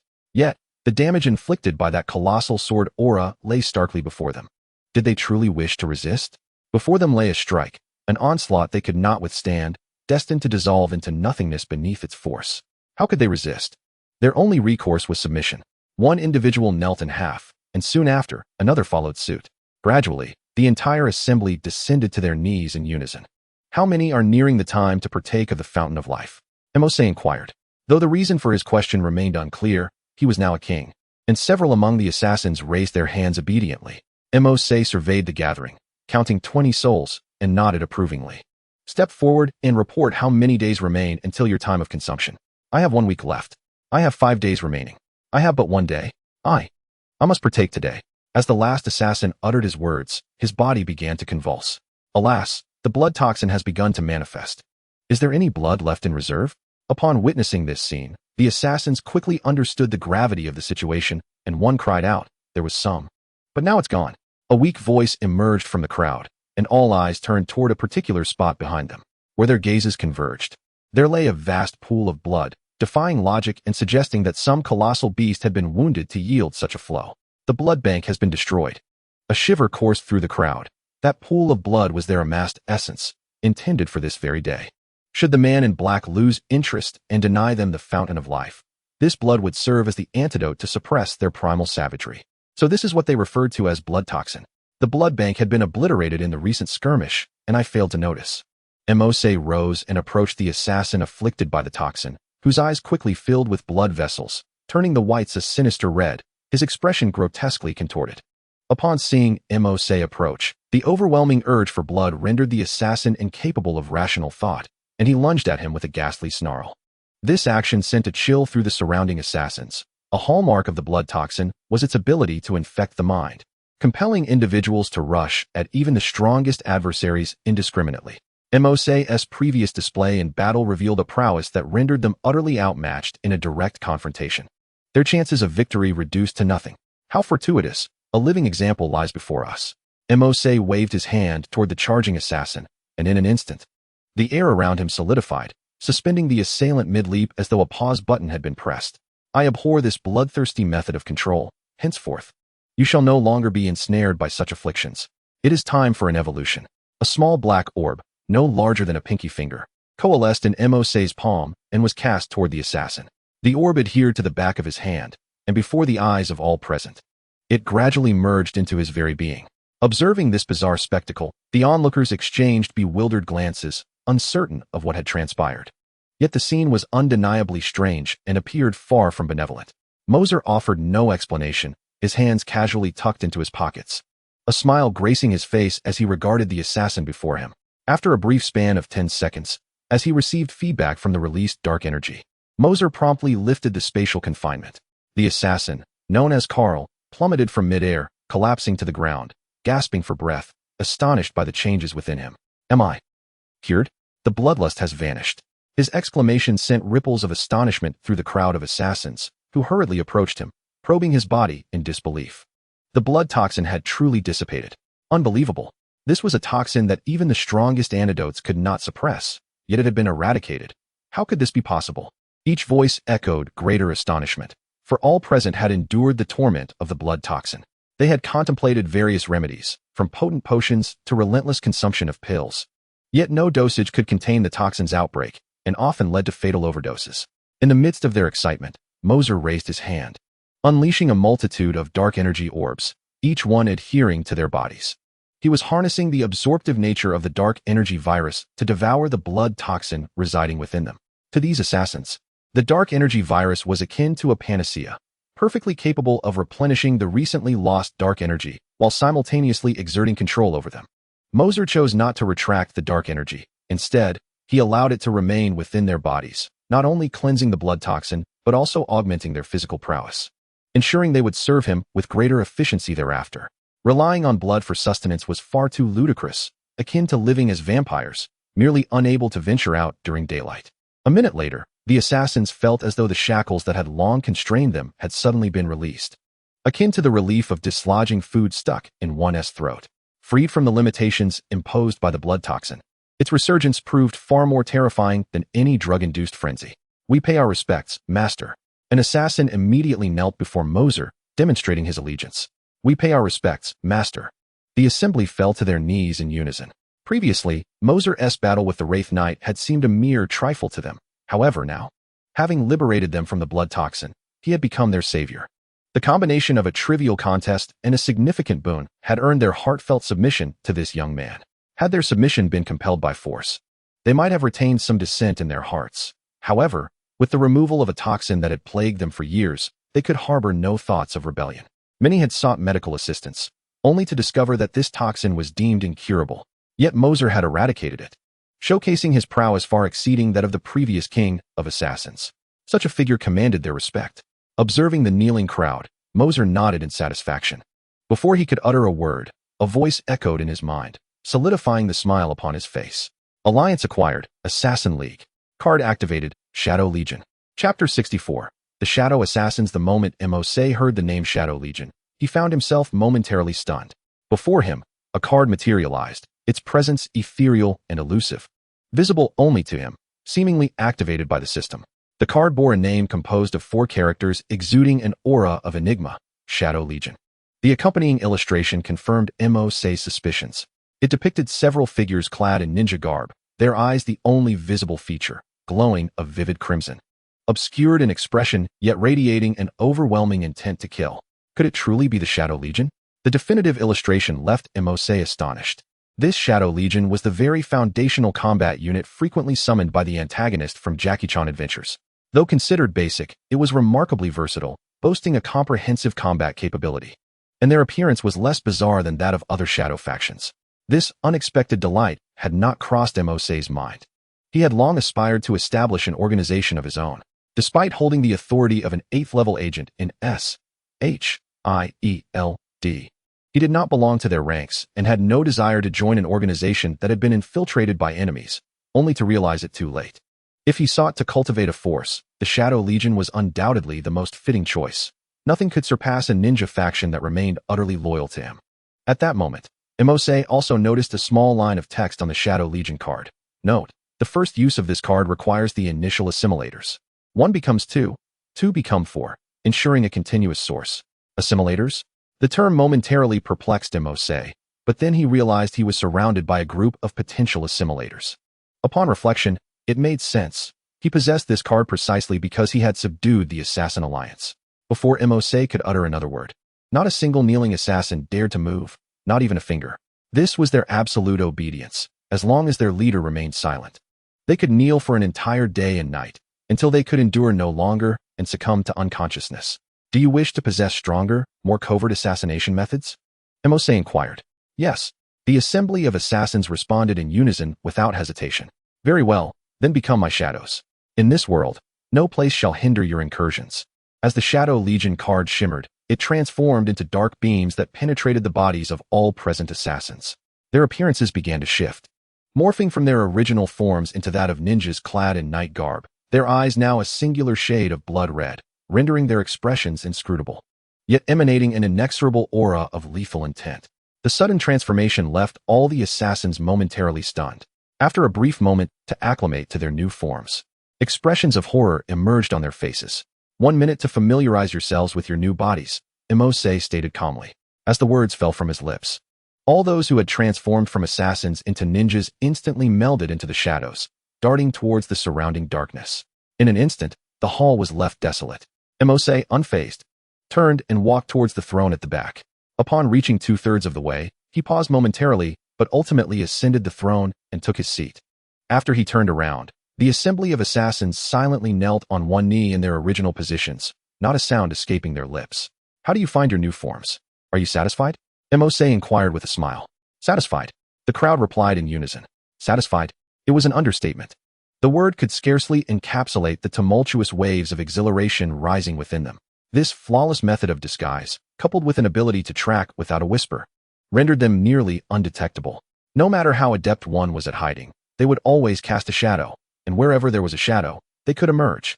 It was utterly impenetrable. For an assassin, the art of concealment was paramount.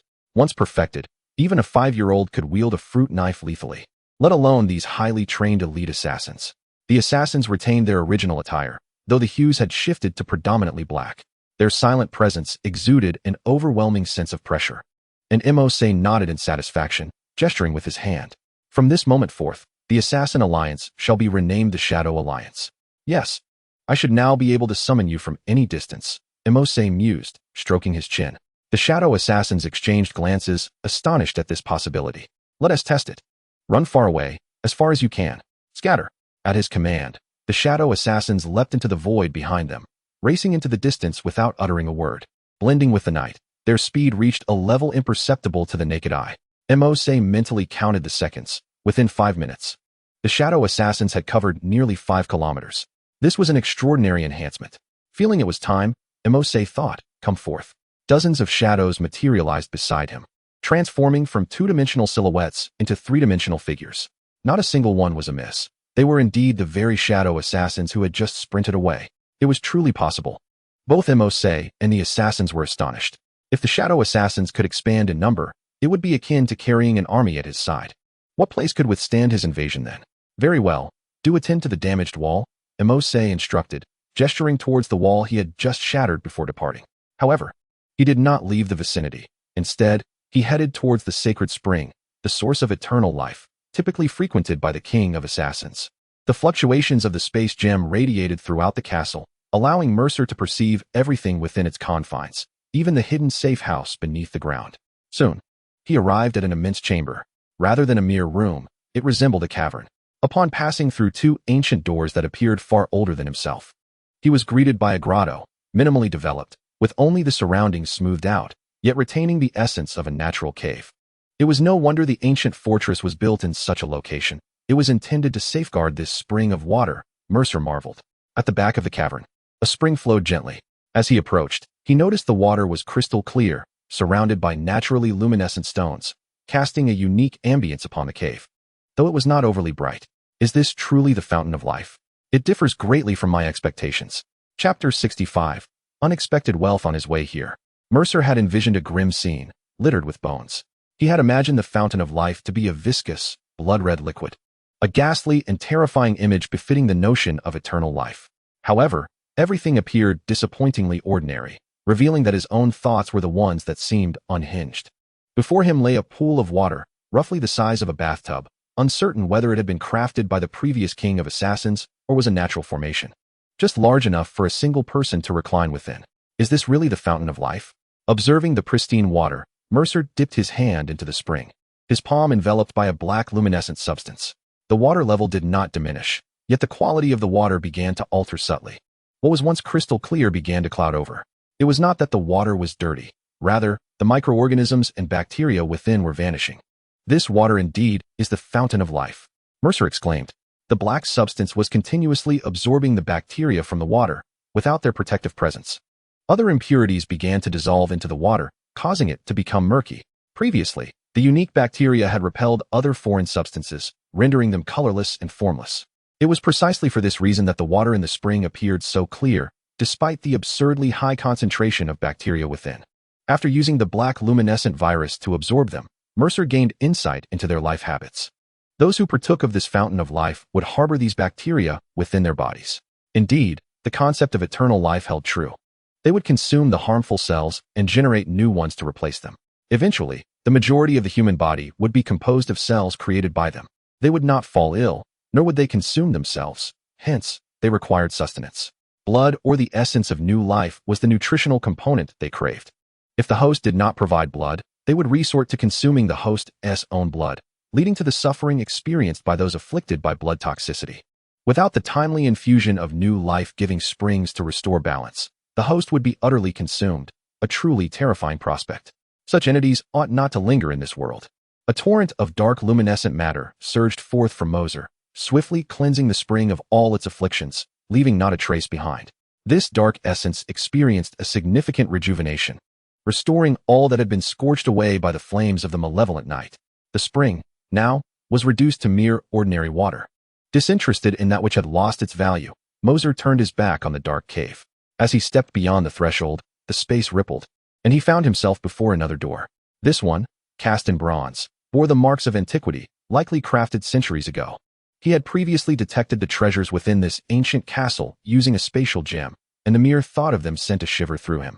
Yet, at that moment, his quest for the life-giving spring had taken precedence. Grasping the enormous lock on the door with his right hand, he exerted a slight force, and it fell away as if it were not but a facade. This was but a specialized lock, rendered unnecessary in this castle. Shadowy assassins could effortlessly meld into darkness and breach doors from within. Pushing the door open, a flash of golden light struck his eyes. Gold bars, an abundance of them. The room resembled a grand university lecture hall, filled with shelves upon shelves of gold bars, numbering in the tens of thousands. Numerous antiques and artifacts adorned the space, their cumulative worth effortlessly exceeding $100 million. This was merely Mercer's estimation of the gold's value. The antiques and paintings, if auctioned, could fetch astronomical prices. These items were not carelessly strewn about like trinkets, but rather meticulously encased in specially designed glass enclosures. Such treasures, safeguarded with such diligence by the previous assassin king, could only be of extraordinary significance. Let us take all of this, Mercer declared, sweeping his hand to gather the entirety of the room's contents into the space he had created with the gem. The once resplendent chamber, illuminated by the gold, was instantly shrouded in gloom. Outside the room, the assassins awaited Mercer, and upon his emergence, they immediately followed in his wake. Naturally, they were aware of the happenings within, and to claim they were not astonished would be disingenuous. However, given their own abilities to merge with shadows, Mercer's swift acquisition of the treasures did not seem entirely outlandish. How many are currently on missions outside? Mercer inquired as he walked. There are 4, replied the shadow assassin to his left. Retrieve their mission details for me, Mercer commanded. Each assassin's task was independent, and they were prohibited from communicating about their progress. This was not a realm that valued teamwork. Although they trained together, genuine camaraderie was scarce among them. Due to the unpredictable nature of life and death, the pace of forming friendships has yet to surpass the speed of changing allies. Consequently, there exists a profound unfamiliarity among individuals, let alone an understanding of one another's missions. Soon, the shadowy assassin approached with 4 parchment bags, which he handed to Mose. Upon entering the grand hall, Mose took his seat upon the throne and meticulously examined the contents. 3 of the bags contained information regarding prominent figures from a certain corporation, all indicating that their missions had been completed. However, the final dossier bore a stark note: mission terminated. To his astonishment, the target of assassination was someone he recognized. Stark? Could it truly be him? Mose gasped in disbelief, realizing that he was staring at none other than Iron Man, Tony Stark himself. The dossier was alarmingly detailed, even including information about the employer. Obadiah Stane, a shareholder of Stark Industries, harbored ambitions to usurp Tony Stark. After Stark employed his self-crafted armor to escape from the clutches of robbers, Stane hired an assassin to eliminate him. In a twist of fate, while attempting to pay the assassin, he was killed during a confrontation with Stark, leaving the final payment untransferred and the mission ultimately aborted. Mose recognized Obadiah from his previous life's memories. He was known as Ironmonger, the first formidable adversary faced by Stark in the cinematic realm. Stane's direct confrontation was the reason Stark survived his assault. Had he maintained his composure and allowed the assassin to proceed with the plan, Stark's defensive measures would have proven insufficient. After all, Stark's sole bodyguard, Happy, might have thwarted a frontal assault, yet an assassination would have eluded even him. Stark likely would not have had the chance to declare himself Iron Man before meeting his demise. Having absorbed knowledge from several assassins, Mose was acutely aware of their unconventional combat methods. Their ability to kill unseen was not merely figurative, but a chilling reality. He gestured toward the 3 completed dossiers, inquiring about the meaning of the term infiltrated. The assassin replied, "In missions involving corporate assassinations, we ensure our people infiltrate and secure a position within the organization, which is part of our bargaining approach, rather than merely accepting monetary compensation." As the assassin spoke, Mose glanced down at the contents of the parchment bags, astonishment flickering in his eyes. The 3 corporations he beheld were internationally renowned enterprises, operating in the fields of freight, food, and cosmetics, with annual revenues that were astronomical by ordinary standards. Had the assassination of Stark succeeded, there would have been assassins embedded within Stark Industries, perpetually supplying resources to the Shadow Alliance. This would also afford the infiltrators legitimate identities, facilitating future endeavors should they wish to eliminate other prominent figures. Very well. Proceed as planned. Investigate those in my vicinity thoroughly. I trust you won't end up targeting me, Mose instructed. Such occurrences were indeed plausible, as some individuals feigned weakness to deceive the strong. That is only natural. The assassin respectfully accepted several brown paper bags from Mercer, with nothing else to occupy his time. Mercer opened a portal and returned home. Yet another fruitful day, splendid indeed. Arriving home, it was already midnight. Mercer let out a long sigh and took a set of clothes to wash before bathing. Kanata was nowhere to be found, leaving Mercer to ponder her whereabouts. It appeared he ought to provide her with a mobile phone. Otherwise, if she ventured out, there would be no means of contact. Such an entity, even if absent for an entire night, elicited no concern from Mercer, who, after his bath, simply retired to bed. The following day, Mercer was abruptly awakened by the insistent ringing of his phone. Rubbing his sleepy eyes, he reached for the device resting beside his bed. He had not used his phone in quite some time, considering he possessed spatial gems that allowed for instant access, yet he seldom found a reason to utilize it.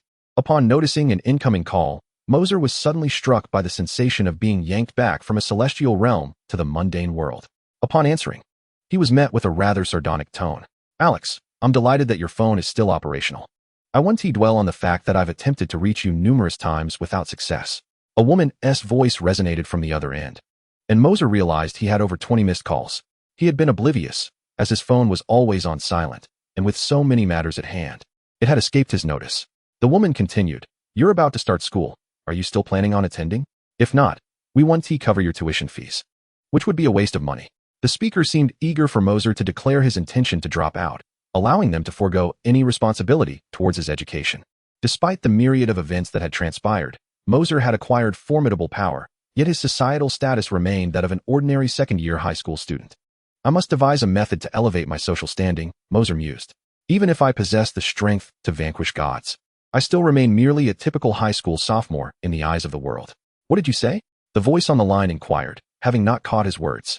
Oh, I mentioned that I won't be attending school anymore. That's all.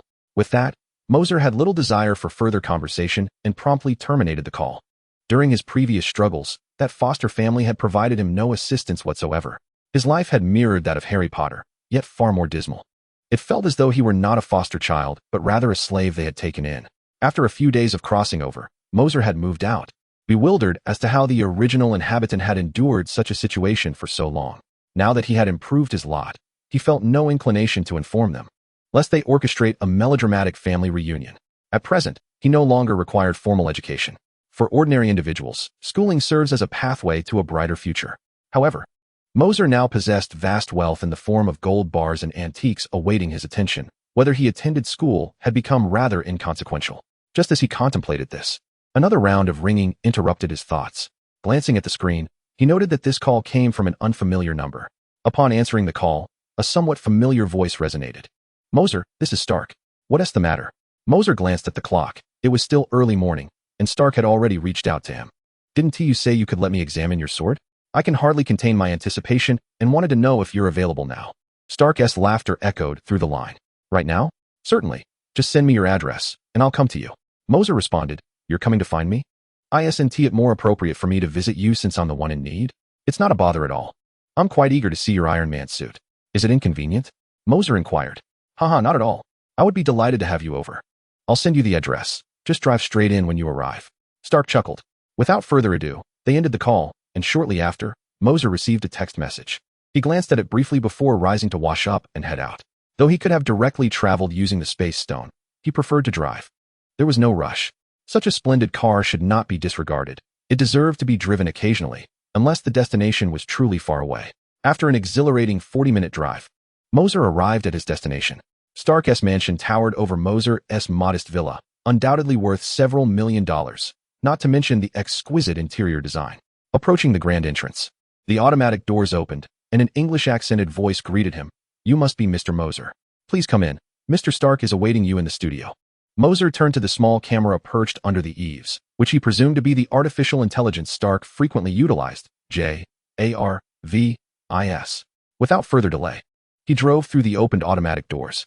Upon entering, he found himself in a spacious studio. To his right stood a work desk adorned with materials, while the left showcased several of Stark's prized vehicles. However, a noticeable scorch mark marred the hoods of some of the cars. Mercer could easily discern that these were the results of Stark's experiments with the Iron Man armor. One parking space was conspicuously vacant, evidently reserved for Mercer's vehicle. As Mercer exited, the car automatically parked itself. I've been eagerly waiting for your arrival, Stark exclaimed, approaching with a friendly smile and extending a handshake. Despite Mercer's youth, Stark did not carry himself with any airs of superiority. Is this the car that transforms into a robot? It looks quite impressive, Stark remarked excitedly, having noticed it as it backed into the parking space. Indeed, Mercer replied with a smile. Clarity, come forth and show him your humanoid form. Do remember to bend slightly. Space here is somewhat limited. The studio boasted a height of over 5 meters, and since Clarity was quite tall, it could only assume a human form by sitting or crouching. The confinement responded with a sound of transformation, morphing into a robotic form. As anticipated, it could not stand in this space and had to crouch down, resembling a somewhat aggrieved young man. Chapter 67. The meeting perfect, absolutely perfect, Stark exclaimed, circling around the confinement. Had Mercer not previously informed him that Stark was not a malevolent individual, the sight of a human orbiting him would have prompted a punch. Did you create this yourself? It's astounding. With the current technology on Earth, it is impossible to fabricate such a highly mobile robot. As one of the foremost technological talents in the world, Stark's admiration was entirely warranted. The seamless transformation and the highly intelligent AI were mysteries that Mercer could not decipher. However, for Stark, these presented challenges that left him utterly perplexed regarding their resolution. It is not my invention, but I am the sole possessor of it in this world. Indeed, it is the only one of its kind in the entire universe, Mercer confidently stated, for this was not a product of the Marvel Universe. And his assertion held truth. While Stark continued his inspection of the confinement, Mercer examined the various suits displayed in the cabinets. From left to right, they were the 1 Malawian Kwacha, 2 Malawian Kwachas, and 3 Malawian Kwachas Iron Man suits. The 1 Malawian Kwacha was a replica of the suit Stark used to escape the cave, while the 2 Malawian Kwachas was his first properly developed suit. and the 3 Malawian kwachas was the one currently in use. They say mechas embody a man's romance, and it would be disingenuous for Mercer to claim disinterest. Approaching the display case, the door opened automatically, allowing him to reach in and explore. Having owned several Iron Man action figures in his previous life, the opportunity to touch a genuine suit was irresistibly captivating. Well, not bad, is it? Stark observed Mercer's delighted expression, a hint of pride in his voice. Mercer nodded, hesitated for a moment, then replied, "It is indeed impressive, but not very portable. If you encounter danger outside, this suit won't be of much assistance." "I am actually working on a portable suit," Stark indicated towards a workstation, inviting Mercer to follow him. The two approached a workbench on the right side of the studio, where Stark tapped a few keys on a virtual keyboard, illuminating projections that displayed a suit before them. "This is my latest concept for a portable suit. It can shrink to the size of a briefcase. The downside is its lack of flight capability and limited energy source in a real fight. It cannot compare to the 3 Malawian kwachas," Stark lamented, shaking his head. "Though this suit is relatively fragile, at least it does not rely on a human body to withstand attacks, providing some degree of protection. I recently acquired a suit of armor that is particularly effective. I believe you would find it intriguing." Mercer grinned. "Oh, where is it? Did you bring it with you? Is it at your home?" Stark's interest piqued upon hearing Mercer's commendation. The mere appearance of that armor was astonishing enough. And now another set has emerged. Mose's creations truly seem inexhaustible. With a faint smile, Mose stepped back a few paces, maintaining a respectful distance from Stark. He gathered his fingers on his right hand, retrieving the armor summoner from his storage space with practiced ease, affixing it to his wrist, and inserting the fire crystal emblem. This time, Mose refrained from dramatically proclaiming his transformation. Upon inserting the emblem into the summoner, a crimson, translucent glow cascaded from above, penetrating the layers of protection within the room, ultimately enveloping Mose. The sudden brilliance compelled Stark to instinctively raise his arm to shield his eyes. As the red light dissipated, he lowered his arm and beheld the armored figure standing before him, momentarily rendered speechless. His gaze roamed over the various facets of Mose's armor, and after half a minute, Stark dashed forward, closing the distance between them. What is this?" He glanced up at the ceiling, noting that it had remained unaffected by the recent flash of light, indicating that it was not hostile. Reaching out, he tapped the armor, producing a soft metallic echo. "This cannot be mere metal. Is it an alloy? What kind of alloy could manifest in such a luminous fashion? This surely transcends the realm of technology, does it not?" I believe it is indeed something beyond mere technology." Mose hesitated before responding. "This armor is called Flame Dragon, and its origin lies in the fire crystal. To transform, I rely on the summoner activated by inserting a crystal card, which harnesses the luminous energy of the fire crystal to facilitate my transformation. One might consider it a form of Eastern mystical power." Even Mose struggled to articulate the origins of the armor, as his memories did not clarify why such modern mechanics were involved. It was merely stated that a genius scientist had invented the summoner, enabling individuals to summon armor at will. Otherwise, carrying around a stone larger than one's head would indeed be quite cumbersome. Now it was Stark's turn to circle around Mose's armor, his excitement palpable at the sight of such an extraordinary battle suit. "By the way, why don't we engage in a sparring match to discern the differences between our armors?" Mose suddenly suggested, observing Stark's relentless pacing around him. Chapter 68. Flame Dragon Hero vs. Iron Man. Since acquiring the Flame Dragon armor, Mose had only explored its functionalities that one day and had not engaged in actual combat.